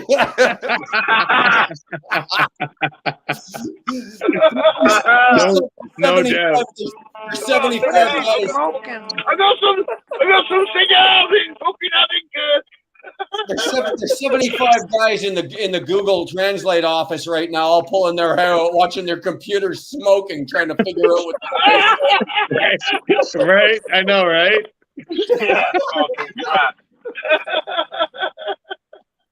It reminds me of the movie Airplane, where the lady sits down and she goes, "Oh, I speak jive."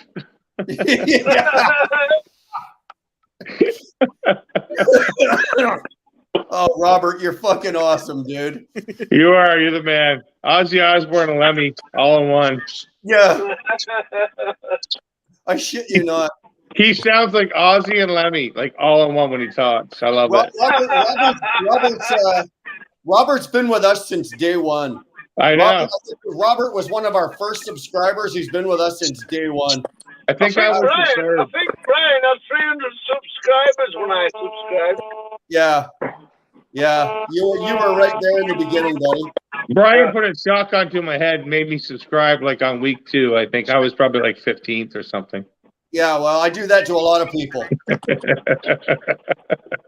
You don't get where I am. You don't get to the level that I'm at without some force. The first, he got this thing together. He says, listen, Campbell, fucking subscribe and give me a like. I don't care if you ever watch it or give a fuck about it. Just give me the fucking I was like, okay. He goes, it doesn't take any to subscribe. Just fucking subscribe and like it. I said, okay, I'll do it, boss. No problem. Well, it worked. And look at him now. He's got a whole family out here. You got a whole family, Brian. You got a whole this gigantic community. Yeah, I don't know if that's. They all good or come bad. back here. I see them on all the other fucking YouTube channels, and there's all kinds of drama and bullshit. But they all come back here, and when they come back here, there's no drama. It's all very well contained, and you know, you run a good rodeo. You keep the fucking people in check. It's a good job you're doing. Yeah, this is my boy, Very Jay. pleasant. Yeah, Jay. It's always pleasant. Hello. Excuse me, stewardess. I speak jive. Hilarious. I talk funny. I like the way he talks. I sure do like the way you talk. Hey, Michael, what's going on, brother? I'm good. It's good to see you. Good to listen to you. Yes, sir. Yeah, I just had me a that voice. Robert, he makes us feel a certain kind of way, doesn't he? I'm out. I'm out. You up, man? I'm just having me a voice there. All right. One night. Holy fuck. Okay, I had to mute them. Holy shit. Him right now? I What? could do it. I don't think I could team with him right now. Oh, fuck no. Fuck no. Are you kidding me? They're 25 beers in each and they got to drive in 9 hours. I'm like, oh, yeah. Yeah. Fuck yeah. That's a fucking starter pack, bud. Yeah, wow. He's probably got those in the cabinet up top there. He's going to get it out. Oh, God. Now he's on the CB. He's probably drinking them White Claws. He probably dropped by my house, took my wife's White Claws. Cleared the whole cooler out. Oh, for fuck's sake. Hey, Stuart, how'd that nut check go today? It was good, man. It was good. Drug test was good. And I got some stuff in the pipework, not this week, next week. So. I thought you said something about in the pipe work, and I'm thinking, I bet you did. Oh, yeah.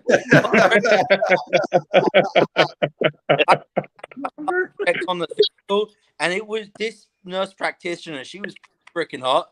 And so when she asked me to drop my drawers and then turn my head and cough, I'm like, I've never had this done before. So I was like, well, I'm just going to enjoy it. So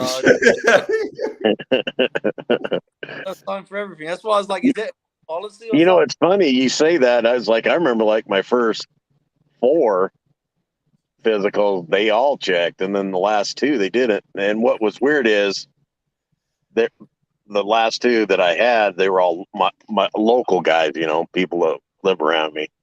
But all the other ones were out of town. I'm like, it's weird, you know. Hey, Were they actual doctors or just local guys who lived around you? Talk about putting something in my mouth. Holy shit. Where did you go to get your? Where did you go to get your physical? Was it because I've gone to a chiropractor, and I don't really go for my back, but I went for my physical, and I found that a chiropractor is lots better than going to anybody else. No, it was just like an urgent. It's like the local urgent care. that I went to, so it's just a pre-employment. Well, if your I recommend chiropractor going puts to a you in chiropractor. stirrups, you should probably run. That's all I'm saying. They won't, they won't give you a finger, I'll tell you. I don't know. If your chiropractor puts gloves on and lubes them up, you should probably leave. Yeah, I think I would be calling it quits at that point. I mean, if you That's want to right. grope my nuts, I'm okay with groping my nuts. But if you start, filling offices with stuff, we ain't playing. I ain't no chiropractor. Well, it's serious business. They mean health. I just see red if that happened. So how'd you come out, Stuart? Did you come out good with happy and Oh yeah, everyone was clean bill of health. So that's good. That's good. Congratulations. Drug test should come back good. I mean, I haven't done anything I shouldn't have done, so we should be good. Well, nothing you're going to Congratulations, admit to. Yeah. Right on. Sweet. Hey, do you guys have to do a medical yearly, like an annual? No, 2 years, but this is a pre-employment thing because I'm. What's that? You gotta do it annual. No, they gave me a choice of doing it every 2 years or 1 year if I wanted. My doctor gives me an annual. It's because you got a beard. That's right. Beard, you're hot. I think so. I always thought that. Okay, this So, conversation. wait, you just said you got a 2-year physical for a pre-employment? Yeah. You're not going to Swift, are you? No. I was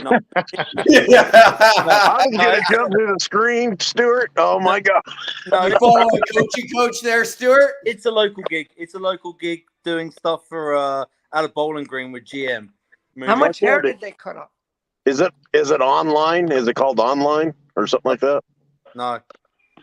Huh. Buddy was telling me about a deal out of Lexington going up to all he does he's in the logistics part of it. I think he called it online something. 2 runs a day going to Georgetown to Toyota and back there twice a day, and that was it. No, I'm going to go from Bowling Green to Louisville and back. Started, I think, 2 o'clock in the morning, and then they're saying I'll be back in a bit. Bowling Green to Louisville and back, which it's not 8 hours there and back. So I don't know if the guys, because it's a flat rate per run. So I think the guys are milking the clock a little bit. Yeah. So, and then there's opportunity to do other runs on weekends and stuff. Right on, man. I don't blame you. Do with the To be honest. Corvette place. So, Hey, dude, if it gets you out and gets you back in one day and you're home every night and it pays the bills, I say go.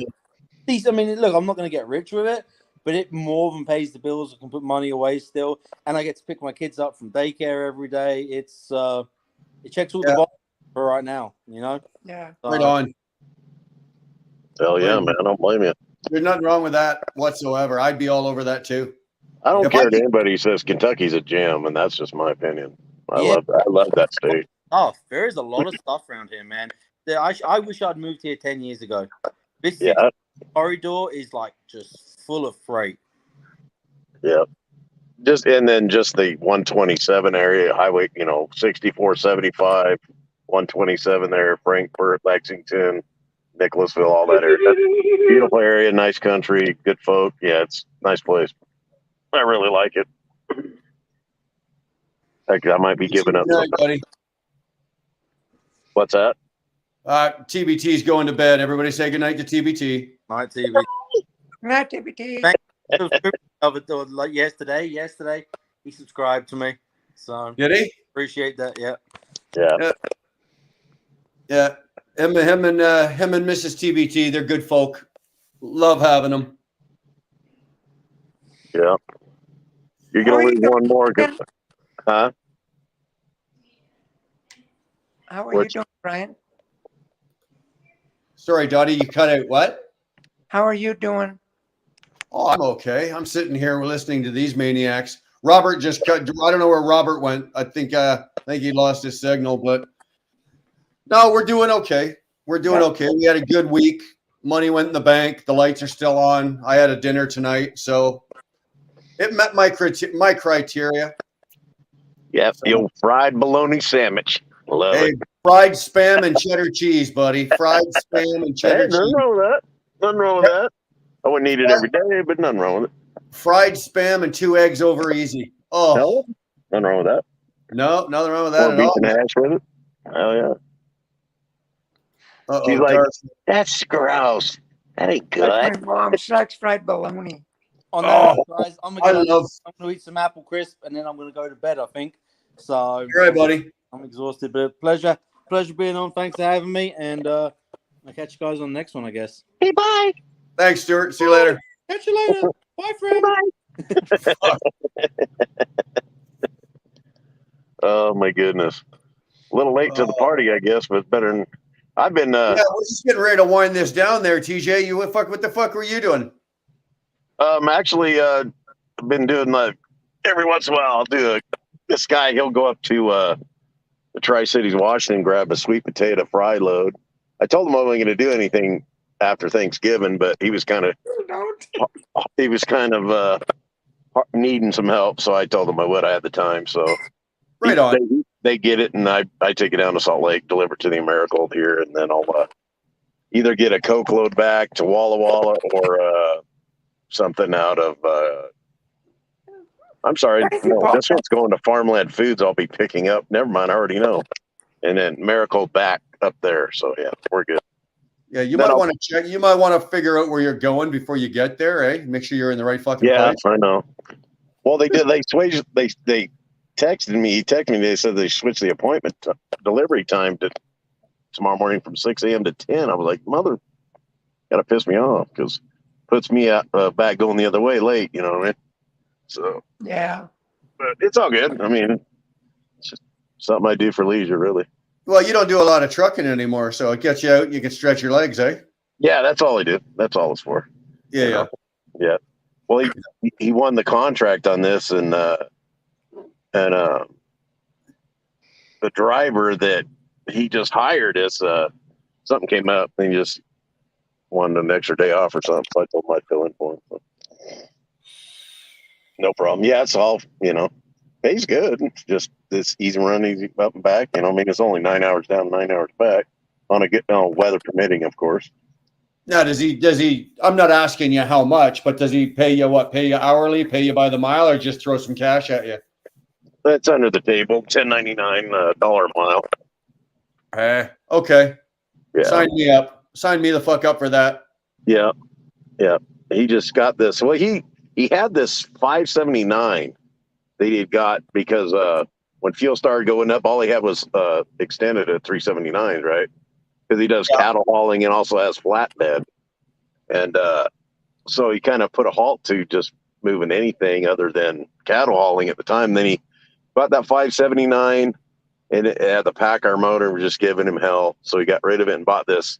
The one we're now, I think it's 2019 or 2020 Freightliner. Seems to be doing good. It did have an issue with the switch under the, I think we talked about it, a switch under the brake pedal that controls the cruise control. It's the adaptive cruise.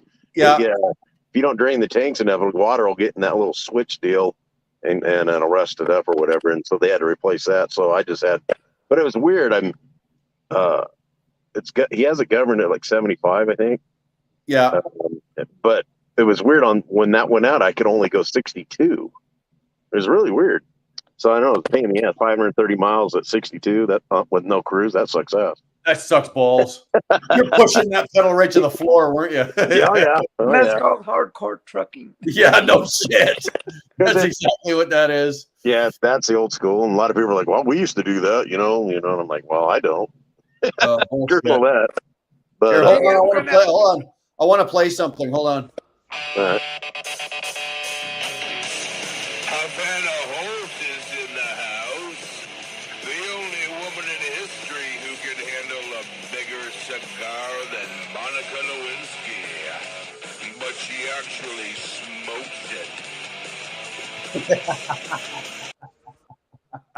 Who the hell was that about? I love that. Sorry. I just, you know what? I've been sorry. I've been neglectful of the comments, but thank God Dar's been in there taking care of it. And Havana's name just went by my screen here, and I'm going, oh fuck, she's here. Okay, so I got to play that. I was actually just thinking that. I'm surprised she wasn't in here too. You know. Yeah. Oh, good. She likes it. Oh, about Havana. Okay, that's funny. That's awesome. The only woman that. Hey, Brian, I'm going to have to say see you later for tonight, and I hope you have a really good evening, you and Dar and everybody else for that matter. Thanks, yeah, Johnny. Well, yeah, I was just going to head out. I got to get a little bit of sleep, so. Well, the timing is perfect because I'm just about to shut this down and go. I was complaining at the beginning of the show that I'm too full, but now I'm hungry again. So I'm gonna go raid the fridge for leftovers and go to bed. So turkey sandwich. It's 11 o'clock here, so we're good. We're good. So Dottie, have a good night, honey. You be good. Enjoy your time at home there. See you guys take care. Bye. Later. All right. Later. Hey, TJ, we'll talk to you later. See you around, eh? All right. Take care. God bless. All right, man. All right. All right, boys and girls. It's about that time. Boys and girls, listen to me. I sound like fucking Sterling. Oh, I got to stop this. I got to knock this shit off. I did this last week, too. I said, boys and girls, and Dar almost came right out of the bed. So with that, you know what? I'm going to call this a night. I've had, hold on. We got 2 minutes, Robin. You good for 2 minutes? I want to go eat something. I'd be lucky if I have 2 minutes. Well, yeah, your internet's going to crap out after 30 seconds anyway. No shit. My whole life is crapping out. Just laugh and deal with it. Yeah. Only thing you do. Peace, love, everyone. Don't turn your back on everyone. Just look after everyone. Be the nicest person you can. That's the only thing I can say. Just look after everyone, okay? Like, we're here as a community. Peace, love. No hate. Hate just gives you a pain in the ass. So, you know what? If you're walking around hating people, you're giving off. You're using up energy, and you're causing yourself more problems. Yeah, it's easier to say something nice and be nicer to somebody than it is to piss on them and say something mean about them. So, well, don't you feel good when you talk? Like, I'd rather say something nice to somebody than talk shit about somebody. The only one, Robin, the only one I can't say anything nice about is Trudeau. So, well, you want to talk about? Did you listen to that shit today? That was so scripted. That was so scripted. He didn't do his. Yeah. You know, he talks. Dude, I got angry. I got angry.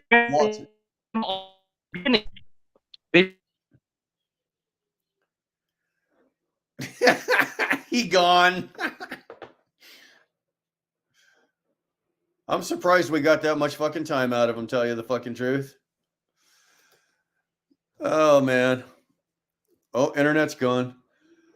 All right. Well, so that's it. And I mean it this time. I'm out of here. I'm going because I'm hungry and I want to go to bed. So, you know what, guys? I'm going to shut it down. Good night. Thanks for stopping in. You guys are the bomb. Comments are on fire. You guys are awesome. I appreciate every one of you coming in here. Sterling, thanks for throwing the $5. I'll take $5 all day long, man. Appreciate that. Chicken Hawk, awesome. Welcome back. Thanks. You're late to the party, but thanks anyway. Edgewood, thanks for stepping in. Havana, thanks for being here, babe. And anybody else I missed? Chris, Paul. I'm not going through the whole list. Fuck you all. Anyway, I'm gone. All of you, hopefully you had a good Thanksgiving. See you later.